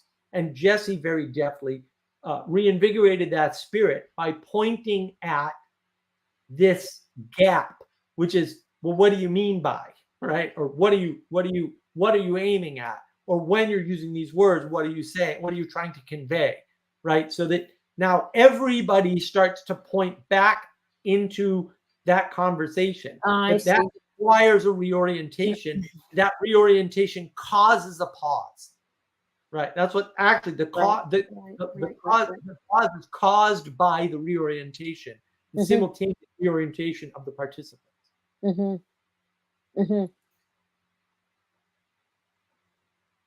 Did I do you justice there, Jesse? Thank you. My pleasure. Thank you. I'm an intuitive myself, so I've had to like Right. navigate my own patterns. Say it that way. Right. Well, and I think you that's get better what at doing navigating patterns is about. You know, look, I can tell you the material rules and general guidelines of sailing a boat, right? Because I'm a sailor. I know how to sail a boat. I did not learn sailing a boat by learning port and starboard. Let me tell you, first of all, I'm dyslexic, and that really doesn't help. It's very big problem. But also, what happened was there was a boat. I was on the boat with my uncle and my father. That's what happened. And then I'm watching them. And then eventually, I know how to use the jib better than either of those two because I'm using the jib. And when you start to use the jib, you learn how the jib works. And then when you start to use the mainsail, because we had a 15 or 16-foot cat that my uncle owned. It was great. Out on the ocean, too. It was quite exciting. Yeah. Oh, And no then wonder you're so good. That explains learned- everything. Sailing will tell you everything. Well, and look, I mean, a few times, because my father was quite honestly an idiot when he sailed. He would just make dumb mistakes. He'd get us dunked in the water all the time because he'd fly the cat, right? He'd take it up on one pontoon, and then it goes too far, and then you flip over, and then you're in the water. But the other problem he had is sometimes he'd go over the sandbars. There's a sandbar it's called Basket Island in Biddeford, basically, over by Hills Beach, which is where our family cottage is. And take it, and what happened is the rudder, which is a dual rudder system, would kick up, and then it would get stuck. And so the problem now is you can't steer the boat, except I could steer the boat with the jib entirely. And I could make it go anywhere I needed to. And I learned that very quickly because we'd be stuck and there's other rocks to worry about and there's other things you have to do. And if you don't orient the boat right with the sails fluttering, basically, then you can tip over again. So you've got to be very, very careful. Yeah. And now my father, if it's just my father and I on the boat, he has to fix the rudder, right? And I have to make sure the boat doesn't do anything funny. So I've got to turn the boat and make sure it's still going with the mainsail set. And I learned how to do that fairly quickly because, that was a problem. Right? And so this is why navigating patterns matters, because the way you sail a boat is by navigation of patterns. You don't sail a boat by propositions and procedures. That doesn't happen. It's not to say you can't start there. And this is the trick with the Mark of Wisdom community document, is that you start with some propositions and procedures and rules, but you need to leave enough space in that system for the patterns to emerge and then allow for the navigation to happen through that. And that navigation isn't the navigation of the structure you started with. It's the navigation of the change in the structure you started with to accommodate the group of people that are that emerge inside the container. Yeah. There you go. That's the trick. And it is a trick. It's very difficult, right? And I'm not sure I can do it. I'm still struggling with it. And that's why I'm like, I need to do this because people need this. They need this community built. And so one of the things that happened, right? So I go off to the Table Rock Tea Company, right? To take their free tour, which is wonderful. Everybody should go to their free tour. There's their website, www.tablerocktea.com. And I meet the owners and I explain to them my vision, right? I say, look, I've got this vision of having a wisdom tea company. And the wisdom tea company, T stands for time, energy, and attention. I've been using it for years. I never noticed that. I'm a big tea drinker. I feel like a Muppet because I'm a Muppet. Just turns out I'm a Muppet. Who knew? Oh, no, I knew. I was a Muppet all along. So we only discovered this in the past 2 weeks, right? We all feel like complete Muppets. Sally Joe, Manuel, Mark, Ethan. We're all like, wow, how the hell did we miss time, energy, and attention is tea? Like, why didn't we put these things together? And then I start to do this research and I find this company. And there's, like I said, there's only 4 of these stupid companies in the United States, right? And the United States produces less than 1% of the tea or something in the world, right? And 2 of them are in South Carolina. 2. And the other 2 are in Mississippi.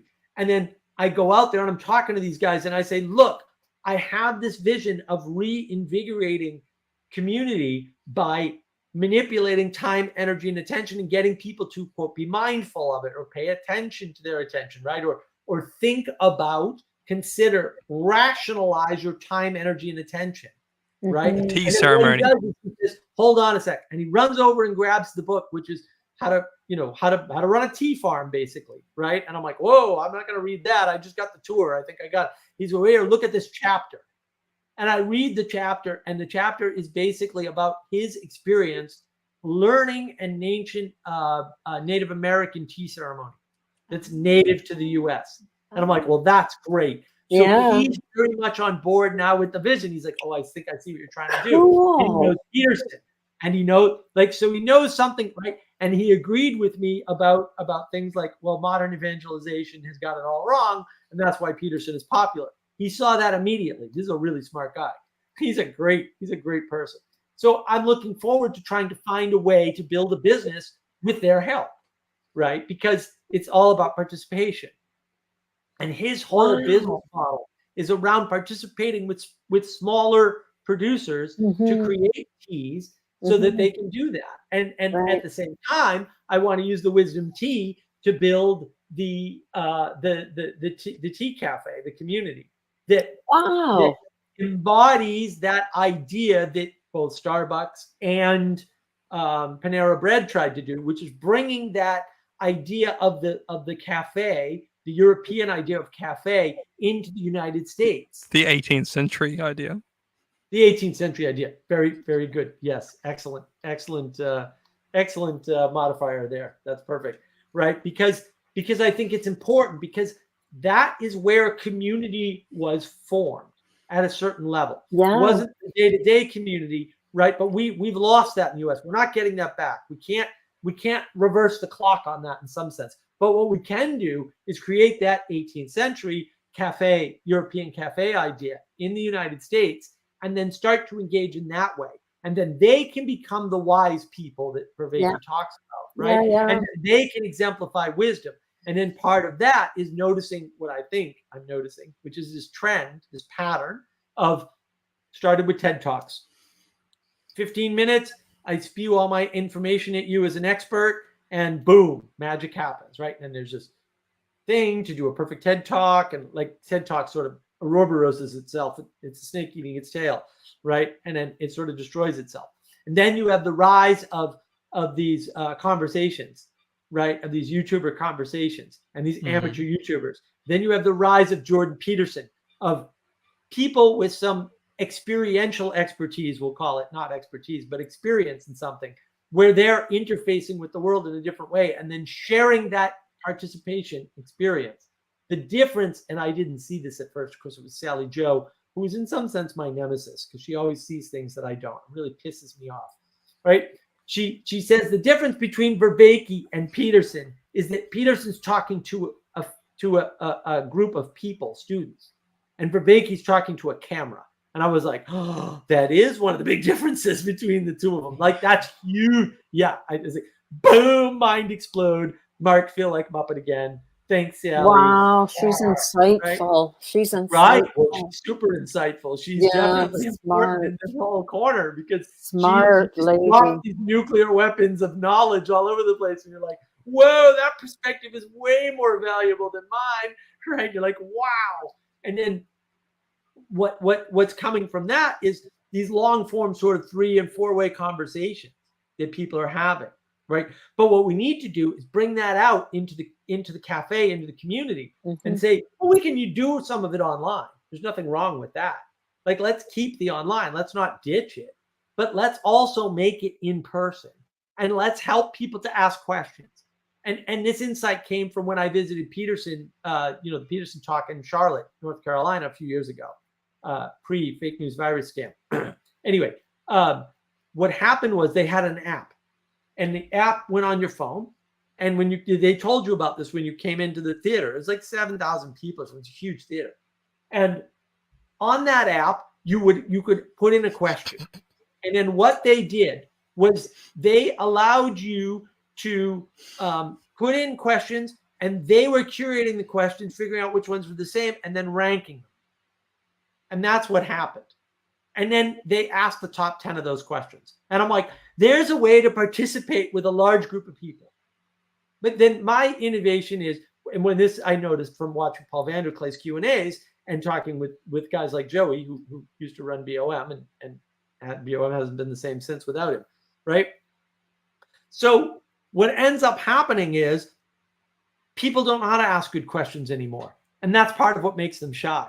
So if you have a producer there curating the questions with people to make them better questions, then all of a sudden you have a level of interaction and participation that is beyond just asking a question.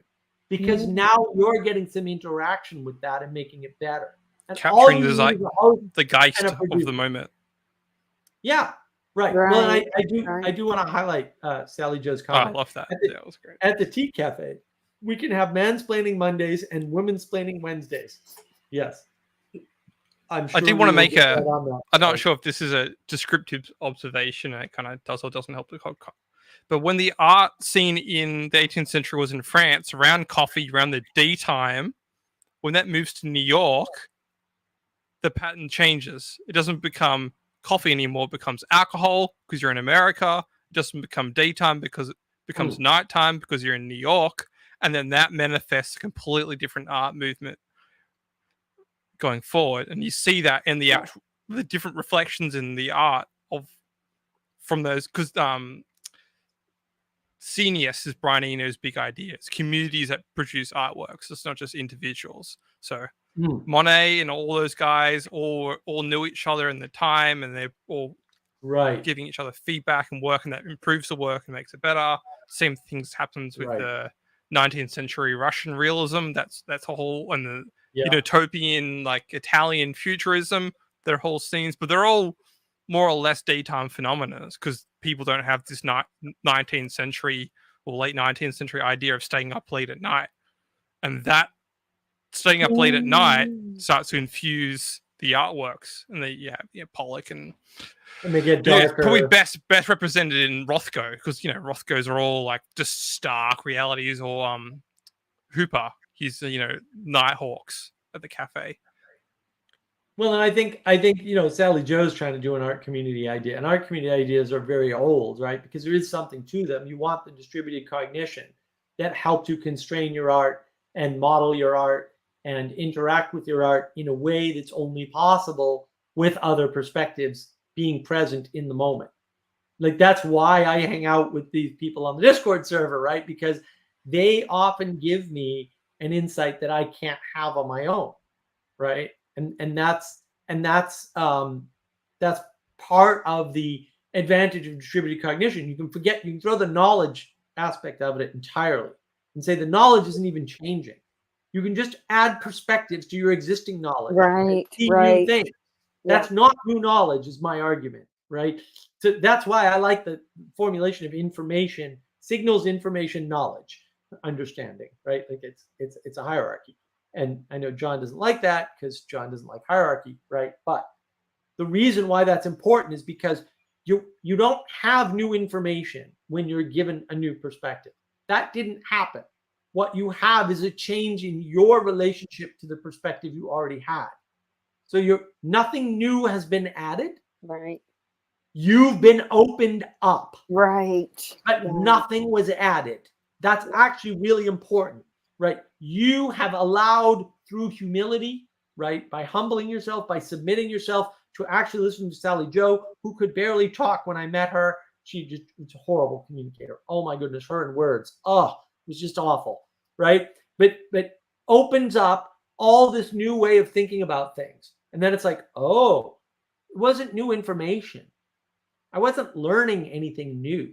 I was submitting to her crazy artistic brain. And in that submission, I find new ways of putting together the information. And maybe you can argue that now there's new knowledge because you put the information together differently. But I would argue, well, it's not really new knowledge the way we think of it. It's a new way of forming information. Mm-hmm. And maybe that creates new knowledge. But then knowledge is wrapped up in information, and it's not wrapped up in newness or additional information. Right. Insight. Good distinctions. Yeah. Insight. By definition, it's insight. So no longer, like, knowledge can be temporal, right? But insight you can carry with you for a long period of time. Does that help? Right. Well, I want to highlight, Sally Joe, it can't be daytime in America because work is our art. An interesting idea. We did venerate work by going to work dressed up. And yeah, we had a whole thing on that. And then distribution of thinking. It's great to disagree and sit with why. Yeah, well, it's great to, right. The distributed cognition has many advantages, and that's certainly one of them. This idea of being able to sit with disagreement, right? Or at least non-overlapping concepts around the same set of information and be okay with it. Because I think that is the skill, is the ability to accept disagreement. That's how you build intimacy. Yeah. I disagree with you, but it's not, the disagreement's not important. What's important is the participation, the cooperation. That's why knowledge is not important. Like, if knowledge is important, then disagreement is always going to be there, and we're never going to be able to cooperate correctly. We're never going to have the proper orientation and cooperation and participation, right? That's why it all leads back to that. And I like this. Talking is miserable. True story. Yes. Sally Jo used to have a very hard time talking, and it was miserable for her. And yeah. This gets back to my thought on flexibility too. You need to learn to be flexible, learn to be flexible, and find people you can be flexible with. And that's how you build those shared values. Because you'll meet people and you've got no give. There's no back and forth. And so you have to find something that you both agree on, something you both value, that you share the value, and then you learn that flexibility starts drawing out like a rubber band, and then all of a sudden you're quite flexible, and then you can have better discussions because you're allowing the tension. You can have that tension between two people, and you know that you can come back and you still share values. But when you don't have that flexibility between people, that's war, literally. Or boring, right? Yeah. It's just not going anywhere, man. Yeah, but there's lots of those conversations around. Just not, people don't understand what you just said, right? They don't understand the importance of the tension. It's beautiful. It's the drama of the whole thing. Well, they want happiness, and they're reducing happiness to lack of conflict. Yeah. And the problem is all the good things happen in conflict. Yeah. Right. If Jesse doesn't push back and say, well, your video was missing this, then I don't improve my videos. But that's a conflict because he's saying your video is missing something. It's like, what do you mean it's missing something? I'm perfect. I know. I'm not a Muppet like you, right? But of course I am. So without that conflict, I don't get better. Like, without that pushback, you don't get better, but you do get worse. Like, it's double bad. It's not like, oh, I stayed the same. No, you get worse. Well, exponentially worse, like unimaginably worse is the fact, right? Timing and manners matter. Timing and manners matter. So the time you make the comment, the manner in which you say it. Yeah. It also, you could even say the matter, like how you present your comment also matters. And look, I want to highlight this rather self-servingly, right? Sally Jo, I'm self-aware of how I sound at least 40% of the time now, thanks to Manuel and Mark. It's awful, but exponentially more effective. Because Sally's still a materialist, so she cares about effectiveness. And then I want to highlight this too, Benjamin Franklin, right? I've been trying to be quiet and listen more, even though my brain is constantly throwing exception errors. Well, that's excellent. Like that's the magic, right? That's the secret is, yeah, I have things to say like all the time, but keeping myself quiet and letting people work out their ideas on their own works out a lot better sometimes. Sometimes not. Sometimes, especially with really difficult people, and like I'm navigating those patterns. So like I don't get it right a lot of the time, we'll say, but it doesn't matter. Sometimes I hit it just on par, right? Fighting back against people at the right moment is really important. And of course, we got to do one for Jesse. Ooh, timing and manners. I like it. Yeah, it's good. Timing and manners is important. I think that was a really important point that Jesse made. This is the purpose of manners, is to teach you timing. Because if you just rush, and this goes back to what Benjamin Franklin was saying, if you just rush to say what you need to say right now in a hurry, that's not proper manners. Manners is part of what teaches you timing. Those two things interact in a very important way. Proper manners allows the contrast for you to wait, to find the right time to make your point. And part of finding the right time is also finding the right words. And I often screw up the most when I'm rushing, right? I'm rushing through something. I'm not taking the time to reorient, especially in the moment. Like the hard thing for me is I get in flow, and flow is cool because I can enchant people. The problem is I can enchant them and lose them at the same time. Or They're enchant yourself. still, or enchant myself. Well, that I'm pretty good at. I think I don't enchant myself much, but that's another. But what happens is they're with me and they think I'm right, but they don't know why. And that I actually don't like. I'm trying to avoid that. I'm very bad at avoiding that. But I'm trying to avoid that. I want to be able to bring the audience with me step by step. But I never know where you Muppets are and which steps you're missing. Right. And so, because what I can do is you can just make a proposition and I can know where that ends immediately because I see it in my head. Like it's not even a question. I know where that's going to end. That's going to end in Gnosticism. I know where that's going to end. That's going to end in Holocaust. Like I know it. I know this already. I can just see it. And the rest of you can't. Oh, most of the rest of you. And it's very frustrating because I'm like, how do you not see this? It's like the sun. How do you not see the sun rise in the east? Like really? And of course you don't. And it's like, oh, then how do I show them that one first step ends at this other place? And that's always what I'm constantly trying to navigate. One thing I look for is like, how has the person, and I do this intuitively, is like, have they made this point in the last couple of minutes? Are they repeating themselves? At the point of repetition, if there's no value in that repetition, it's okay, that's a moment. That seems to be a key to jump in. It's like, okay, you've put it out there. Maybe it was unformulated. Now I may need to kind of guide you or try to rephrase or restructure. There's an opportunity there in the rephrasing to either let them go further, which might not be good for them, or to kind of help them get back to the original point, or say they're wrong. Well, and that's the issue. You know, people would often go off on Manuel and I about, oh, you're interrupting. It's like, yes, because when you make that first bad step in your story, so you're trying to make a point, and you come up with a story to make your point. It might be a true story, right? It might be a story of something that happened to you in the moment. And then you say, I knew at that moment X. And you're like, whoa, no, you didn't. There's a reason why we interrupt.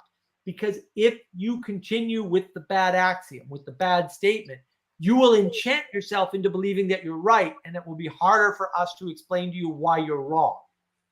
And that's often why we interrupt so early on. Because we're like, oh, we see the mistake. Here's a mistake. If you continue from that mistake, you're going to be more convinced of your bad position. Yeah. And it's going to be harder for us to unwind that. And that's why we do it. The dance.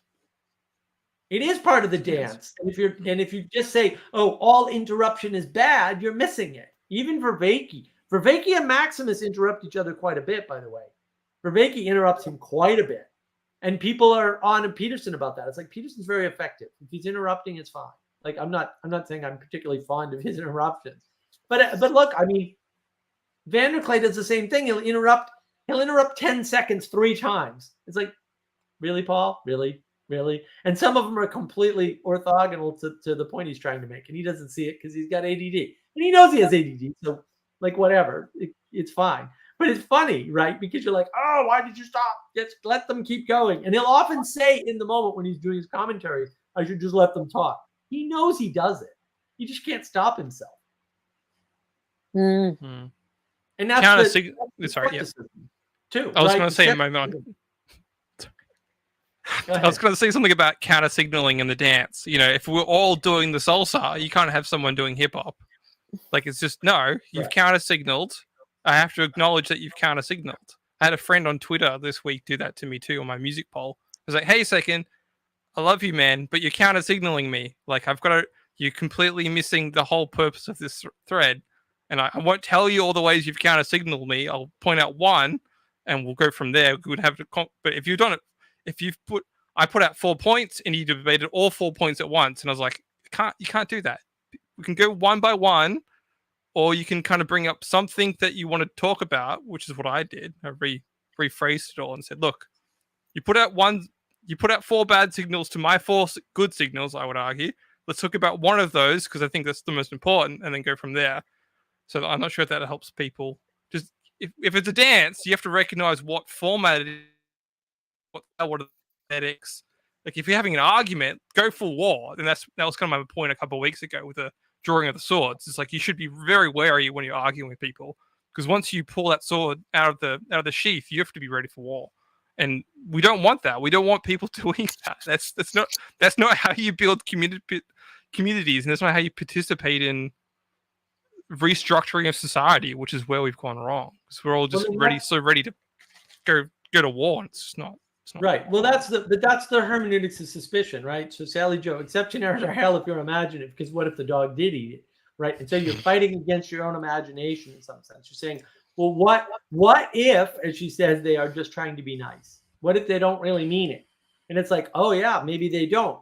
But the thing is, it's always best to act as if they do, right? So you always have that positive attitude. The power of positive thinking is not entirely BS, right? There's something to it, which is when you have the attitude that people are good and that they're going to treat you well, you're more likely to see it when they do and engage with it in a way that opens you up to the full benefit of being treated in a way that you want to be treated, right? That's why you treat others as you want to be treated yourself, right? Like that there's a principle behind that actually works.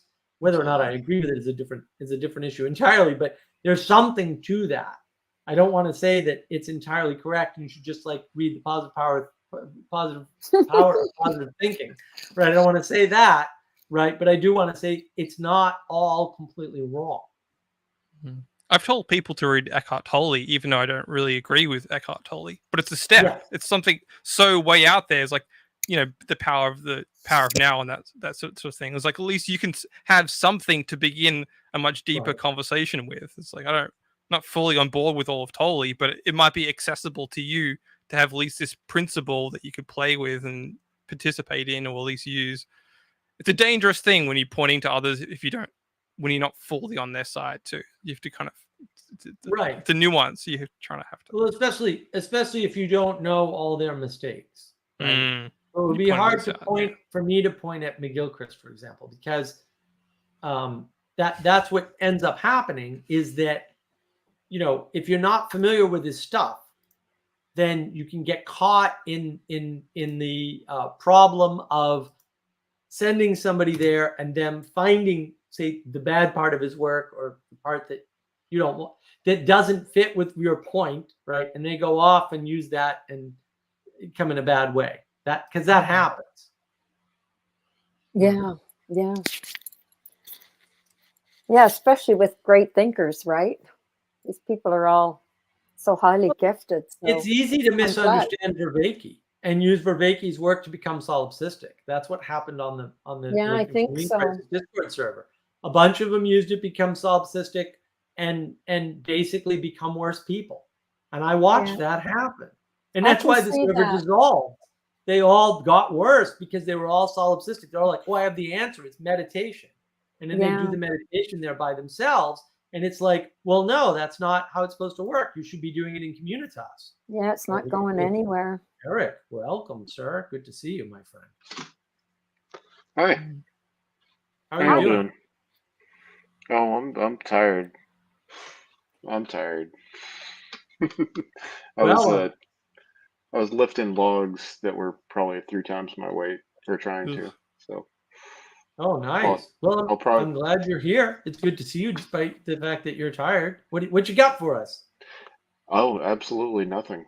I'm here. I'm here to just scrape off the goody, juicy, intellectual conversation and enrich my mind with. This is not intellectual. We're not intellectuals here. We're Muppets. We're Muppets. You have to be We're Muppets. We're Muppets trying to figure out the patterns of life.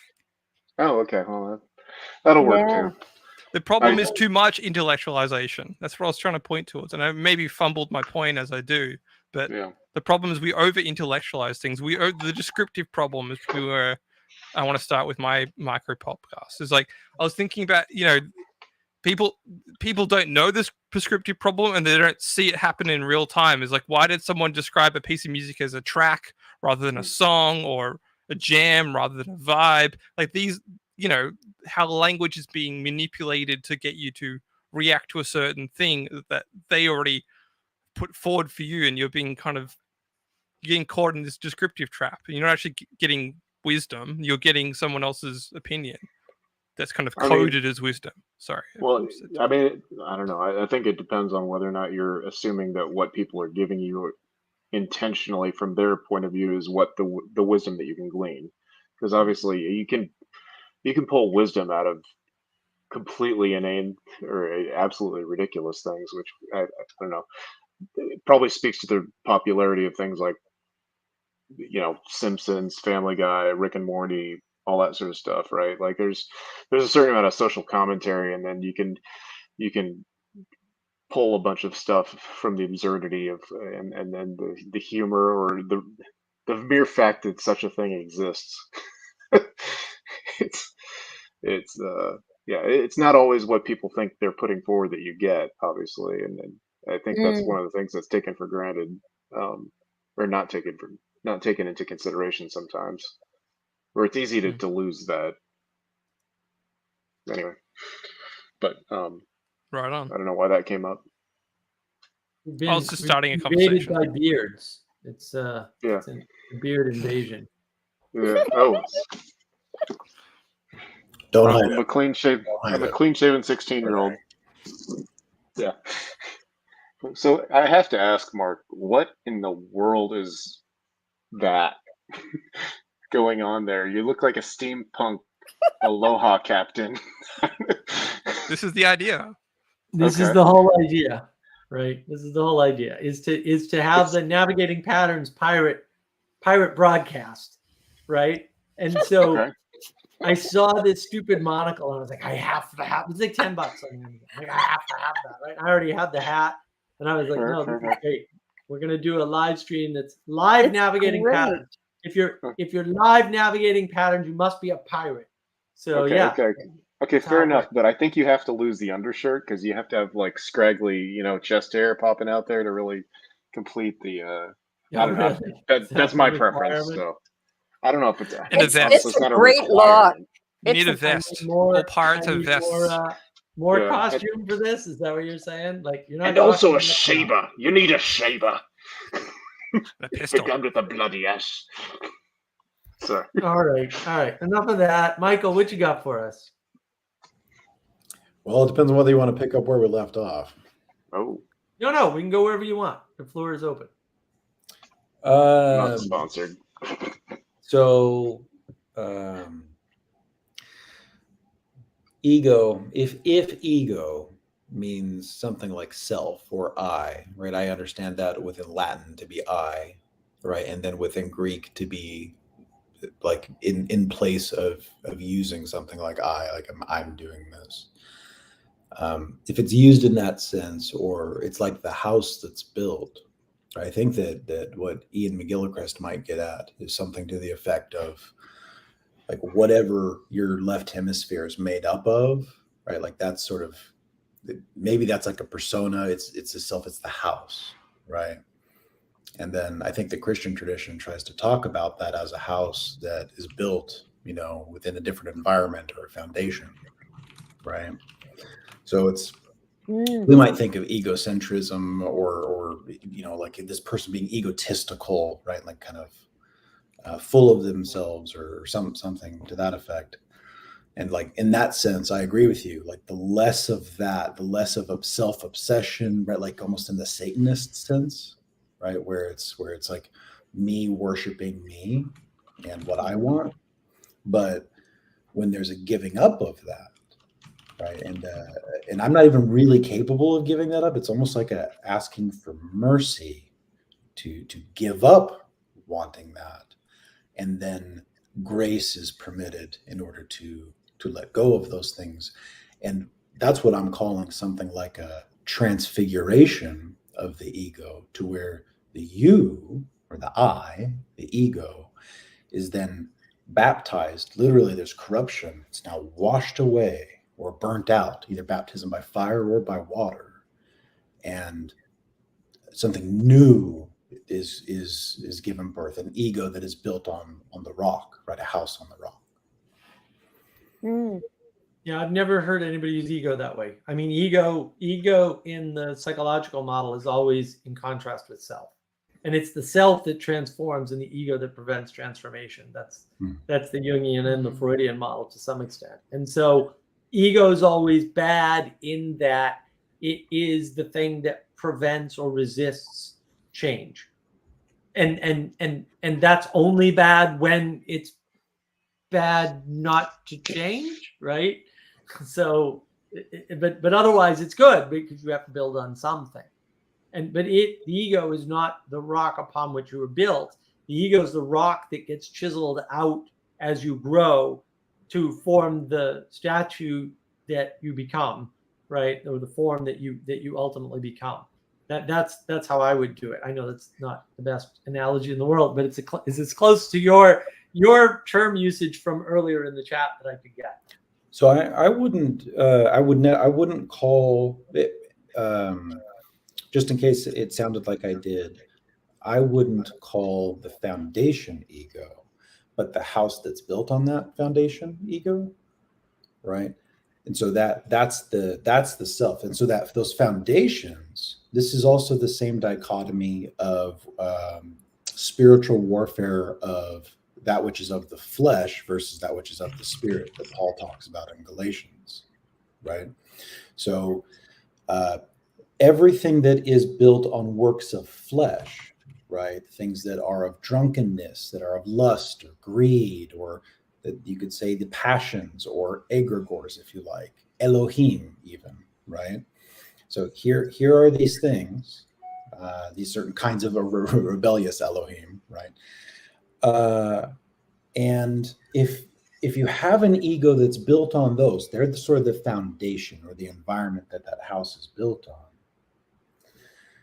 The verses, the only alternative that you have in that mercy asking, which orients you towards the good, the beautiful, and the true, is of the spirit, right? And that's a house built on rock, right? And that's a foundation that produces a kind of tree, or a house or a tree. That tree produces fruits of the spirit, right? Love, joy, kindness, self-control, these things. And so where knowledge comes into that, why I'm steel manning that in the first place, is that those houses, whether they're built on the passions, right, and on that sand, right, it's like each piece of wood that builds that house on the sand is sort of like knowledge that's produced from those passions or from those demons or from however you want to think about that. Similarly, the house on rock, right? Every stone that's laid to build that house that's on rock, because it's coming from an environment that is rock. It's like building a castle that will stand, right? And that castle is built from the Lord of Lords, right? From the highest good. And so now you have an ego that gets built, a self, an I that gets built, but it's on a solid foundation with solid materials that are everlasting. Guys, I would like to continue this, but I've got to go. One thing I just wanted to throw in is peace is right orientation. Yes. Maybe that'll help. You're at peace. I was trying to make this point before. When the spirit of peace comes when we're all aiming at the right thing. So maybe because you're talking about how things manifest and what container they're coming in. So maybe that will help. But I gotta go. Does that make sense? I think so. I certainly agree in the sense that when you're oriented towards the good, that there's a peace that comes with that. Yeah, well, the house can be possessed by many spirits, but it's upholded. You can come into a peaceful home, right? It's because everything's it's orientated towards things. You can go into a home. It's all you can even before you get into a home, you can see the garden, and that's all chaotic. Or there's everything's everywhere, there's car parts, and you kind of already know things aren't orientated or things have an orientation already before you even meet the person. You can kind of see things about their life and how it's manifesting. It sounds like you're talking about having things in the right order. Both and maybe, maybe it's both and. This is a very complex discussion, and I don't like to over intellectualize things, perhaps, because you get into descriptive problems. But yes, there's an aspect of observing patterns, and you can see how that people's identities are built around patterns in their life, and you can see what possesses them or what spirit is in their house. Yes. Yeah.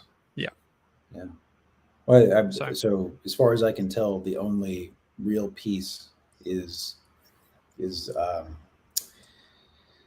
being possessed by something like logos, right? It's like it's letting the Son of Man work through you. Well, things in harmony too. Things can be in harmony, and that can produce a type of peace as well.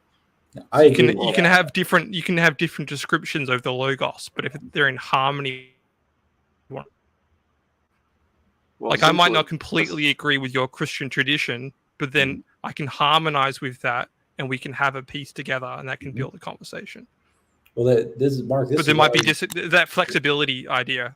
Yes. So that's This is what I was getting at with baptizing, which is yeah. what I think helped convert a lot of pagans when Christianity was on the rise. Is here was logos, right? Like the word of the message of the highest good that could take something that was corrupt. So you take eros, and instead of eros becoming lust, right, it's baptized in logos and in love, and turns into like agape, right? Instead of being the corrupt version of that thing, right? And so there's a baptizing, a washing of these things in the good. And so I think knowledge is that way, right? Where there is there's all kinds of snares and traps about bad knowledge and the kind of corruption that it can cause, right? But when that knowledge is it's like you're not doing it for you, right? It's not in this selfish thing, but you in humility go, I can't figure this out. I don't know better. I can't map my own good and evil, right? And I'm giving up my own control to whatever the heck it is that I'm in touch with that can even sense beauty, truth, and good. I give myself up to that entirely and go, guide me, because I don't have it. Phenomena. That's where I would want to land on this. The different being able to understand the different phenomena that happen in life, and not reducing the world down to a certain amount of variables. Because that's kind of how people build their identity in some ways. They reduce it down to a set of variables, and they say, I am these variables, and then they try to build up from that. And it confuses the different signals they have in life, well, that they're receiving and the ones that they're giving out, because it's built on bad understandings of phenomena that they have. Right. Well, phenomena being kind of code for spirit. Now, admittedly, it's a very Christian position, but I'm both and. Like I'm trying to. There's a dance that I'm trying to play and trying to play with it. Plus, I've really got to leave, but I love this conversation. God bless you. Take care, everyone. See you, Jesse. Thank you. So I might say something from a Christian tradition, which is like when you try to have these other phenomena, like so in a Nietzschean will to power, where you're trying to get these phenomena, these spirits, to work harmoniously for you. What you find quickly is that, or at least I think the Christian position on this, but it's certainly been my experience, is that it's not too long before that phenomena, you don't have that phenomena the phenomena has you, right? And all of a sudden, you are now in bondage to that phenomena, and that the highest sense of freedom or individuality that seems to exist only comes in liberation by way of asking for mercy and getting grace from the thing that works highest, that is actually in charge. I don't buy the mercy grace argument at all. It's too Protestant for me. Sure. So the alternative to that is like will to power. Well, look, Nietzsche's just wrong. Like, it's not hard. Just don't listen to Nietzsche. Problem solved. If you don't create the problem of will to power, it's not a problem. You don't need to solve it anymore. Like that. This is what, like, everyone's like, oh, let's pick this frame. It's a bad frame. Don't pick the frame. Now you don't have to fix the frame. Like, really? Like, Nietzsche's will to power is obviously, observably, just clearly wrong. He's just wrong. It's not right because you're stuck on this flat plane again. It's all competition, right? There's no possibility of cooperation. It's all like, I win, you lose, right? Because you're not all sacrificing to move up, like we talked about earlier. You got to move up. You got to transcend. That only happens through mutual sacrifice. So in my participation with, let's say, egregores, right? Just to throw a word at it.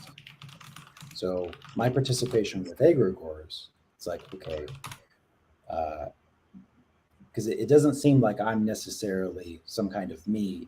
I'm like this cup, and I get filled with things, right? I get filled with lust. I get filled. Well, you can if you're a cup.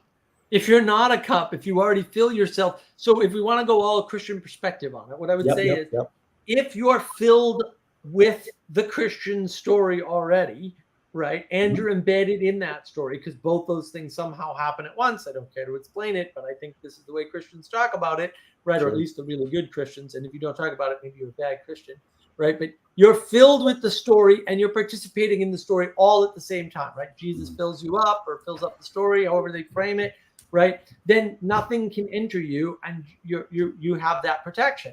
And that, I would say, is what baptism does. So the most recent baptism I went to was an Orthodox ceremony, which is fascinating, by the way. Highly recommend. Very interesting ceremony, right? And they actually, renounce Satan and spit out the door. It's like, whoa, like, that's hardcore, man. Like, this is, and this is all the dunking, and then they get symbols around their neck, and they get to choose them, and like, it's very, it really resonates with somebody who's familiar with, we'll say, occult style practices, pagan style practices around participation, right? It's really like, oh, the symbology is there, the interaction is there, the mysticism is embodied. It's embodied mysticism. That's what, right? But the way you talk, Michael, right? And hopefully you won't take too much offense, although we've already kind of battled it out in the chat earlier. The way you talk about baptism, it's like it's happening all the time or something. And I'm like, I don't know. I like this idea of this single baptism. And the self is the thing that is being transformed. It's not transforming, right? It's being transformed by the emanation, right? Through the emergence. But during that process, this is what's frustrating to me. It doesn't make any sense to talk about self-transcendence. It doesn't make any sense to talk about transformation outside of something, A, bigger than you, B, holding you, C, helping to direct you. Because if you transform in a bad direction, and you're more likely to transform in a bad direction than a good direction, that's not good for you or anyone around you. That's why you need the distributed cognition of a community, right, to help with that process. And these are the sorts of things that, say, Peterson and Vervaeke are totally missing.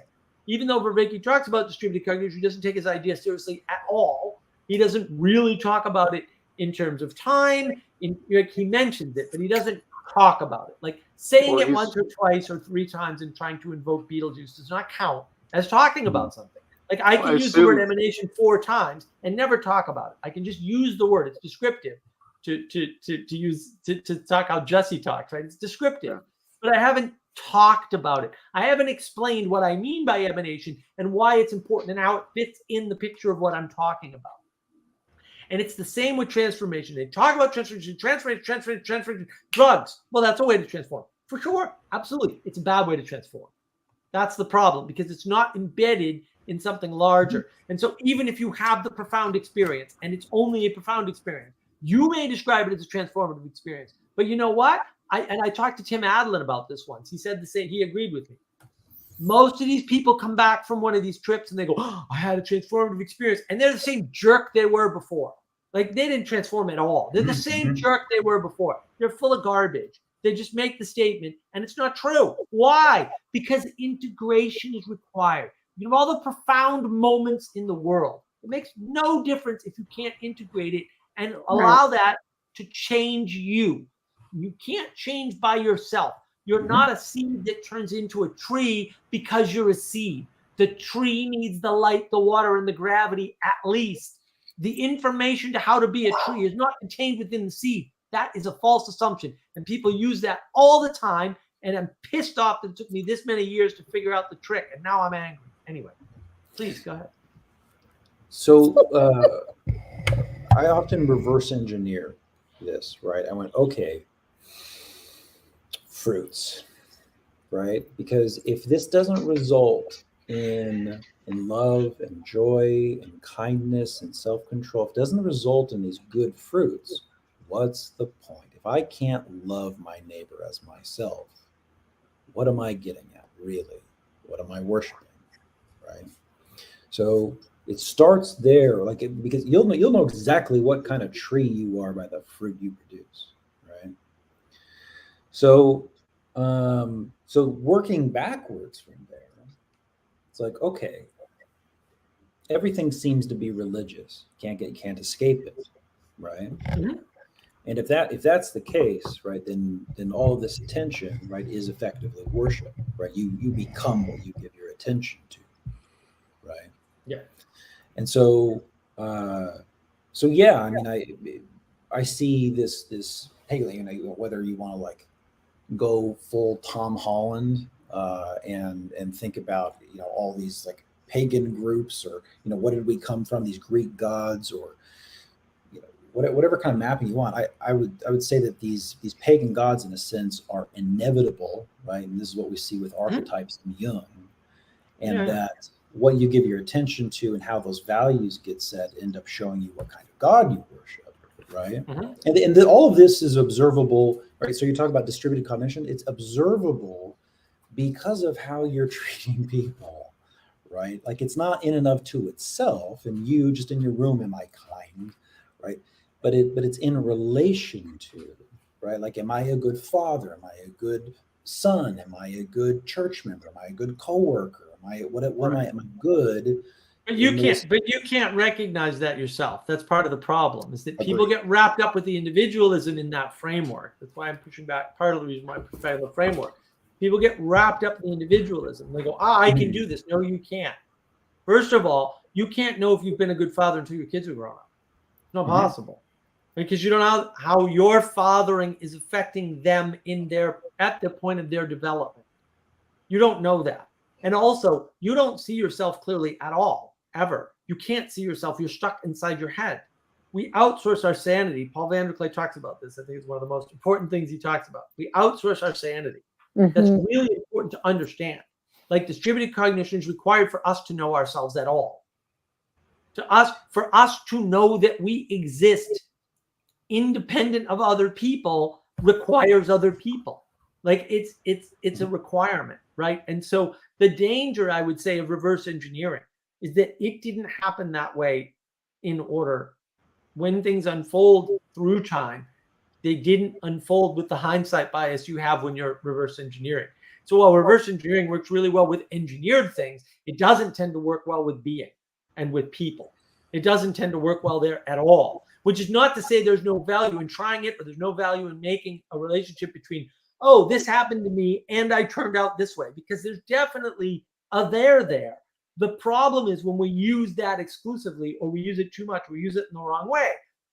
We need that right orientation, right? Because there are things that, and this happened, right? So when I first met Sally Joe, one of the things I really paid attention to that Peterson said that just struck me, and I was like, well, he's probably right about this, but I want to know. I want to know, right? People need so little encouragement. So one of the things when I met Sally Joe is I was constantly encouraging her and telling her, you're doing good. Like you're doing okay, right? Like it's going to be fine. Even when I had my doubts about what she was doing exactly, right?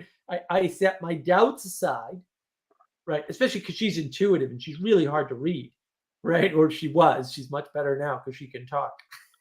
She can word with words correctly, right? But it wasn't until I went and visited her and she told me in person, no, that was really helpful. So I didn't know in the moment that that was going to work or work as well as it did, but it did work. Like Peterson was right. I had an intuition that he was right. And I was like, well, can it be that simple? Can I just encourage somebody and say, you're doing good, you're doing a good job, and it'll actually make their life better? The answer is yes, I did it. I did it more than once with more than one person. But Sally Joe just basically came out and told me, no, that was really helpful. I'm glad you did that. Do you think there's a difference between often helpful and necessary? Well, yeah. I mean, I do think there's like lots of things. This is the problem of multiple paths. We get stuck with the one path problem where we say what's necessary. And it just turns out that when you try to nail down what's necessary, you can't. Because essence is not reducible to the necessary. And so two things can make up for the lack of one thing. This happens all the time. Like I can go into this with software, I can go into it with people and psychology, right? This is everywhere in our world.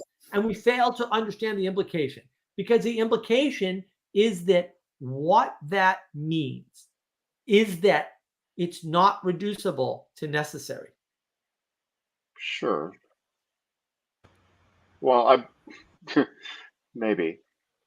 It depends on what you mean by necessary, of course. But I mean, I would say, like, for example, if you're saying that you can make guacamole. To make guacamole, you basically have to have avocados. Otherwise, you're just making, I don't know, queso or friggin' Something else. Right? Well, tapas or not. Yeah, What's the? But let's go back to it, Eric. Do people need encouragement? No, some people don't. It's not necessary. It's not necessary for everybody. It's not necessary for everybody to transform better. Is it always doesn't necessarily need to be from people. Like it can be from success. Like encouragement can come from success in the task that you're. Yeah, but now we're talking about something different because in this case, I only care about my agency and what I can do in the world. If it's something that you're interacting with by yourself, I don't care. I can't care about that. I can't even know about that necessarily. And if I do know about it, I might misread it because I'm not you. So just to frame it correctly, because you have a tendency, Eric, I know you. You have a tendency to do this. So just to frame it, like the thing, is it necessary for me when interacting with another person to always encourage them? And I would say, no. Is it helpful? I would say almost always, right? And so it's cheap and easy to do. And I try to only do things sincerely. Like I'm not going to encourage somebody if I don't think I should, right? I'm not going to do that. I'm not going to break my tenet of truth because that's one of my highest values, if not my highest value is truth, right? So people rely on that, right? Like I there's a few people that I talk to who have told me that feedback from you is really important and meaningful to me, implying they've gotten that feedback from other people and they're kind of like, they're skeptical, like Sally Joe. Do they really mean it? With me, I really mean it. Well, it's like if your mom says, "Oh, you're the best, you're the greatest." It's like, well, you have to. You're my mom, or something along those lines. I mean, it might be very well genuine, but it's also But that's your skepticism, and then the question is, how do you meet that, right? Because I would argue, well, you know your mom well enough to know when she's bullshitting you and when she's not, for the most part, not for everything, but for most things. Well, there's a difference between BS and just being overestimating due to bias. Yeah, maybe.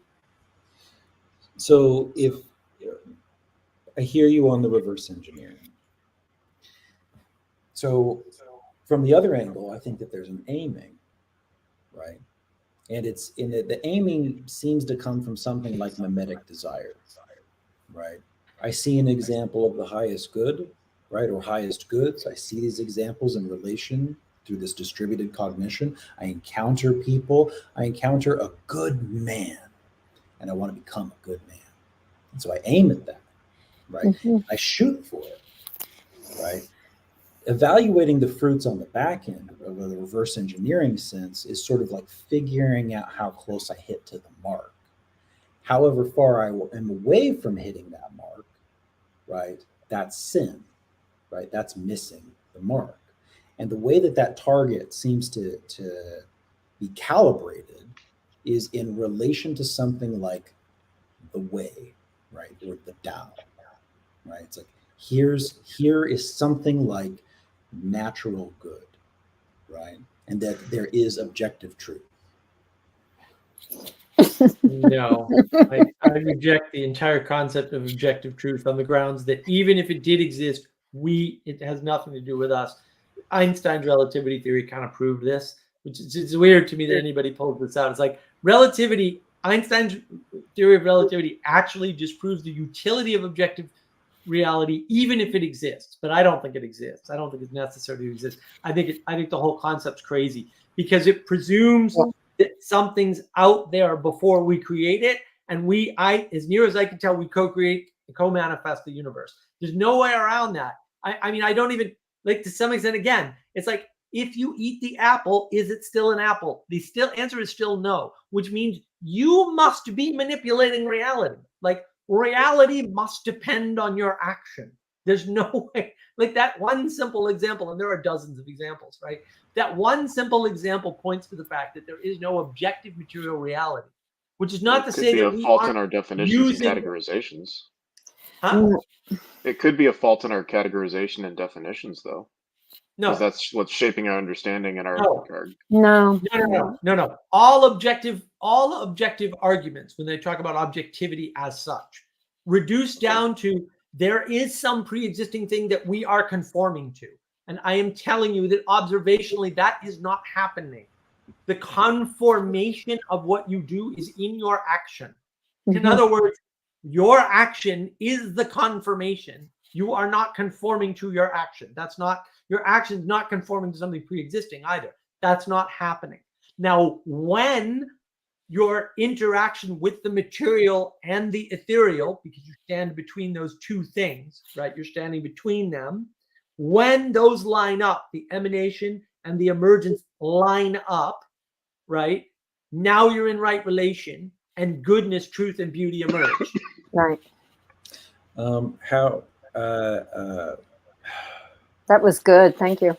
I want to ask something silly like, is love good? Right. And then I would follow up with something like, how do you know that that's good?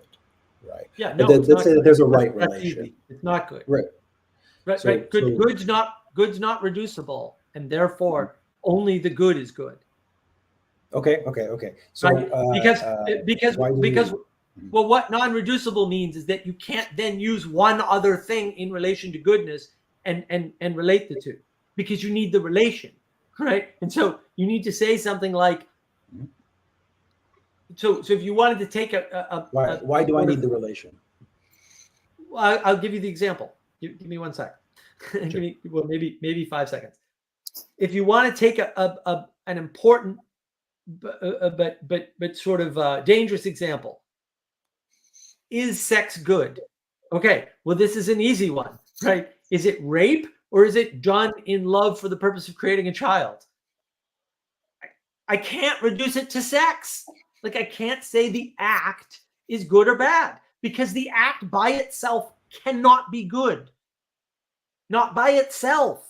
The goodness has to emerge in the relationship of the act to an aim. And so now there are three things. There's the aim, there's the relationship of the aim to the act, and there's the act itself. It's not reducible. You can't reduce the good to anything but good.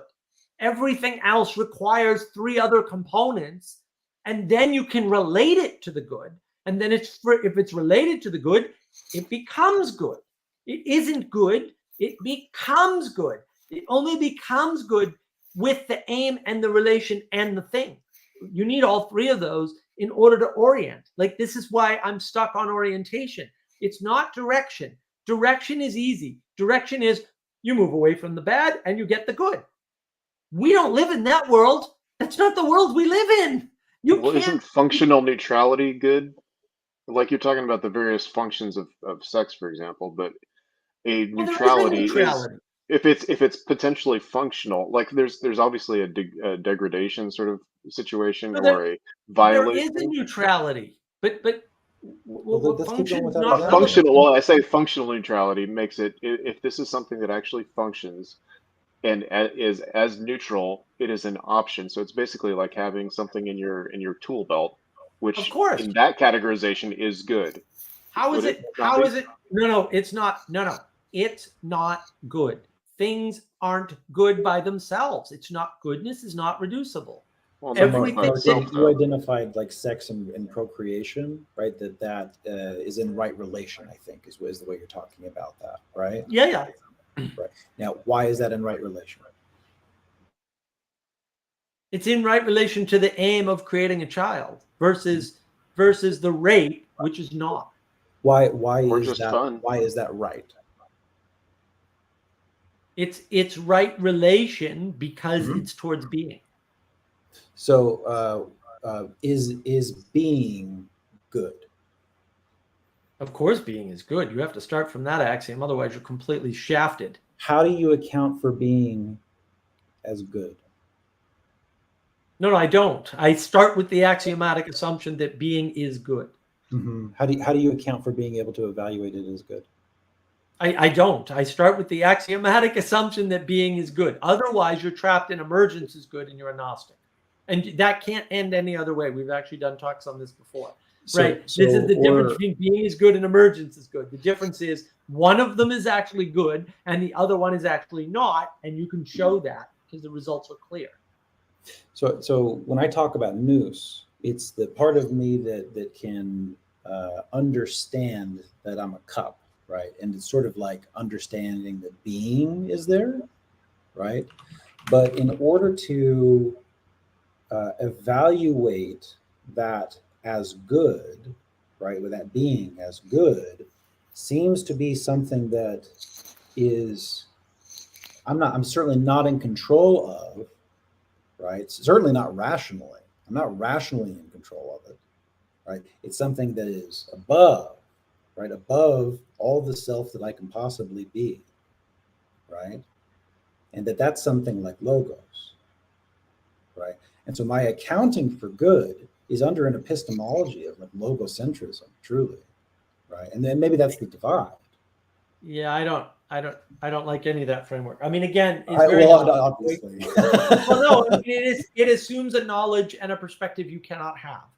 Right? I would ask where you're starting, and look, I think Sally Joe is a good point, right? Nothing else is useful. That's why being is good, right? And so we can use utilitarian, like we can use any system actually. It's utilitarian. To start with being is good, right? But the point is that no matter where you get to being is good, to validate that being is good, being has to start to be good, right? Like you have to start from that point. Well, or you could embrace faith. No, I don't think you can. Yeah, because being you can't rationally, but you can.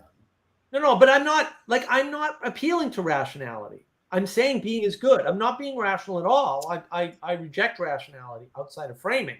And so your axioms have to come first. I mean, that's what helps build your frame, right? This is the postmodern trick, right? I don't fall for the postmodern trick. I tell them all to go to hell and I can do their little trick better than they can, which is true, right? Observably. And then I say being is good and therefore.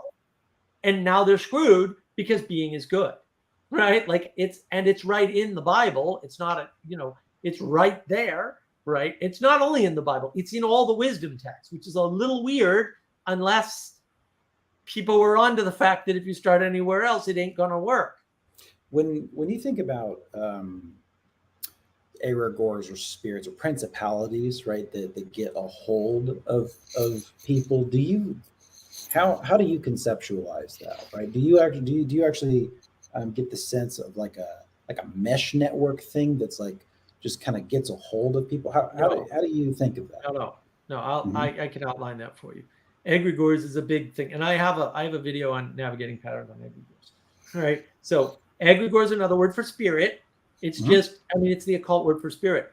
Actually, like it's not Mhm. even hidden. It's like just the occult word for Absolutely spirit. is. Absolutely is. Right. And so, how do spirits work? And then my argument is this: spirits are purely ethereal. That's why they need people. Okay. Mhm. And I agree so, with that. right. And so we can divide spirits roughly up into two flavors, rough flavors, right?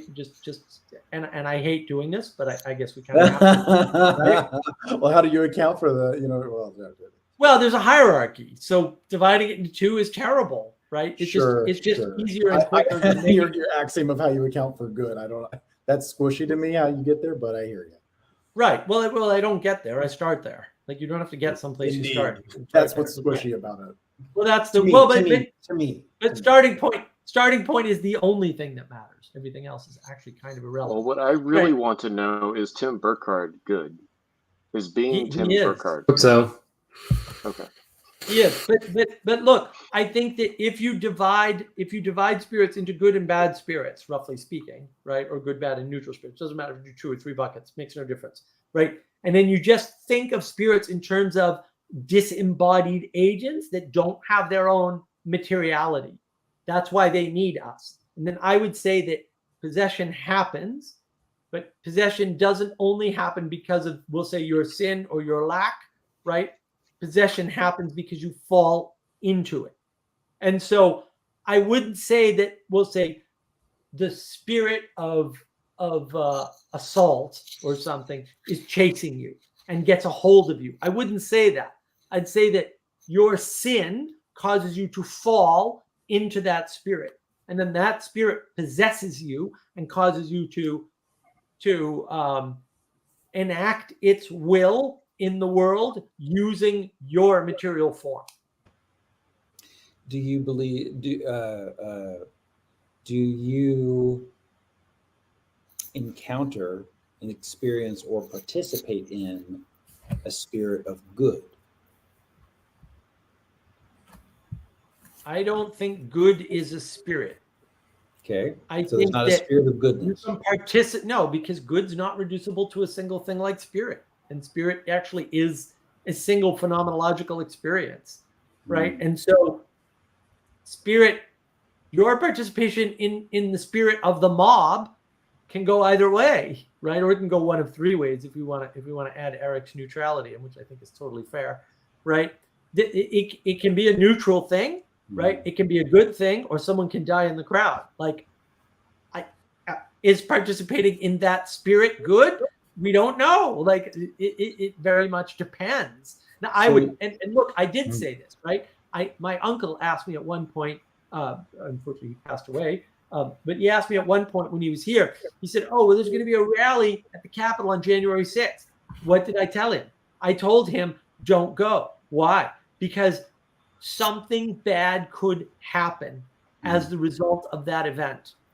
And I didn't go any further than that because I didn't want to make a prediction.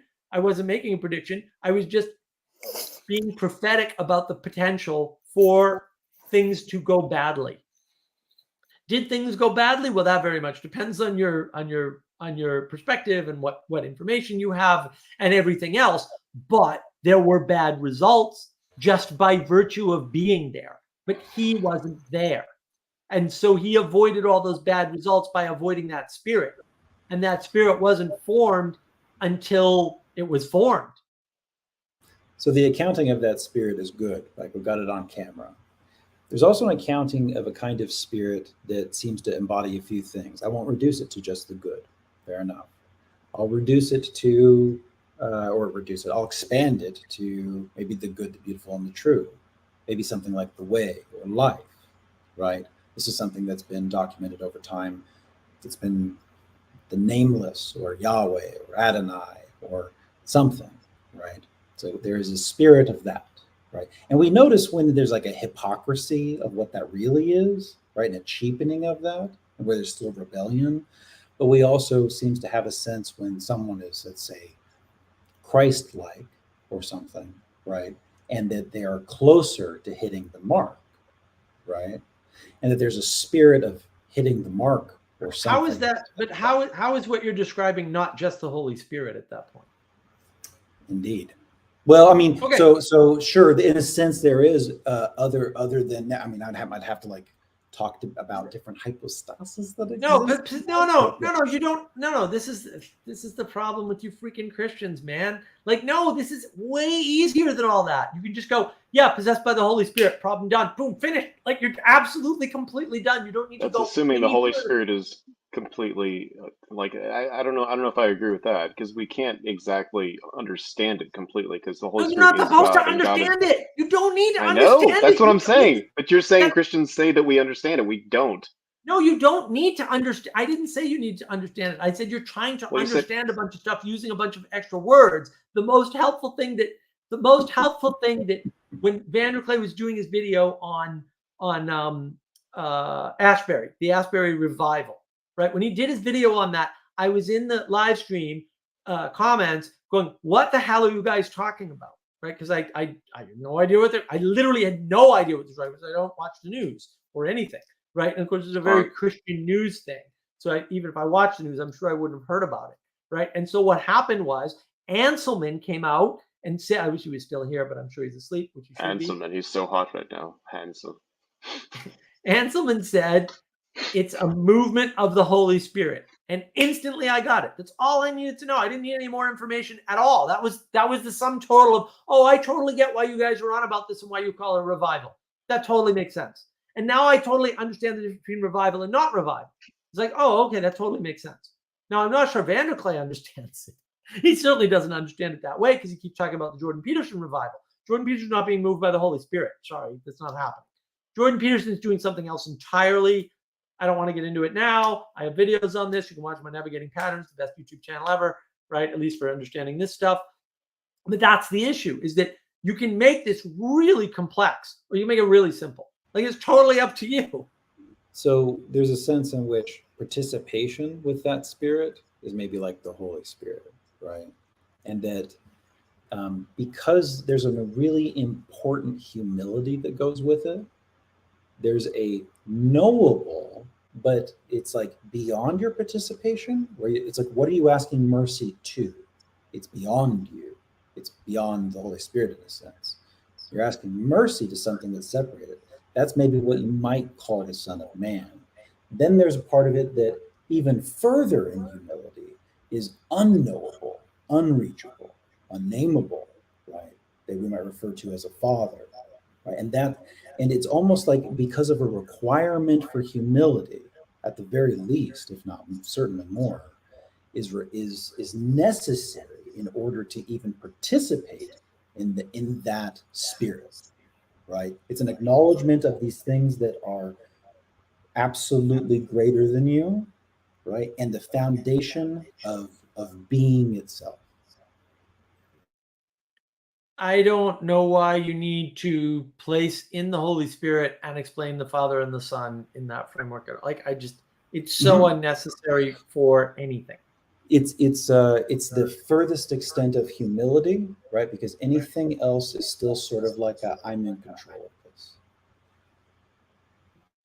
I don't see how that's the furthest. Eric, help me out. Do you see any of this? I'm not sure I completely agree. There's okay, good. Well, good. Because you've got the crazy Christian framing, and I don't have that. So it's like, okay, this isn't making any sense to crazy Christians either. That's good. I'm not crazy. I'm just a little unwell. You're both. No, I mean, I think I kind of am picking up elements of what Michael's putting down, but I think it's difficult, because part of our whole issue with being humans is that we are attempting to categorize that which is with words that we understand and have learned, right, but they don't necessarily map properly onto reality. Right. And so it's, or at least fully. I mean, there's functional mappings that we utilize, obviously, and there's I mean, it's one of the reasons why I appreciate the image of being a child before God, that really helps understand, like, we have a functional relationship with the preeminent, Mhm. before and after and everything in between to some degree. Um, so I think that's what's used. I mean, we have, yeah, again, these dumbed down, or sorry, right sized understandings to some degree, or we have the opportunity to have a right sized understanding of something that is exceptionally beyond us, right? So anyway, I say all that to say that I get some of the language there. I don't necessarily think of it in the same way, because Mhm. I've either absorbed it and discarded it, or forgotten it because something else grabbed my attention, because I'm a finite human being. And I think that's generally the issue with most people, is that, yeah, we desperately would like to master our reality as we find ourselves within it, and yet there's always something that's just beyond us. And if it's not just beyond us, and even if we grasp it, we will encounter people that have formulated a different map, a different glass, perhaps a Right. different monocle. Well, it's like working Right. with And that's right. But and that's, look, Michael, give me 1 sec. Well, 2 seconds, because I'm going to do 2 things. That's why I don't want to And focus time. on knowledge, right? I don't want to focus on knowledge at all. I don't think it's necessary, because we can just rely on experience, especially with the Holy Spirit. Then I want to highlight Sally Joe's comment, right? Michael, we will never know if he's seen the face of God because he has no hair to go white. He did travel to T Mountain. And I can confirm that I did travel to T Mountain. T Mountain is here. This is where T Mountain is. Lovely people at T Mountain, right? And so, and I think that's the issue. Like, we get caught up in these categories and this attempt at using language to describe what is maybe uniquely, although probably not, a Christian experience. And we don't need to do any of that at all. It's not necessary. And that's actually what I think Jordan Peterson, and even to some extent John Vervaeke, highlight, is that you can give somebody the humility to have a miraculous experience or a mystical experience, right? And maybe the difference is one's profound and one's, transformative or something, right? You can do that without the Christian framing and the Christian language. And I think that's actually really important to understand. I don't think that is, we'll say, the correct approach, right? Because I don't think it's necessary. Like, I think this is unnecessary, right? I think that you don't need to engage in this language game that everyone's playing, and this highest knowledge thing as the value that's up at the top. I think, in fact, denigrating that, like Socrates actually did in his real life, despite what John Vervaeke might have you believe, right, is really important, right? Taking people out of the knowledge, because the knowledge is stuck in the ego, and the knowledge is wrapped in your identities, and that causes you to be rigid, to harden your heart, right? And that's not good. so I'll take this down to the lowest level that I'm able to within my capacity. I can imagine trying to explain to my child without Christian language, there's something that's higher than you, right? That's connected all of us and everything that is. You also have the ability, like you see what's good. When you see what's good, like love, right? The part of you that understands that is actually experiencing part of that being that is connected around all of us. Mm-hmm. Right? Yeah. And so that give your heart completely to what realizes beauty and good and truth. Give your heart completely to that. Right? Now all of a sudden you've created the basic framework for Yahweh, right? And I don't think you have, like, because you haven't actually started at the beginning. This is very middle out, right? So the person's already conscious, right, and already has access to the true, the good, and the beautiful in your framework. And that's actually wrong. Like, this is the middle out thinking. This is the Sure. problem of science, right? This is what I was talking about earlier with Ken Ham. As much as I hate every one of his prescriptions and all of his silliness, he actually does a very good job of outlining creation denial, the denial of the concept, not the particular type or implementation, the concept of creation, and the idea that you need to start there. Like, you can't just take somebody and drag them from where they're at to the cross. You got to drag them all the way back to start at creation. Oh no, to start at creation and then move forward to the cross. He has a lovely illustration of it. I really like it. I was like, wow, he's actually talking about everything. That's why in elementary school they start with cosmology, and my first graders are learning. First grade son is learning about the planets, and I'm like, Right. why are you learning about planets? Trying to think about why are they teaching first graders? How does this actually make a difference in their lives? And it's like, thinking about it, it's like, oh, it actually makes sense. This is your cosmology. You're spinning around in an empty, cold universe.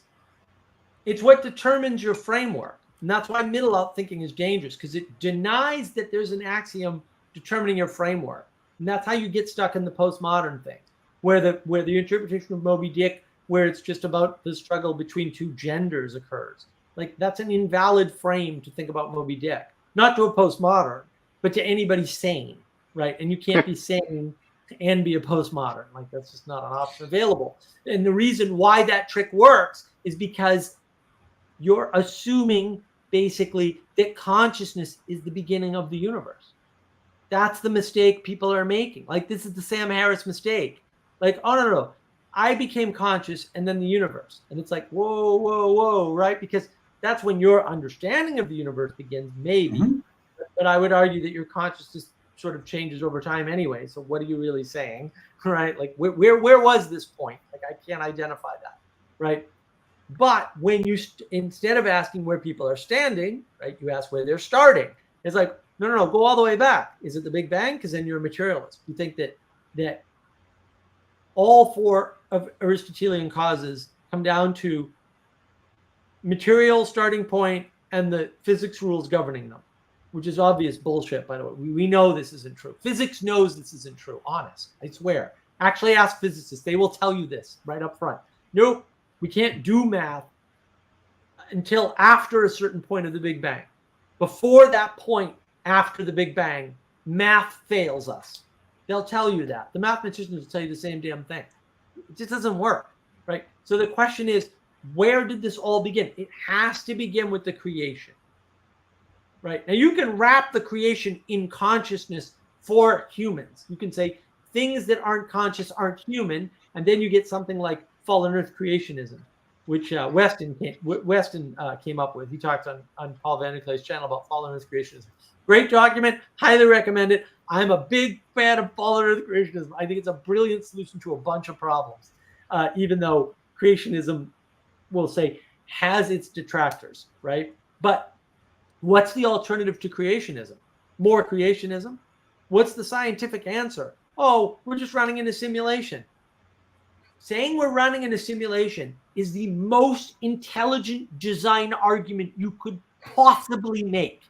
It is impossible to make a better argument for intelligent design than we are living in a simulation. Because now you have to have an intelligence designing a simulation, running a simulation, maintaining a simulation in order for us to exist. And you're worried about bearded man in the sky explanation. Holy crap, dude. You're nuts. Your explanation is way worse. It's far more complex.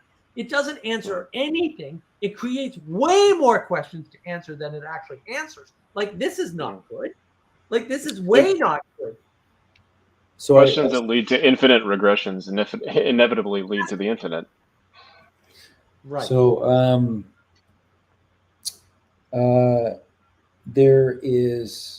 I start from a place of love, right? Of unity, of bringing into oneness, right? Out of chaos, right? And that's also the child participating in creation, right? In order for them to create, they're taking chaos and bringing unity to it. Then we have to start evaluating these things, and probably in relation. Some kid doesn't like your thing, right? You like your thing, some kid doesn't like your thing.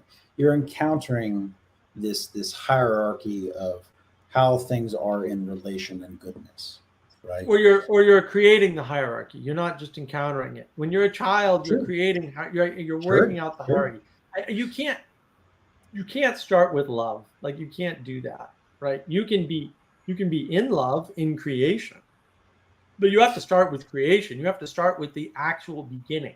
Like, there's no I love. think in order for something to be created, I think requires love. No. We could be created in love, right? God can use love to create us, right? I don't know the Christian position on that, or if you want to invoke agape, but it our doesn't capacity matter. to create it all is us also in like participating in love. Oh, it might be. No, it might. No, I don't think so, because we can Nabil create Qureshi terrible actually things. has a really good argument on this when he was talking about Tawhid or Trinity, and he was more on the mystic Islam side before he converted to Christianity, but he actually did address this pretty specifically because Islam is emphatically monotheistic in a extremely narrow, or I mean, it's very, yeah, it's explicitly monotheistic and unapologetic about it, but in a different way than in the Christian perception, which does basically the argument is that it posits in order for love to exist, and especially for God to create it, there was a necessity for this Trinity, basically that exhibited love in order to bring about everything else, and to imperfect. I mean, because again, you have to start defining love, but it's that Mhm. perfection of it's the perfection and the sharing and the Well, to goodness name and all, something is to love its parts enough in order to see it as one and name it, right? and to act in a manner that facilitates and encourages and yeah. Right, but you can have bad names. Like, that's the Oh, for problem. sure. Yeah, And that's sure. the postmodern problem, is that they don't start Yes. with creation. So when So you they start start in the middle. deconstructing, like how do I know if it's good, right? How do I know, right? And you start deconstructing, right? Well, we start trying to deconstruct, but it turns out that's impossible and absurd in language, and therefore we Well, destruct. So we start blowing it out instead of love, right? We start breaking it out into its pieces. But you're not solving a problem, right? You're saying we can glue anything together with love, but we can glue anything together and it can be bad. Yeah. So in order to figure out whether it's good or bad, right, we are deconstructing all of a sudden, right? No, I don't think. No, you cannot deconstruct. It doesn't even make any sense to think We're taking one and we're taking it into pieces, right? No, I don't think we are. I don't think we can. I don't think that's an option for us. I think we're doing that, and I don't think that's even possible. Right? Or we start seeing the parts of the cup. No, I don't think we do that. Like, you have to have eyes to see, for one thing, so that's not even up to us. And then if you have eyes to see, what you see is a function of your attention. And so where you put your attention matters. But you can put your attention in bad places and have bad things. Sure. Like, now we have to well, again, so you're not bad, resolving right? anything. So it's the child that's in relation and dealing with things. And at some point there's a, how do I know if this is good or bad? Right? How do I know if being is good? Right? Well, no. I don't have to do that. I can say being is good and start there. Yeah. Then I don't have to know if being is good. I've already taken it for granted. In order for many that get there, and that axiom isn't enough, then something like an accounting of consciousness and humility certainly provides a heck of a platform. Look. This is easy. If you're not starting from being in good, being is good, you're a Gnostic. And you're going to end in Gnosticism and nihilism. For sure. 100% guaranteed. Happens to every single person I know that does that. I would agree. It's inevitable. Well, then you have to start at being is good. Like the starting point. How I get to being is good is all the difference in the world. One of them is accepting that I can understand that and figure that out on my own. The other one is humility, is that it is because there's something greater. No, you can't. No. The problem is the over-reduction, right? I can't know if letting my child get his or her hand near the stove is good in the moment. It may work out very well. It may work out very, very not well. Right? Like both of those are possible. And Yeah, but so you have to- it's there's foolish. an aiming but- beforehand, then other than No, having no. to reverse No, engineer. no, it's You're not the one who aiming. made the There's case no against aiming reverse engineering. beforehand. I agree with you. No, the aiming beforehand doesn't happen. Like you have seconds because you And just yet noticed the child is mimetic going to desire the stove. definitely exists. No. Again, you don't know any of this in advance. This is the problem of reverse engineering. And therefore, you have to make a decision in the moment as to what to do about the child putting their hand near the stove. Because if you just always take their hand away from the stove and they keep trying it, eventually you're not going to be there. And then the question is, do you want to be close enough so that when they put their hand on the stove and burn it, you take it away and put it immediately under cold water? Or do you want to risk it and wait for them to put their hand on their stove when you are nowhere near them and it's going to be far worse?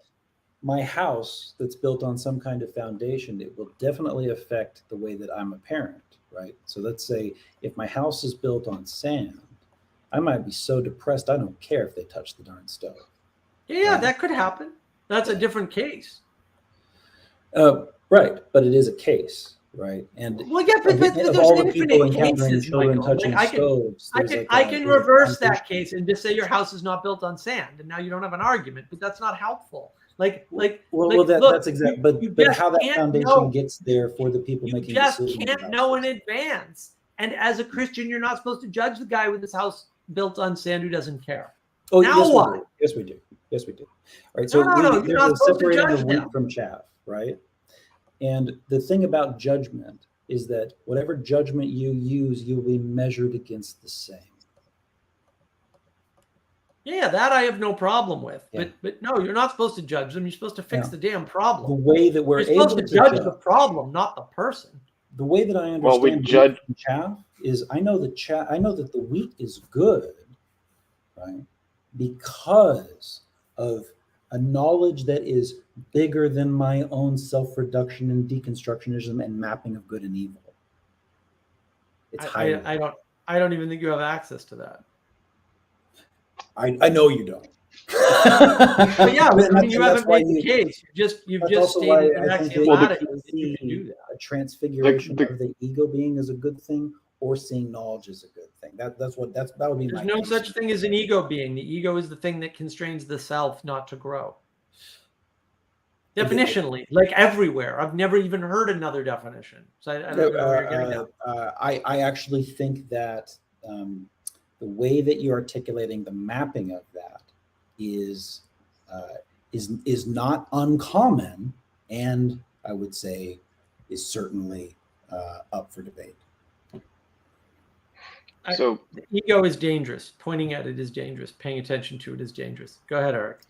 I was just going to say that, I mean, at least with my understanding of the Christian conception, because we are in the image of God, we have, as far as the access to truth or having some level of innate ability to perceive it, I think, we don't exactly know in advance in an intellectual fashion, but we resonate with the truth in so much as it is in the flow of right order, which I would argue is a manifestation of the Holy Spirit running through the fabric of reality to some And degree. it's not a rational knowledge, it's an intuitive knowledge because it's a harmony or a resonance. Well, it's and built therefore into the it's case. not knowledge.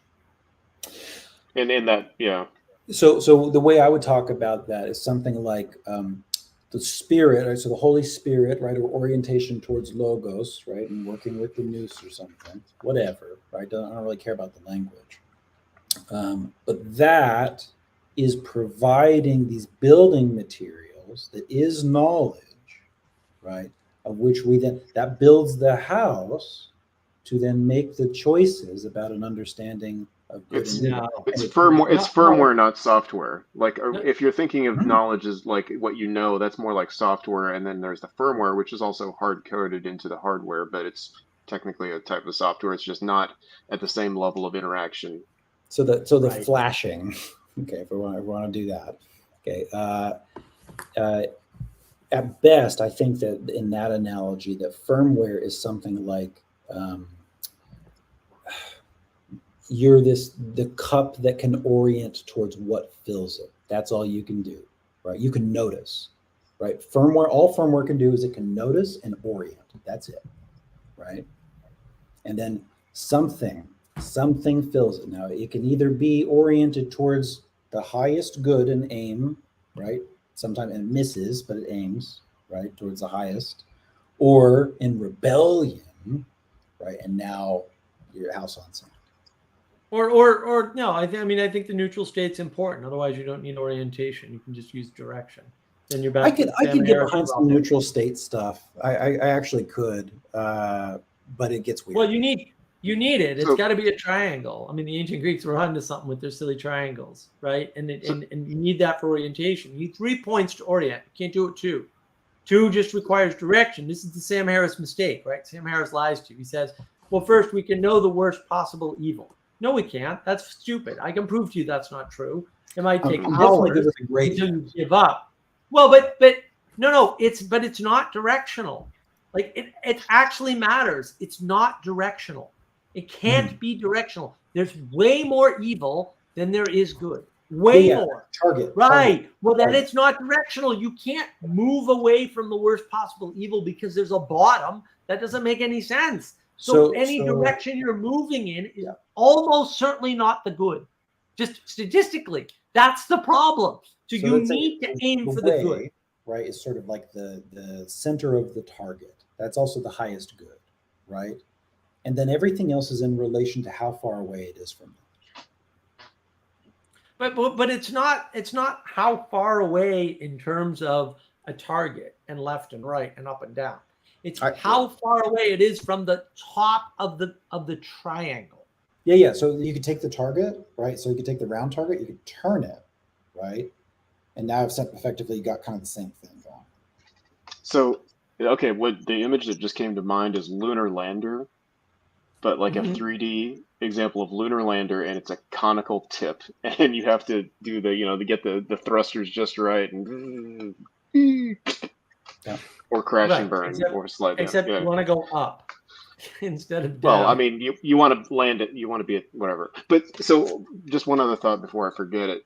When we were talking about the neutral state and all that sort of thing, part of the reason why I would argue that there is a neutrality that is good is within the Judeo-Christian conceptualization, where you have creation before man was inserted. All these things were good.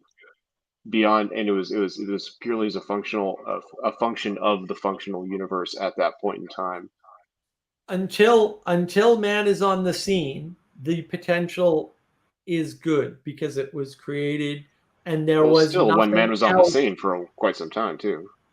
Well, yeah, fine, fair enough. Who cares about time? I don't care about time. No, really, I don't. Not in this sense, because it doesn't matter. Right, like because time doesn't exist in a sense. Like time doesn't exist until we get there. Really, that's more the issue. I'm going to move you. There we go. That's more the issue. Time doesn't exist until we get on the scene. It doesn't make sense. This is why I like fallen Earth creationism. Talking about this stuff doesn't make any sense until humans are on the scene and conscious. Right, until the apple. Before that, none of this. There is no passage of time. It's not. I think I'm sort of on the same page of you. If you mean it the way that Peugeot is like, well, depends on what you mean by world. Exactly. Well, it does, right? Because the world is not the same without conscious agents in it. That's why fallen Earth creationism works so well. So I think it sounds like we're on the same page about that. And I go, okay. Well, let me proceed. Let me proceed from there then to answer Eric's sort of thesis here. Before we're on the scene and we're the ones in charge of manipulating or co-manifesting reality. Before that, everything is good because everything's just pure potential. Right. And so the entity that creates the thing that we are created within and created from and bound into and unable to see out of in any reasonable fashion. Right? That entity that's not a being because it created beings and therefore it can't be a being, just to give Heidegger his retarded viewpoint because he's stupid, right? What a dope. And then we can say, okay, cool. Now that we're on the scene, the orientation that we have with the potential, our interaction, this is why good is not reducible back to material anymore, right? Because now we're on the scene co-manifesting reality. Now you need three things in order to determine goodness. And there's the orientation comes back. Without us, you don't need orientation. Potential's just good because it was created by the creator.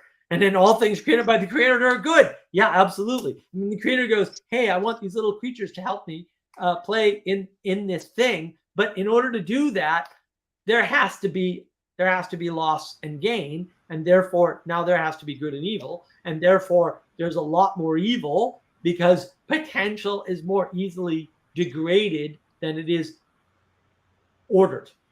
And that's the chaos and order thing that Peterson talks about. That's the co-manifestation that I'm talking about. That's the intelligibility. Making things intelligible, in other words, building the twin trade towers, is way harder than taking them down.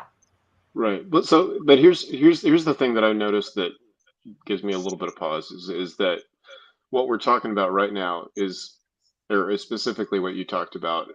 It's super easy to conflate our perspectival relevance realization as the totality of reality. And so we obviously have to interact at that level, but I think we scooch in between those frames pretty quickly and often without noticing it. No. The problem is we're stuck in that frame. The problem is actually what you just outlined, right? So you said we, and the whole time, every time you use the word we, you were referring to a specific I individual. Well, and that's the problem. Humanity. No. But that's not what you were referencing. You couldn't have been referencing humanity. You were actually referencing a single perspective. Humanity doesn't have the entire tradition built on Genesis. But I have a video on this. This is the we problem, the I answer to a we question. What do we do about having better conversations? Well, the way I have a better conversation is, okay, that's not applicable. That's something I can do because I did it, right? This doesn't mean you can do it or anybody else can do it. And that's the deep confusion that you just, we all fall into it. I'm not impugning your honor, sir. I'm sure you know that. We've had many conversations. Oh, I have no honor. Right? But fair enough. However you want to parse that, it's fair, right? I kid. But that's the point: is that we, as any single individual, do not have a perspective outside of ourselves definitionally, and so this is where participation becomes more important than knowledge, right? Yeah, we as individuals need to have Boomy Shroomy here, Tim here, Eric here, Michael here, Mark here, whoever else, in order to get more perspective on the things that are ourselves, right? We outsource our sanity, right? But more perspective on the things that are bigger than us. That distributed cognition isn't just about having more cognitive power. It's also about having perspectives in the moment at the same time that I can't have by myself because I'm only one person. I can actually only have one perspective at a time. You can argue that you can keep switching, but that's a whole different argument. You can only sit in one chair at a time. Right. I have split between two. Well, your legs are on it. You could do that. Oh, for sure. But I mean, is that really sitting fully? I mean, I could very easily, if the chairs are right next to each other, I can very much put one cheek on one chair and one cheek on the other. Then you're not sitting on either chair.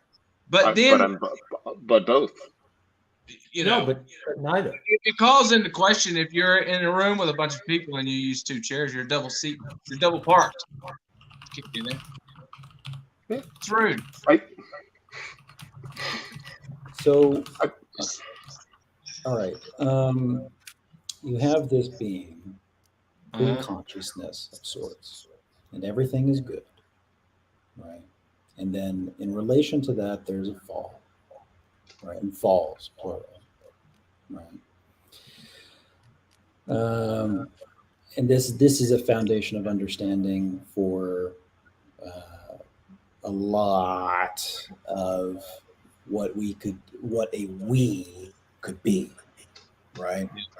Now, there are levels of understanding of how much that is their tradition, right? But it's still there.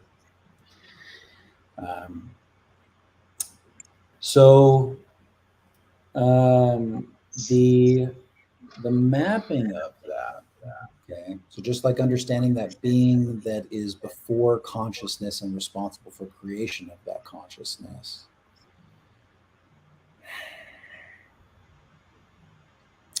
it doesn't sound like you necessarily disagree with that. Is that true, Mark? I can't follow all of your crazy considerations. Well, he's saying, what? Go ahead. That there's a Go ahead, consciousness before humanity. I think he's asking, do you think there was a consciousness before human beings, and this the eating of the apple, is that a fall, or is that the opposite? No. I mean, look, to some extent, I disagree with the idea of consciousness entirely. I think it's stupid, right? I think we can just talk about being Sounds and be right. done with it. Well, we can just talk about being and be done with it, and then just say there's an entity that created everything, including beings, and then we don't. Well, for the sake of this conversation, are you willing to accept problem. that consciousness exists? I mean, what is it? Sure, but well, yeah, right. The problem is you can't easily answer the question of consciousness. That's the hard problem of consciousness. Like, are dolphins conscious? Well, right. Look.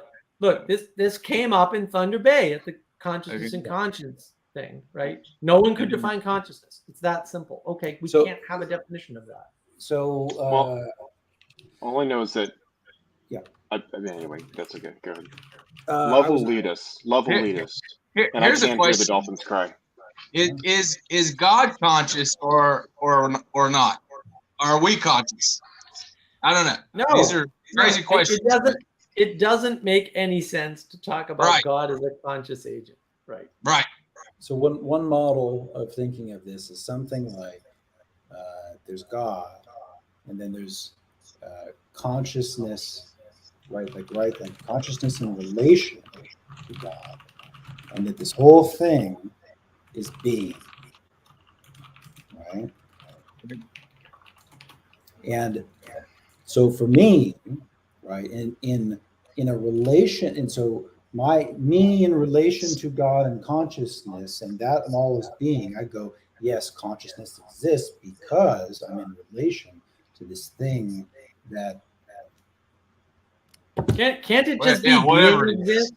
Like, why do you need consciousness for any of this? Can't you just say I'm a being and therefore, like, it's way easier? So that, to me, that is actually something like a lack of humility. I did live that way for a long time. No, I see. I think that is the ultimate humility, is understanding that you are a created being, and that whatever properties or special qualia or whatever you want to assign to consciousness, you can just fold into being and save a word. Did you say understanding that you're a created being? Yes. What are the means of that creation? Well, God. I mean, that's all just Genesis. Like, why? So I mean, you can't. You have to start there. Like, okay, so that God is something that you participate in. You participate in creation. You don't have to participate in God. You can participate in Satan and reject God. Like, that's pretty clear. Like, that's as Christian as it gets. Do you that participation in creation, is that in relation to God? How does God exist? No, it doesn't have to be in relation to God. That's the whole point. Like, that's evil. Like, that's where evil comes from. Yeah, you can build the Tower of Babel, or you can build a bridge over troubled water. Right. Okay, so you're accounting for God. Help me with that. I'm not accounting for God. I'm not foolish enough to think that anybody. That'd be a good song. So the way that you did is you talked about being a created being. That doesn't account for God. That accounts for me. It doesn't account for anything else. Okay. So you as being are created, and the thing that created you is. I mean, no, the thing that created everything. Yep. Okay. So then it's more than just you. Definitionally, always, no matter what, can't get out of that frame. So there is a spirit, a being, a something big. You know, we're in the wordless area. I used entity again, but yeah, entity. So there's an entity in which we all and everything comes from. Let's use the Muppet analogy. I like that. So let's say God is Jim Henson, okay, and the whole world is the Muppet Show. Where did Jim Henson come from? Is what we're asking. You know, like who is he? Why is he the way that he is? Why did he do Muppets? Right. Right. Are we the Muppets? And as We're Muppets, we don't need to do that. Like, there's no reason to engage in that work. We can Does Jim Henson need to appear on the show to make the Muppet Show awesome? Right. No, he doesn't. Right. I mean, that is the problem. The problem is trying to know something that there ain't no reason to know that you can't know. It's like, what did Jim Henson have for lunch that day during episode 15 of the Muppet Show? Well, hold on. Sorry. I agree with you. There's a lot of this entity that is very much so unknowable, right? Yeah. Or if you knew him, you might not like the show. Is there any parts of this entity that are knowable? Yes. It depends. He's the guy pulling the strings, or no? Because we got free will. There's no strings. What am I talking about? It's a Muppet Show with no strings. It depends very much on your definition of knowledge at that point. And if you mean knowledge is in participation, sure, maybe, but I don't think knowledge is required for, like, you just don't need knowledge to do anything ever. Like, this is the problem. Like, people are putting knowledge at a higher status than it belongs. Like, knowledge is not required. You can just participate. I swear to you. When we participate, there's like residue that's left over, right? No, there can be. There doesn't have to be. Sometimes, like, we lose a lot of it, right? But no, sometimes we do. Sometimes we don't remember any of it. Right. But for what is remembered, we might call what is remembered knowledge, right? So knowledge is not required for participation, but participation. I don't think so. Like, I mean, memory doesn't work that way. Okay. Blade Runner again. So I'm good with dropping knowledge, because I don't think that's where I'm going, right? Good. So maybe the real question that I wanted to ask is there any part of that entity that is experiential? Maybe that's what I want to say. Ooh. It's only experiential. That's the whole point. And there's parts of it that aren't experiential. Is that also true? No. Here we go. We're talking about God still, right? I'm not a materialist. I deny materialism in absolutely. And by materialism, I just mean the idea that material is primary. Material cannot be primary. Well, I understand that you're using the term materialist for this, and I'm interested in that mapping, but I just want to make sure that I understand what you're saying. The prima material. That entity that is responsible for creating you, the only part of that entity that is experiential, and there's nothing outside of what you can experience. That's correct. There's nothing outside of what you can experience. Then the Muppet Time Show. is a flat circle. So, Mark, am I getting close? There he is. No, that's correct. It's all experiential. Like, yes, it's all experience. It's all participation. All of it. It's all participation. Yeah. So, but I mean, I would imagine that you understand that another perspective of that is something like that which you can participate in, and let's say I don't know what the right word is, but like embody, right? And then there's a part of it that you participate in that you can't embody, but you experience, right? Like reading a book. No, I don't. No, I would Oh, just say everything's embodied. No. So Right. I'm mapping something that you don't believe, right? But that is a different mapping, right? So this different mapping is, here's what you can embody, experience and embody. Here's what you can experience and not embody. And then here's what you can't experience or embody, right? And that's an accounting of hypostasis in a trinity. Oh, okay. Are you talking about like if you could like pop your head off and you don't have a body, but you're just like floating around, you're just like a conscious? Like, is that what you're talking about? I'm not sure what you mean by that. Like, okay, we're all right. The separation of like experience and embodiment, right? Okay, that would be like if you popped your head off, right, and you don't have a body that can ambulate around. You're just kind of like you can watch and kind of like look around. You're just Probably head. closer to like a VR tour of a like the Great Wall of China or something like that, I would think, because you're not embodying the actual thing. You're visualizing it, perhaps seeing it to some degree. You're imagining it, but you're not there. Right. Integrate, You'd be like walking. like a floating head. I did a whole video about being a floating head. Is why I'm saying that. There's this video game, this Scorn, that came out. And it was all about this idea of transcendence. And what humanity eventually did is they popped their heads off, and they thought it was the best thing since sliced bread. But everybody died because nobody could farm and build things, and everything just went to shit. But they were having the best time ever because they're in this floating purple field of energy in these floating heads, just like having infinite orgasms with each other. I don't know what they were doing, but it looked awful. It was terrible. It's hell. It's literally hell. That sort of reality where you're not in a body, man. You're just. So I'm not talking about that at all. Oh, okay. What are you? Okay. So let's say the Holy Spirit working through you is something like embodiment, right? It's also maybe the same as seeing like a good man at church, and then not only emulating that, but like giving yourself up to what allows you to emulate that.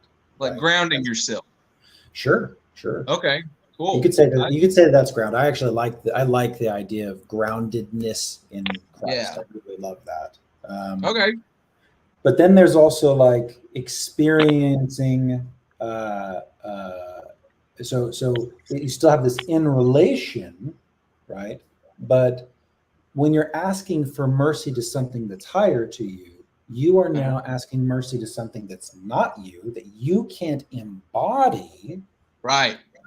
But you're in relation to it. Yeah. Right? Well, and that's true of other people too. It's true of other people, and I'm definitely talking about Yahweh, right? Sure. So here's this spirit, right? Whatever that is, I can't embody it, but I can be in relation to it. And then there's maybe it's a faith thing, but there's a part of it that I cannot experience and is unknowable and beyond knowing. Yes. Right? That's the place I'm talking about, popping your head off. That's where people want to try to go because they think it's heaven. Oh, we can't live there. So not a good place. I can't really do anything with that other than being humility to it, right? And the only parts of the Father that I even remotely can kind of know about at all come through that which I can be in relation to but not embody, or the Son. Yeah. I don't have any objection to that. That sounds like perfectly reasonable Christian doctrine to me. Oh well, I mean, I object to Christian doctrine, but I don't object to that. Is it because you don't want us to be for lions, Mark? No, Christians I want you to be for lions so that I don't have to. Like, that's the whole point. I'm going to throw you guys out there. Like, you're the reason the National Park Service had to say, don't push people down if you're being chased by a bear, aren't you? Isn't it amazing? I saw that and I was like, you've got to be effing kidding me. This is an actual world I live in. And yet, This is the world in which I live somehow. Yeah. What I I did wrong. don't mean this as an attack, right? But where I'm pointing out where I think that my case for where I see a lack of humility, if I were to make a case for that, right, is that because your position is something like the only part of that entity that entity can only be in relation to me, rather than there's a part of that entity that is beyond my participation, right? That is what I'm pointing out, the lack of humility. Okay. Yeah. That's Protestantism. Yeah, they all suck. I agree. Protestants are a problem. And not all of them. I'm just saying that in case Bruce watches the stream, he'll get a kick out of it. Yeah, I mean, I think that's the problem. Why do you think that that's Protestantism? But I think that's the problem. I'm using that as a proxy for materialist Christianity. The materialist Christians have that problem for sure. That's what materialism causes. It causes making the involvement of the body primary. And you can have two reactions to that. One is an embracing of it, the other is a rejection of it, where you're only worried about heaven and hell instead of being worried about the here and now. And the other one is you are unable to think of anything outside of material terms. And so you get into this live hidden attitude where you're like, well, I just live as a good Christian and nobody knows about it. It's okay because I'm living as a good Christian, right? And then some Christians, I just found this out the other day by talking to Bruce, ironically enough, some Christians read that as nominalism. And they map nominalism as being a nominal Christian. And like, fair enough, I get it. But when somebody like John Vervaeke talks about nominalism, he's talking about a philosophical movement around Duns Scotus and Occam and these other idiots. It's obviously impossible, but also embodied in the scientific community, academic scientific community in particular, right? And so we get this deep confusion in the language because we're using the same words and they're meaning totally different things, right? So, but what I would say is because there's materialism in the church, your problem is a problem of a crisis of faith. It's a big problem. It's a problem in the church. It's one of the reasons why I think that the church needs to kind of take care of that, but it doesn't explain the meaning crisis people at all because they don't have a concept of the three things you're talking about. Creation isn't an issue for them because they've never thought about it. Well, so two things. One, most of them we find if they just try to act like Christ, right? But what actually what happens to most of these Protestants, from my experience in living with these folks, right, is I can see kind of what you're getting at, but it's like I acknowledge the Father and the unknowable, and then I combo that. Okay, I skip the Holy Spirit, I skip the Son, and then I have my own mapping of good and evil, and I combo. There's a Father, and I have my own mapping of good and evil, right? And so this is why even the demons, right, like acknowledge the Father. They know that exists. This is also why there can be those who cry out, "Lord, Lord," but he doesn't know them, right? This is the same problem there. But I would argue that the materialism comes not like you can point at because you're acknowledging the Father. You can point at that, but sorry, I think that mapping happens in a rebellion towards orienting on your own mapping of good and evil, not through acknowledging that the Father and that there's greater than you. Well, again, but the problem with materialism is that you can't have a right relationship because you think material is primary. You can't have a right relationship, even if you understand that materialism isn't the only thing, like John Vervaeke. Like he falls into the Gnosticism because of this. Is he's still like, well, no, initial conditions matter and the rules matter, like the natural law matters. The nomological order is what he calls it. Well, right? So this is why I talked about Christ first, right? Because if those Protestants were to actually just be disciples of Christ, then they would intersect between the invisible and the visible. No, they wouldn't. Right? No, they wouldn't. They can't. So when I am able to see someone that is Christ-like, some of the ways that I might try to describe that is they have things that fully exist and that are very real, that are in the invisible, like love and kindness. Right. And it manifests in the visible, right? In almsgiving, where they actually like doing something, feeding the poor, giving a hug, whatever. There's the intersection, right? And that's where you find Christ. That's where you find logos. But they can't. The Protestants can't find Christ because they can all interpret the Bible any way they want, and they do. And then they just go, well, my interpretation's correct, and if the church doesn't agree with me, I'll just leave and pretend I was excommunicated. But we're also describing it like it's like Protestant is a proxy for anyone that is not finding the intersection of the invisible. Protestantism is just Gnosticism in waiting, and nihilism. I would agree with you, and I could shit on the Protestants all day, but it's like, do I really have a first stone to throw? I've missed that mark plenty of times.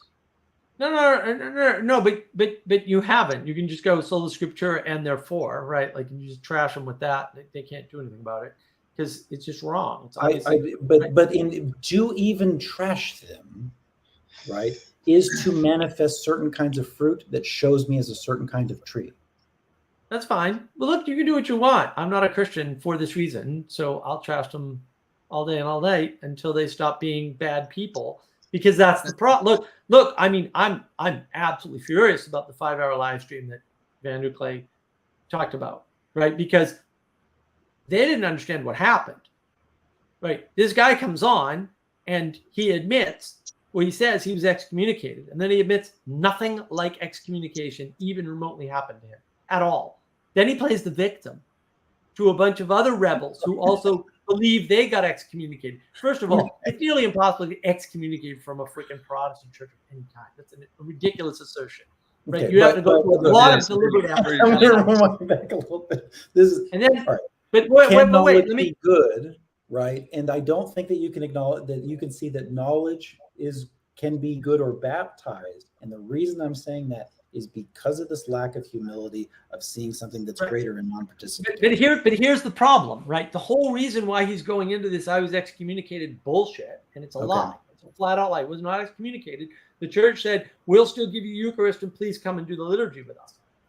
I don't understand what you mean by excommunication if those two things are still on the table. Like now you're talking about something that has nothing to do with the word excommunicate, right? What happened was he was told he couldn't play in the band anymore, organ, whatever. But why are you deflecting to this situation?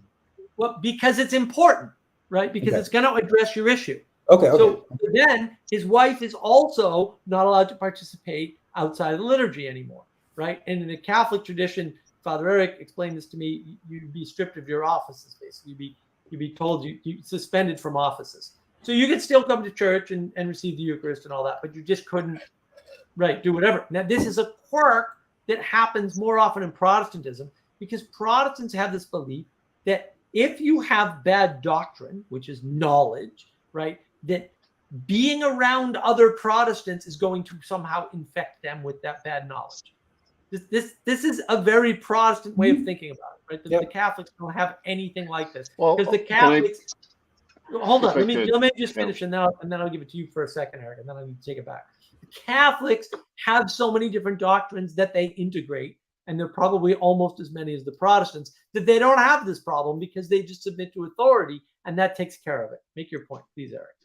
I was just going to say that I don't think it's so much the knowledge per se. It's whether you are in agreement with the spirit of that body of believers, and if you are practicing according to the doctrine that is at play. Right, but here's the problem. In this particular case, and this is why I'm using this as the case, the whole problem is that he went into the church, he picked a non-denominational church on purpose. Non-denominational church on purpose. He said this. This is all stuff he said. I'm not putting words into his mouth or anything, right? He picks this non-denominational church. He gets permission from the pastor. The pastor understands his views, and the pastor says, this is not a problem. You can still play in the band and blah, blah, blah, whatever. He's like, it's fine. It's all fine, right? And then the council of elders, I guess is what you nutbags call it in the Protestant world, right? They know about his channel. It's a YouTube channel. They see the YouTube channel. They have no problems. There's no problem. But then because it's crazy Protestants and they can't have a church for more than 4 days, right?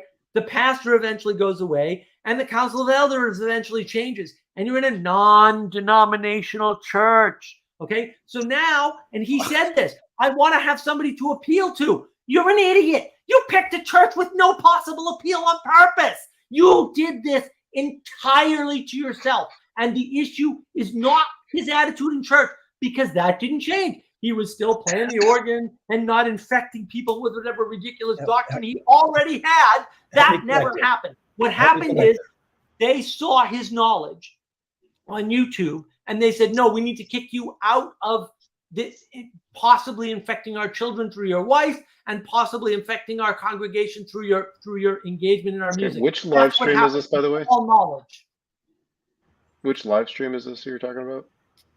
This is the Federaci live stream from 2 days ago that Vander Clay took a clip out of, an hour-long clip. It was a 5-hour live stream. And if you watch, most of my comments are on Federaci's channel. Of course, I was supposed to be using Randos United. Who knew? But if you watch, I was in on the beginning, and I was excoriating all of them because they were missing the story. The story is you did this to yourself, and now you're bitching and playing victim. Just like a typical leftist that you complain about if they did it in some other way.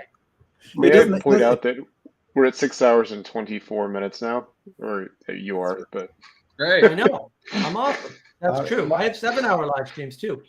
Mark, how do you help? I have some ideas about how it connects, but can you help me tie it together? Yeah, the problem in that case is the knowledge. Okay. It's not. Okay. His access to the church didn't change at all. Nothing. well, And to some extent, it's personal for me because this is the excuse they used to get rid of us off of the Awakening from the Meaning Crisis server. Not that it worked. I mean, I'm still there, right? But I'm no longer engaged because they took away my capacity to engage by taking away my organizer privileges, right? But at the same time, they said, well, you no longer agree with Vervaeke's path. And I'm like, what is Vervaeke's path? Why do you think it's changed? And how is taking the meditation, the ability to do the meditation away from me towards your point? It's turned into a cult. So right, but because it's a cult and it's a knowledge-based cult. It's Gnostic. Like that's what it is. And that's where the problem is. The problem is the knowledge. The problem isn't not the knowledge. Are there examples where knowledge don't exist within a Gnostic framework? Yeah. If you're having fun. Of course. You're having a good time. You can't be weird, you know, and taking, you know, when you get all weird and culty, man, and you crack jokes, they kill you. Or they kick you out, you know, ideally. So the sense of humor is critical. That's how you can detect the authenticity of people. Sure. They have to have a sense of humor. If they're not funny, if they're not laughing, they're not able to see the humor of things, even themselves, then they're probably. Well, so I agree with that. I think it's part of the nature of Christ, right? It's like something about understanding truth. Like we laugh at things that are real true, right? Yeah. Right, but again, it's it's funny. It's the whole engagement with philosophy and theology. Philosophy and theology are the same thing on different sides of registers. One's material, that's philosophy, and one is ethereal, that's theology. And the problem is when you go into that, either one, it doesn't matter which one, you will must find disagreement. There's no way to agree on the knowledge level theologically or philosophically. It's not designed that way. It is inevitable to cause disagreement. And there's disagreement's not unhealthy, right? But it can be. And the focus on that is the problem. So Gnosticism is making knowledge the highest value. And now all of a sudden you have all kinds of problems. Because you're not making the highest value. I would argue that what happens is that's something like rational knowledge ends up in Gnosticism. And the way that I might try to contrast this is something like empirical knowledge maybe ends up in like a cult of Dionysus, the experiential, the rave, maybe the Pentecostals, right, falling down on the Holy Spirit, these kinds of things, right? It's a highest form of knowledge in the empirical sense, and then there's a highest form of knowledge in the rational sense. But right through this lens of knowing, types of knowing, right? From an epistemological framework, it's like I think logos is also a way of knowing that transcends past rationality or empiricism. That's where I have a problem. Like I don't think so. I think it's a method of participation. And that squares the circle, because now you don't have to redefine knowledge or change the definition of knowledge. You can just say participation, and the problem is solved. So the way I would say the problem is solved is you can tell which one, like which things end up at the top for people based on the fruits, right? Like you kind of know, right? Like they're going to act a certain way. No, you can't until those fruits happen. Right? And so I can look at that tree and tell if that's a shitty tree or not. Well, right, but you can't know the fruits. Like the tree might just be ugly, but it might be a fig tree. My fig tree is pretty ugly, by the way. Well, right. I'll come back later. If somebody says it's good, I mean, maybe I'll try it. But that is the issue, right? So this is the Sam Harris problem. So if you look on Navigating Patterns on my channel, what you're going to see is you're going to see 2 videos on Sam Harris. Okay, they're about a month apart. One of them was done before the trigonometry interview, and the other one was done as the result of the trigonometry interview, where he basically blew up and didn't care about dead babies in a basement, right? They were in a specific person's basement. He needs to do some more ecstasy. He needs to chill.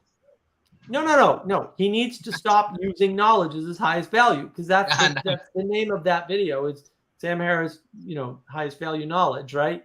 Like, and it's contrasted against Konstantin Kitchen, because this happened in the clip, right? Where Konstantin, he's not bothered by the same thing Sam's bothered by. He gets pissed off when Sam says, well, yeah, they should have stolen the election because Trump had Trump University as his basic, outline of his argument. And then Konstantin goes crazy because his highest value is politics. And so you can see the contrast between the 2 highest values. Now, I could not have predicted that he was going to that Sam Harris was going to sacrifice any number of children to be right about knowledge. I could not have predicted that, right? But I did predict that he was going to blow up. So that had nothing to do with his fruits. Nothing. I need to see that. I haven't seen that. I can't imagine him being emotional unless he's talking about Islam. He got very emotional. He got really emotional. You know how we were talking about ego death earlier? We briefly mentioned it. Right. So let's say you got like this left hemisphere that can empty out, right? The only thing that really happens in the left hemisphere seems to be deeply rational, right? It is the foundation of all rationality. Yeah. Now, if you're going hardcore on ego death stuff, right? And you could do that a couple different ways. You could try to empty out with like Hare Krishna, Hare Krishna, right? You could empty out speaking in tongues in a Pentecostal church. You could take a bunch of drugs. There's a bunch of things you could do to just empty yourself out and tear down that house all the time. The further you tear that down, the more you are living in some kind of empirical sense where, let's say, archetypes in the collective unconscious are constantly just like rushing in, taking control, doing whatever the heck they want to do. The more that there's a house built within the left hemisphere, the more so I'm calling that ego, right? But let's say whatever that left hemisphere thing is built up. Well, I was going to say persona seems to be something, since you're talking about it being good with that. That's fine.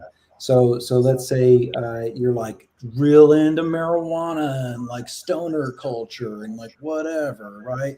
And so then like you become that, but what gets built in the left hemisphere from what's fed in from the right, in a sense, right? Just to try to map this a certain way. But that the only way you end up with a not corrupted left hemisphere, because it's like no matter what you fill it in with from that collective unconscious, it seems to be like the passions, right? It's greed, or it's lust, or it's Dionysus, it's Apollo, it's Mars, it's whatever, right? The only way that this like becomes good to where you can genuinely love it, to where it's not death oriented but life oriented, is however much you let logos fill that up, which was sort of like standing above all of that, right? That's kind of like the logocentrism, a method of knowing that is bigger than the empirical passions and bigger than the rational left hemisphere thing that's constructed. Yeah, it's like that litany in Frank Herbert's Doom. I don't know. I don't remember the whole thing, but it's like he'll let a storm pass over and through him, and only he will remain. Yeah. Well, that's sort of like what happens after a flood, right? Yeah. Yeah, I don't know. I mean, you're dragging a lot of stuff into there, and none of it's necessary, in my opinion. Yeah, I mean, participation just explains everything nicely. Like, you need to get into this idea of knowledge and filling and all that stuff. It's like so just my case for why it's necessary is to bring in a sense of humility, right? No, a sense of humor. No. In order to participate, you need humility. Like, you're not going to participate correctly without humility. So participation solves that problem too. The problem I have that's what keeps you partially sane, Mark. Well, if you think about if people were just being humble all the time, that's really fucking annoying. Really annoying. No. Because humility is different, right? If people can have a little bit of a humor, then the humility goes along with that. It's false, right? But there's a false humility or being humble in a false way, right? And that's a different thing. But that's different. But the problem with all that is discernment, and discernment is a big topic right now. We're trying to work it out. We haven't worked it out yet. That's why we haven't done a live stream on discernment. I haven't done any videos on discernment because discernment's damn near impossible to start to frame. To discern, I think in some sense it's not a man all day. I mean, in some sense it's too early to talk about it, right? Because first, the way you train discernment seems to be in participation. So we have to get people bought into the participation framework before we can even begin to tackle discernment. Because why do we have to do that? I mean, isn't it pretty natural? Is it what? I think it'll be natural. It'll be natural. Why do we have to get it's really hard if you try to get there through rational means. Yeah, you can't get to discernment through rationality. Yeah, you sure rationality depends on discernment. That's the whole problem.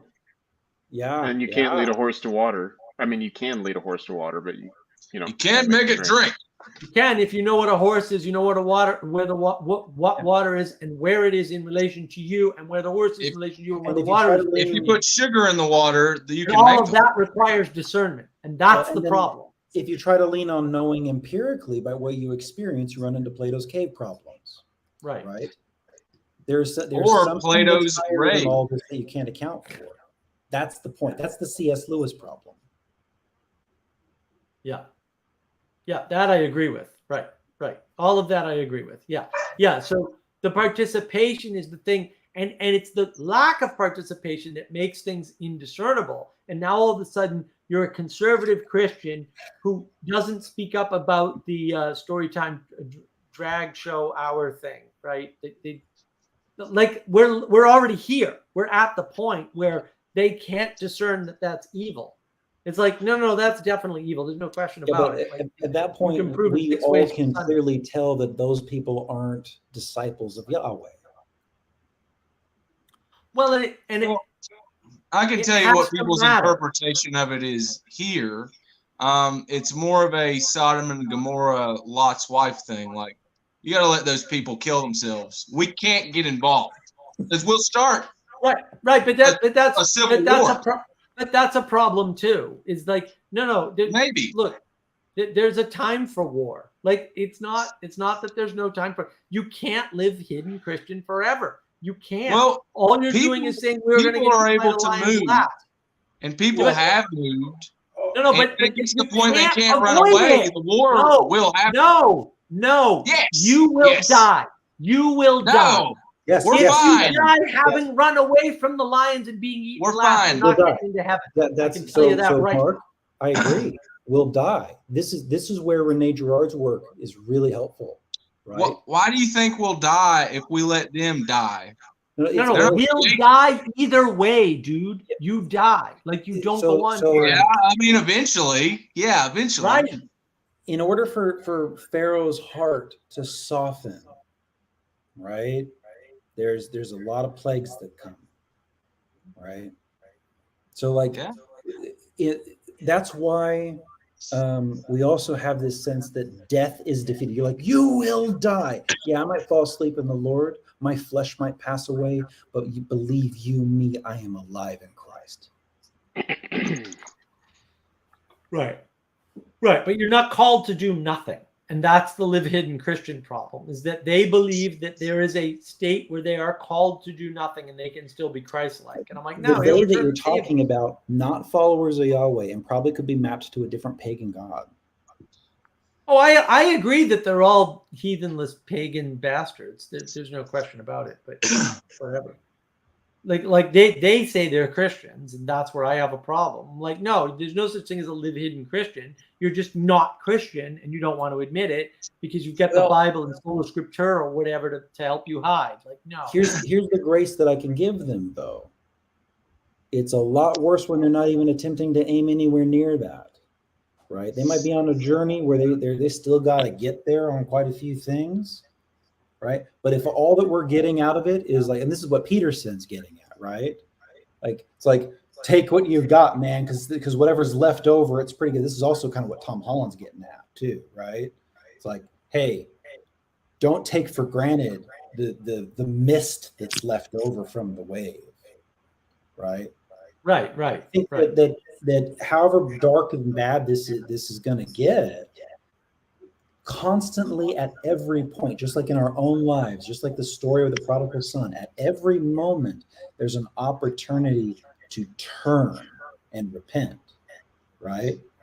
And so if there's anything that whatever's left of followers of Yahweh or anything that's close to that, hence this bridges of meaning, this little cornerness, right?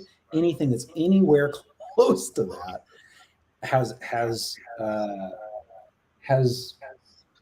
a calling, a great commission to testify what is true and attempts to baptize the nations in truth. But look, I would drop the baptism entirely and say it's not testimony as in words. It's testimony as in deeds. Like, this is where I think the evangelicalism goes wrong, right? They use words and they should be using deeds, and they should shut the hell up. And they should stop propositioning people. And if they're going to proposition people, they should not use any Christian language or framework whatsoever. And Christians have a really hard time with that. And fair enough, they should. But this is why they don't understand Peterson. This is why the only frame that Vanderklay has for Peterson is the revival. It's like, really? That's the only way you can think of Peterson? He's not being moved by the Holy Spirit. What are you talking about? That's not Asbury. It's a whole new thing. It's not even the same. It's not even the same thing. Right, but Vanderklay has no other framework and language to understand Peterson. And so he just talks about the Peterson revival. There's a sense in which all truth is in Christ, and that's the Holy Spirit. Well, I mean, okay, here's the thing about Peterson. If you have to buy into Carl Jung, because Peterson carbon copied everything Carl Jung did, period. It's Not Carl everything, Jung. but yeah. But Carl Jung do? His whole body of work is based off of Carl Jung. Christianity. Right. Carl Jung stole all this stuff from Christianity. Right.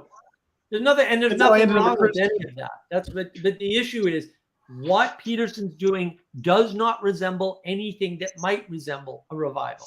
Like, it's just, that's not what's happening. It's just a bad way to think about what's happening. He brought to light a lot of. So the real question is: was Carl Jung onto something, or was he crazy? Yeah, he was onto lots of things. He was onto something, and he was crazy. I don't know where he went wrong, which is why I don't engage with his work, because I can't tell where he screwed up. But I know he screwed up. Well, he screwed up on his mapping. Was it okay that he banged his patients and made them into doctors? He screwed up on his mapping of Lucifer and Jesus, right? He didn't understand the way in which Pan is like an anti, right? Yeah. Well, that's why he banged his patients. He needed to get involved, he realized. He had to get into personal relationships with people if he could save any of them. So he started banging his patient, and then he taught her how to become a psychologist, and she went off and become a doctor psychologist. I mean, it's a true story. I know.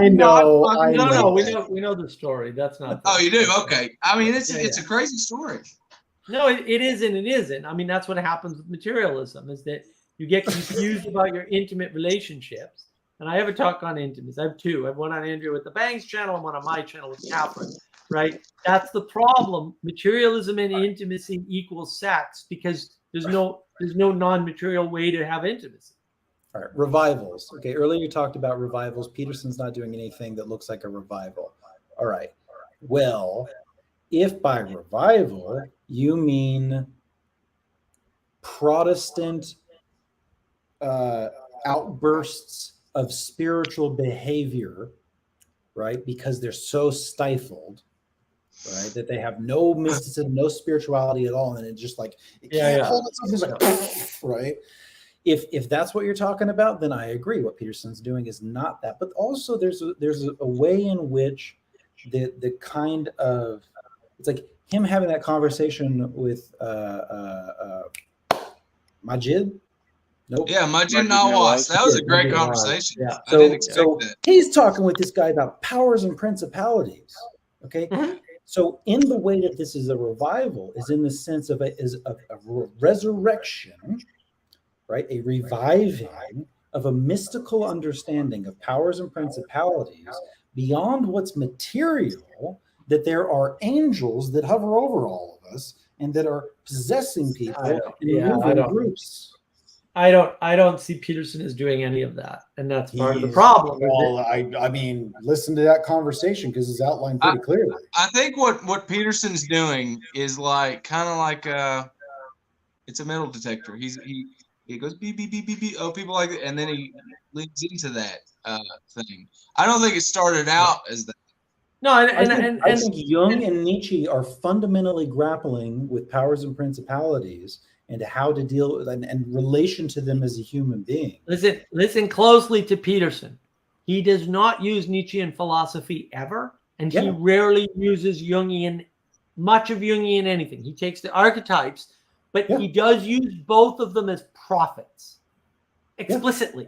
That's how he's not endorsing Nietzschean philosophy at all. He's saying he's only using Nietzsche as a prophet ever, which I find fascinating. Right, but I wouldn't categorize him in revival because, and this is where the confusion is. Christians just don't have a category to put him in because he's not in a Christian category. It's that simple. He's not within your framework. I think what you're saying is it's not in a Protestant category. No, he's not in a Catholic category either. The Catholics don't know what to do with him. It depends on what you mean by Catholic, right? So, yeah. Now, so.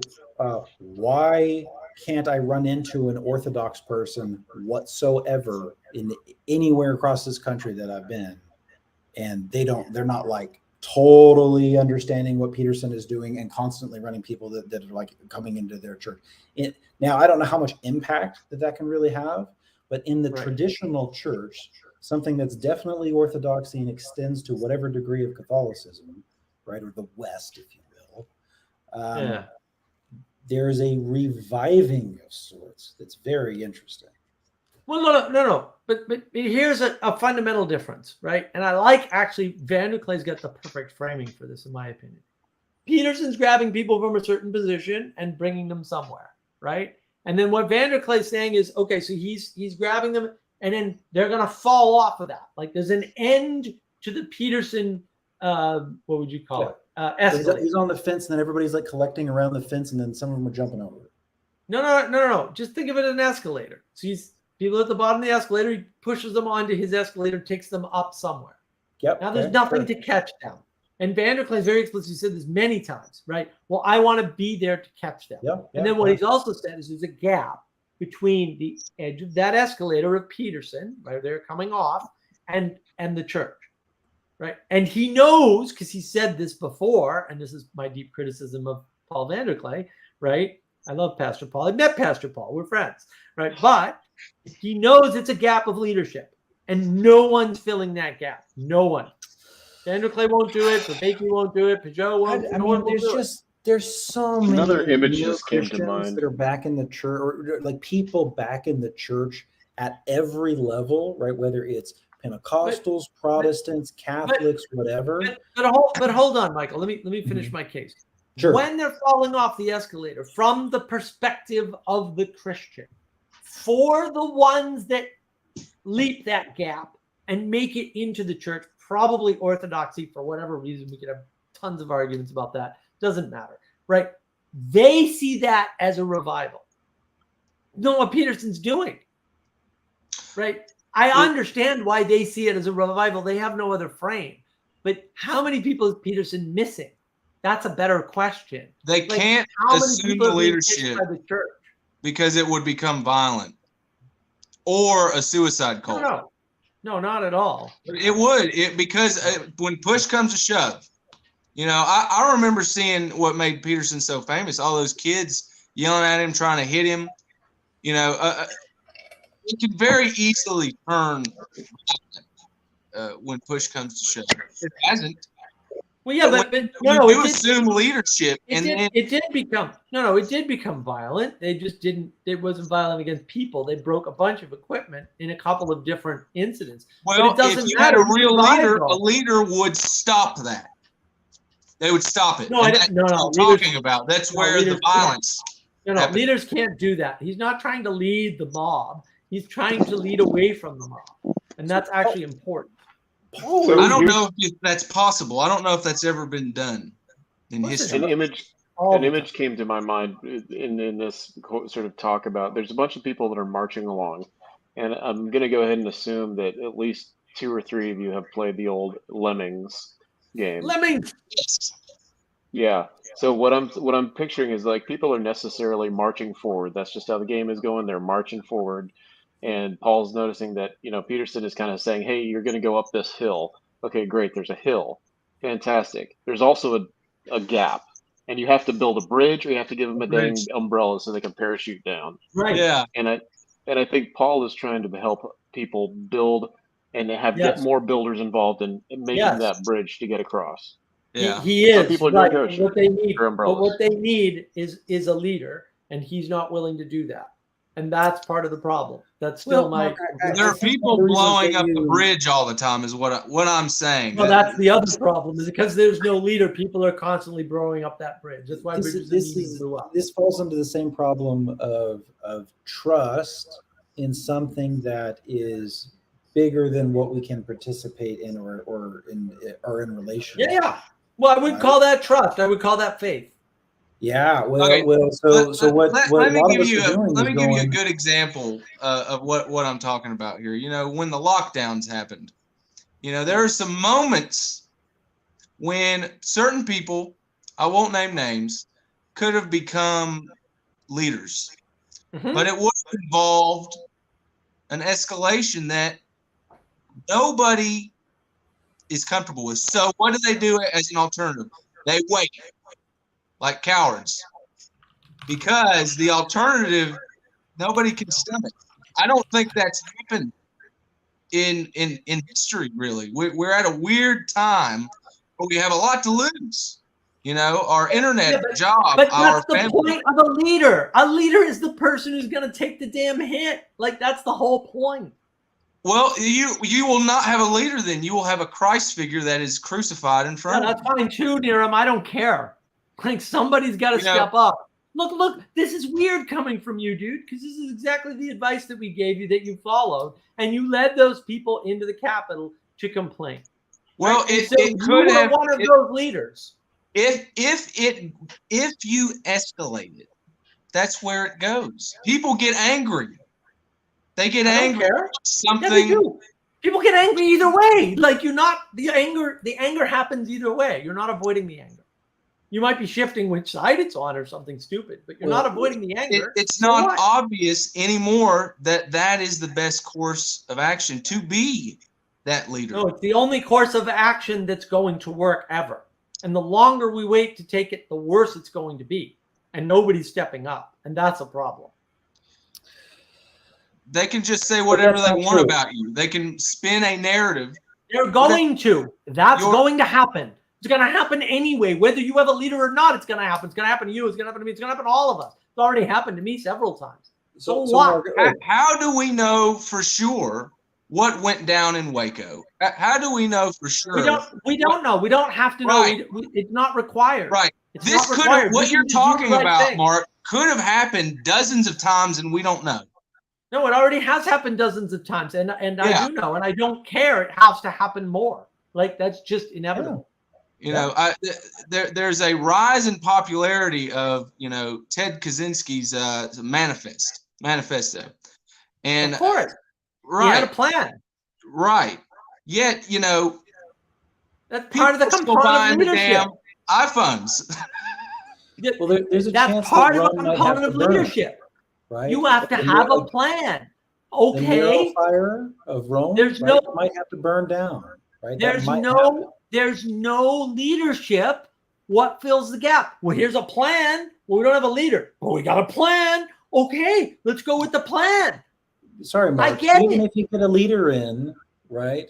Even if you get a leader in and you get one good leader, it may not be long before that turns into a leader that's not so good, right? Now you're ending up in all this stuff Right, but- plays out over history. But whether you're dealing with democracy problems, Senate problems, emperor problems, But you're not. whatever But it you're is, not. But you're not getting around the problem of leadership. Leadership is inevitable, and if Yeah, good yeah, I people don't agree. try to I take agree. leadership, It also only bad sort of- people will lead.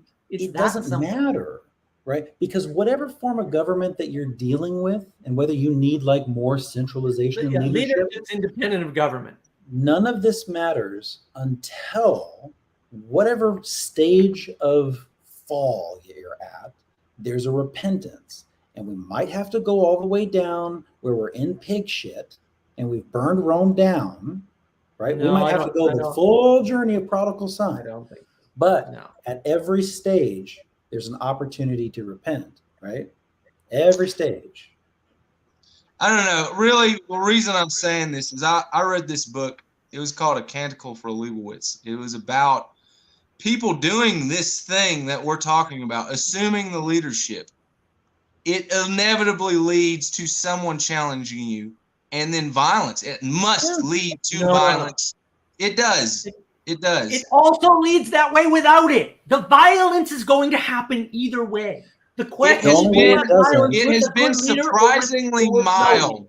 Yeah. I So the thought it Violence was going to happens get a either lot way. worse. You're not getting around it. The only way the blood We had so stops far. is understanding that the blood of the Lamb covers all the sins, and now it's time for forgiveness and baptism. That's it. That's the only way. It doesn't stop under any other condition. Violence is inevitable. You don't Yeah. get around it. The I agree. question is, do you go forward with strong leadership or not? The No, even violence if you happens do, either way. We're not. this is That's a not- will we're to not. power thing. You're Right, I know talking we're in not. That's materialist my power game complaint. terms. Okay, these are materialist power game terms. Right. Okay, we are in relation to repentance and forgiveness. That's it. Otherwise, we'll kill each other and burn all of it to the ground. It could take 100 years. It could take 1,000 years. We'll be on this exact same path. Right. And it's the leadership. It's the leadership. It's good leaders that get us off that path and onto a better path. But that leadership looks a lot like Christ, right? And a lot of that comes in Christian martyrdom, unfortunately. Well, some of it will. Yeah, look, Christians Yeah. are for lions. Some of I it tell will. Christians this all the Yeah. time. And it's like, why are Christians for lions? It's like, because if you stand up in They front of the don't- they lion, won't there's a fight. there's a non-zero chance that the lion will not eat you. And if the Absolutely. lion doesn't eat you, that's great. But If- there's if- also a non-zero chance that Right. the lion will eat you. If that's- Jesus that's would have why the went full message- Dragon Ball Z, then they wouldn't be for lions. But that's not what happened. No. He kept the sword in the sheath. And this Yeah. is why understanding that death is defeated is so important. Important. Right. It's so important. Right. You have to understand the full story of the resurrection, not Yes. just the whole like rose from the dead. It's like, well, but what's going on in between there? Because that's actually really right. You have to and this is like the so if you want to think of middle out thinking in terms of John Vervaeke's work, he talks about steal the culture. And how does he describe steal the culture? He says, oh, well, you see this Augustine. It's like, whoa, we're starting at Augustine? We'll just start just Augustine. Okay. And then what does he say? He says, well, what Augustine did was, well, you see, there were all these people practicing church in their homes. It's like, oh, is that what they were doing? They were practicing church in their homes. That's this whole story. right? And then Augustine, gathers them around. Oh, really? Augustine? Is that what they're gathered around, right? And right. Well, what does that sound like? That actually sounds like the hell we're living through. It sounds like because well, then also it sounds like what's happening. You've got the religion of race, BLM. They're worshiping in their homes, right? You've got the climate religion. They're worshiping in their homes, right? And then you've got the safety religion. They're worshiping in their homes. They're all fighting, temples. of course. They have temples. They're all fighting, and it's like, well, look. I spent like 15 years as a Marxist communist. We got temples. Right. But the point is that there isn't a unification. The thing that's missing out of Steal the Culture is the thing that they were doing was not church in their house. It was, we all believe the story of the resurrection, not in the resurrection, not in the action of the resurrection, in the story of the resurrection, because it matters what happens in the middle, right? Like that whole, like what happens between the time he dies, or actually what happens from the time he's convicted, right? Until the time he rises and is noticed again or recognized again. All of that is part of the story of the resurrection, and that all matters. And because of that, Steal the Culture happens. But you know what doesn't happen? Steal the Culture doesn't happen without that. Then you're just in this war of cult, not culture. It's not a culture war. It's a cult war. And all the cults want to tear the culture down because they want to replace it, but they can't, because none of them have a story you can live in. So Christ contains the entire cosmos, all of these cults, and all of these cults can be baptized in his blood, right? So, yeah, I mean it. I mean, it's why. I know you always lose me there, though. Well, I mean, you can't get the whole planet on board with that. It's just you don't have to. You don't have to. You don't have to. You do, like, this is kind of the Yarvin thing to some degree, right? So it's also understanding that there's like the high church, right? And there's a center point, and then there's concentric circles around this, right? And it's really important. It's like the nose of a ship, and you have to change the nose of the ship a bit, right? Everything else can kind of follow in that direction. The low church will follow suit, right?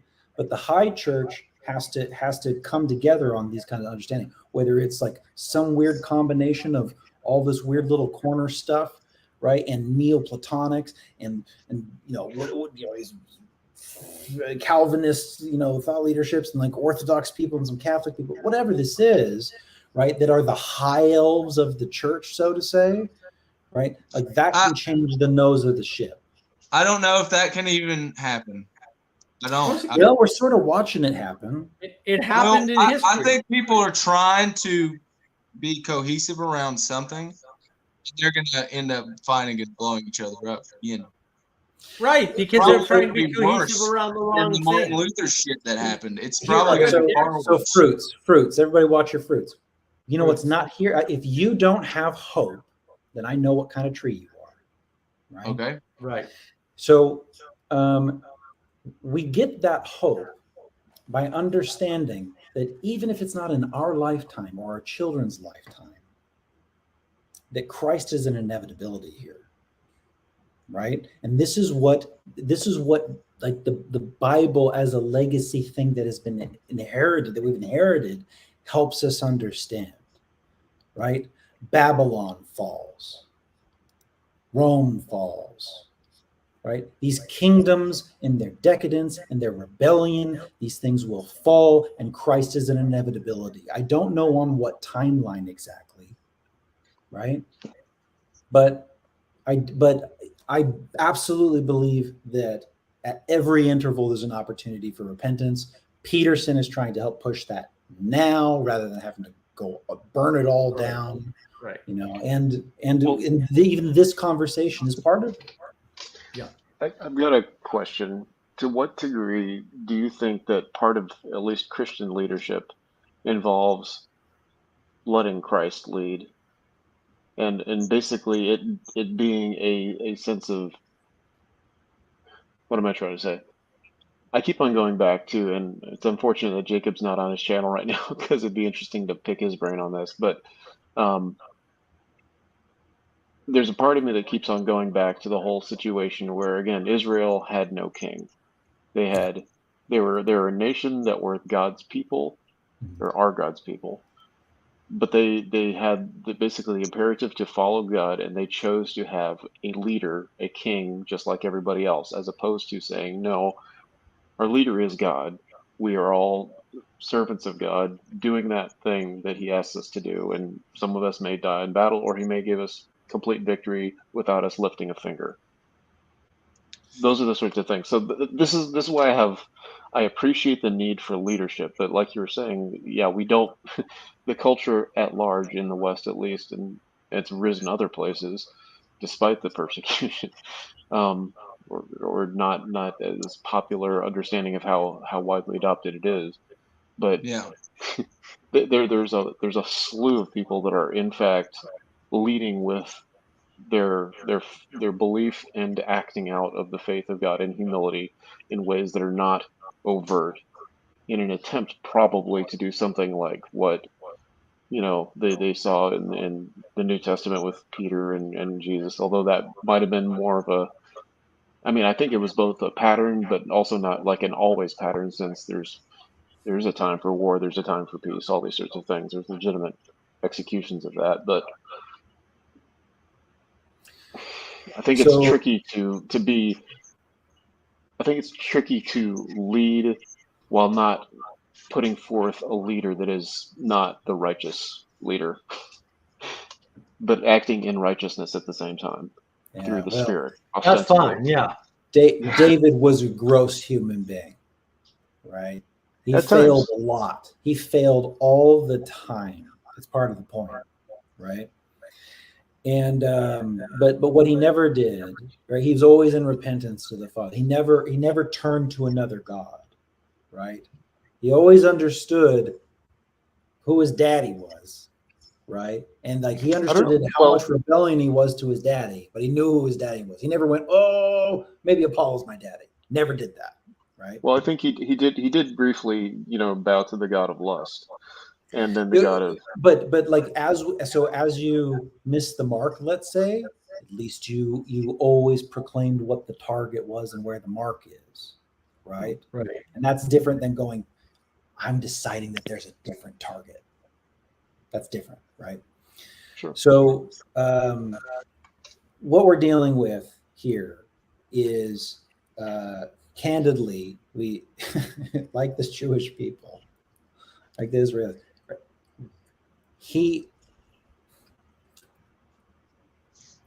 He's faithful, and he also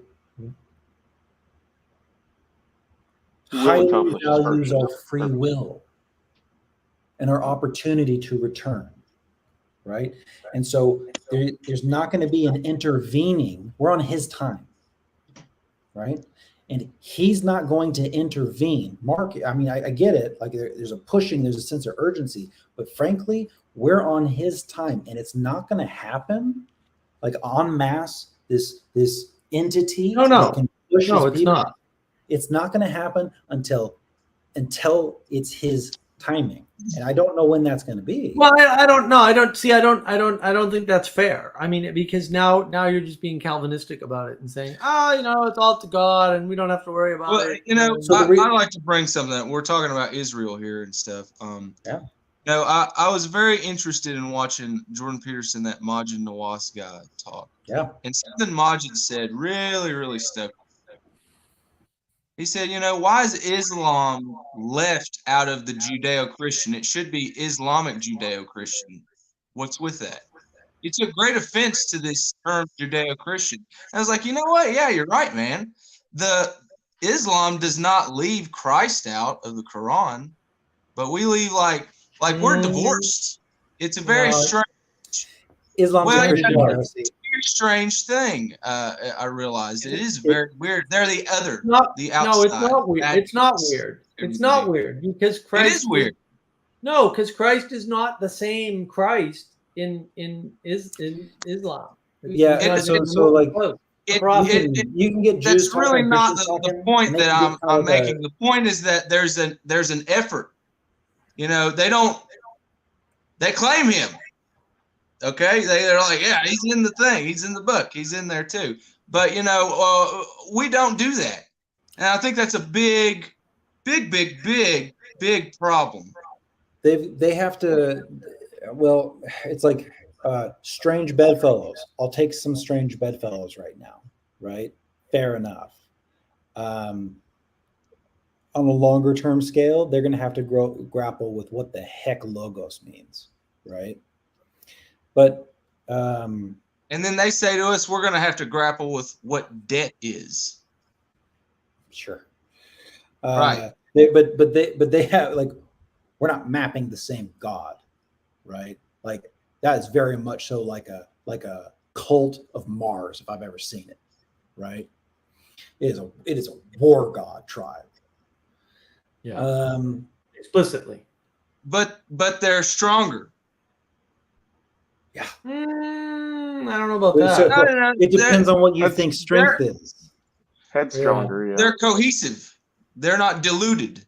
Yeah. Well, the cult of Mars usually there's is. lots of warring factions there. Hey, man, I'll argue tooth and nail about this. I've talked to a lot of Islamic people about this type of thing. There's no caliphate. And you know what? You know what makes me so sad about it is when I open up and I talk to an Islamic person, they're overjoyed and happy to hear me just trying to have a conversation with them. I think it needs to be a thing that happens. Because I had my own warped sort of presuppositions about it and what they thought. When I actually talk to them, it's not at all what I thought. Niram, this little corner talks to Muslims literally all the time. Yeah. Like it all the time. We talk to them all the time. But you're also right in that there's a grace and generosity that can be given to them. Like me, categorizing them all. It's a cult of Mars. That's not very generous, and there's no grace in that. Fair enough, right? It's more complicated than that. I've certainly seen those fruits, but I've also seen those fruits from plenty of Protestants. Yeah. It's important to recognize that there's a big difference between, well, there's a distinction, let's put it that way, between people and how they act and what their philosophy is and what a structure that is outside of them that others subscribe to is. There's sources and precepts and things like that that are significantly different, and I think all sides would agree on that there are significant differences, even though there are some similarities and whatnot. But I think it just like there's bad Christians and there's bad Buddhists and bad Jews and bad Islamists. I mean, there's bad people and there's good people. Right. Yeah. Right. And so but I think the distinction is sometimes if somebody is being let's put it this way. If I'm being a bad murderer, it's better. As in I'm not doing it or I'm failing at it or not doing it at all, because there's a difference, and that's probably a harsh example, but I think effective. Yeah, I don't know. If I'm a bad Christian, then I'm going to be hurting people, because the precept of Christianity is all about being in harmony with what is good and right, pure, good, productive, redemptive, all those sorts of things. But if philosophy is more attuned to, oh, hey, we need to eradicate or we need to domineer and all that sort of thing, if I'm bad at that, that's a good thing. And then people will fall on all sorts of sides of that all the time, and sometimes swap. Because like Majid Nawaz, I mean, he was an ex where he was an extremist, and now he's an ex-extremist, and he's right. And so that's like an example of him taking precepts that are baked into the fabric of the universe and enacting them in a good way. Although he's still culturally seeing things through the lens of Islam to a certain degree, but he's also rejected certain aspects of it. The reason I bring it up is because, we were talking about leadership and it leads to violence and how this might be a thing that we want to do. Well, that's exactly what the Islamic people have been doing, but everybody doesn't like them for it. They don't like their leadership. So that's why I'm kind of bringing it up. It's a leadership. Yeah, they have a leader. They have a leadership that's more effective than the Christian leadership. They absolutely. This is why I would defend that what Paul does is leadership. That's what Christian leadership looks like in a lot of ways. No. I would say it's the Black Robe preachers that fought the Revolutionary War. Yeah. I would say that Christ is the best example that we have. And instead of striking down the Roman army, he died on a cross. Not to be too, I guess difficult, but Christ is not like a traditional hero figure. He's not. No, it's the greatest hero figure ever. Well, right, but he's not traditional. Told. Right, he's not. It's he's not traditional. He's a He's new type of that hero. was what made it so effective. Yeah, maybe. Well, but you're not accounting for him flipping over the tables and excoriating and coming back and kicking ass with an army of angels with a sword. What is that? So spiritual warfare is really important to understand. This is where you go read Stephen DeYoung's God is a Man of War, right? Like Yahweh is a God of war, but make no mistake, it is fights against powers and principalities and not flesh and blood. Which is not to preclude the possibility of there being wars that are righteous to engage in. Right. Well, they're all over the Old Testament. And again, the problem is that Jesus flips over the freaking tables. He goes after the Pharisees and the Sadducees. He's not this quiet guy who just says, "Oh, they'll be nice to it." That's not what happened. But and so what he doesn't is he keeps this. He has all the power. He's very powerful. It's Yahweh in the flesh, and he keeps the sword in the sheath, and he doesn't strike. And he voluntarily submits himself to the authorities and dies on a cross after objecting violently, and that's the part everybody's skipping over. Right. Like, well, in the kind of courageous love, the masculine love that encourages the Pharisees to do it any way you want, but do it. That's my Christians are for lions. They're not for hiding. Hey, speaking of things that we're supposed to do, I think I should go to sleep. Right on, man. Good talking to you. It's great to see you. I'm glad you hopped in. Please visit soon. I enjoy these things. Occasionally, I say something that's half cohesive, and I hopefully is a benefit. Always a benefit, sir. Have a lovely sleep. Absolutely. See ya.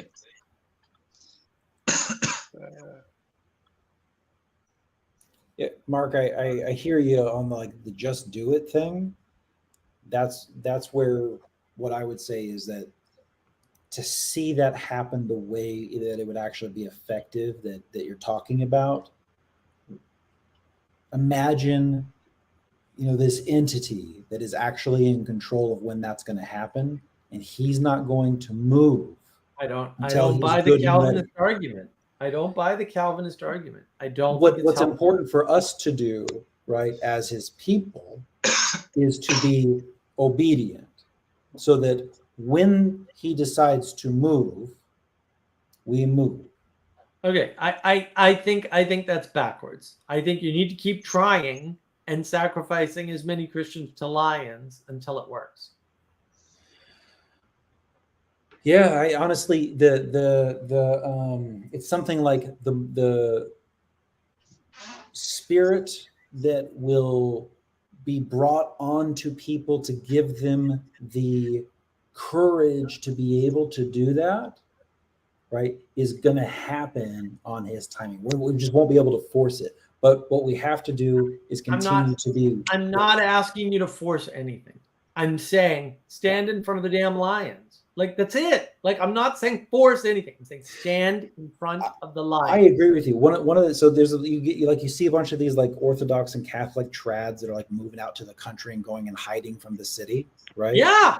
Right, the Benedictine option and all that nonsense. Yeah, right. And what I was one of them. Okay, I was one of them. Okay. And that's good. They should run. That's fucking hell. So what my conscience got. I got pulled, the fuck out of there. I ain't gonna fucking stay in that place. What I realized is that I was being Jonah.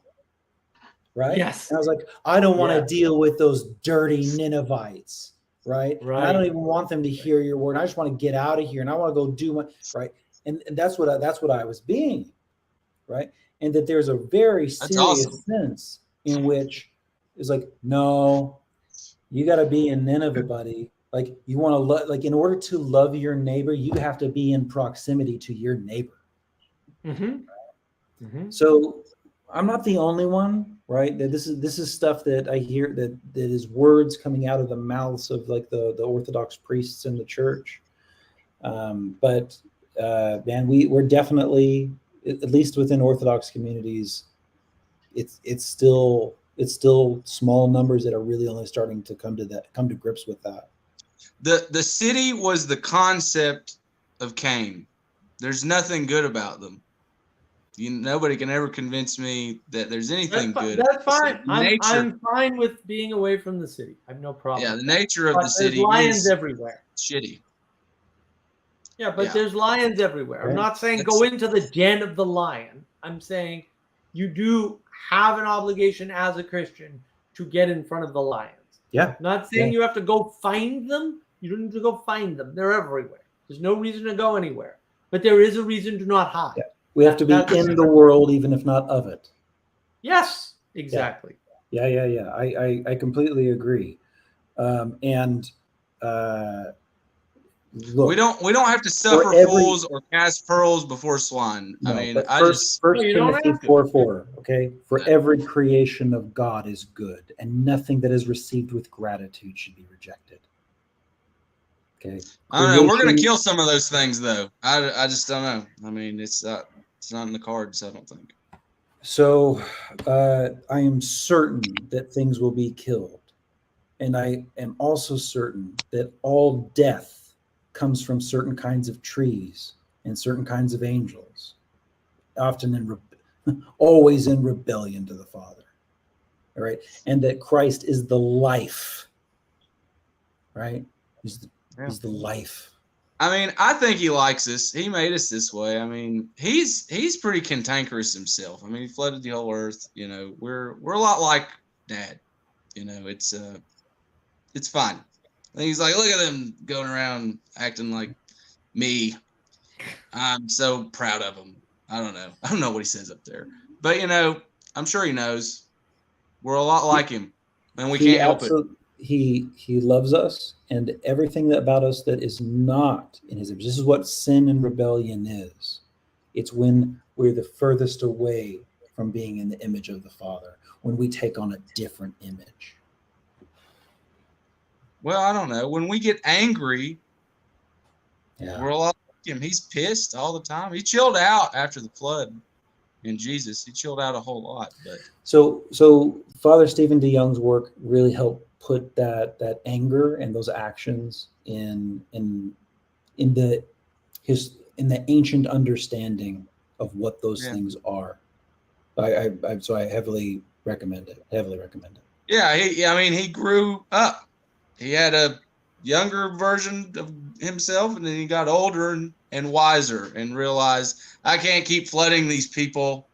I love them. I need to stop. I need to find another way. There is a sense in which Job changed his mind. Yeah, right. Definitely. Job, the story of Job is pretty heavy. I really appreciate what Carl Jung had to say about that, his analysis of it, his essay. It was like there is a really negotiating with the Father. There is a negotiating, right? But we also have to understand. Well, I kind of felt like God felt bad about what he did to Job. Job made God feel bad. He's like, "Whoa, what did I do? Oh man, I gotta fix this as best as I can." And that's part of understanding Christ. Yeah, right? That's part. But it's a relationship. We got to relate. It's not a one-way street. Okay, I hear a lot of people act like it is, and it's like, no. God wants you to talk to him. Right. You can't just wait for God to do all the work. Right. No, and that's very much what a lot of people are doing. They're taking the attitude that they don't look. No. It's in God's control, and He's gonna move when He's gonna. We already ate the damn apple. I mean, the cat's out of the bag. We shouldn't act like that didn't happen. So, Yeah. so the way that that changes, right? Because Christ is the new Adam, right? And in Christ, okay, when we are disciples, when we Well, who's mortify, Eve then? I'm not going to go into the theology there. You can go to Jonathan Pajot for that. But in Christ, right, there is heaven and earth brought back together rather than broken apart, right? And whatever, so it's like, yeah, you and your nature, when you trying to handle it on your own, yep, you're gonna act like just stealing your apple, doing your thing, your own mapping of good and evil. You're gonna do that, but Just like God, yeah, that's right. But when you orient your sense of good and evil towards God's will instead of yours, right? And you become a disciple of His, and you follow His will. And you'll know if you're following His will because you will love Him with all your heart, love your neighbor as yourself, and you'll have fruits of the Spirit of joy, kindness, self-control, all of these things, right? That's being like the sons of light, right? Those are being disciples of Yahweh. No, that's good. That's good. But, gentlemen, I'm going to fall asleep. So Yep. we should end it there. This was I think epic. It's a good place to end it. It was epic. I really appreciate the engagement. And we'll do it next week. We'll see what topics we come up with. Right on. And yeah, I mean, it's all about your participation. And you can't take that participation and just give it all up to God. Like, that's not going to work. Christians are for lions. So, yeah. We're not we gotta monks, get we're out there. people. Gentlemen, thank you for your time and attention and your You too, patience man. and all the things. All right. Have a great evening, everyone. See ya. See you next Night. time.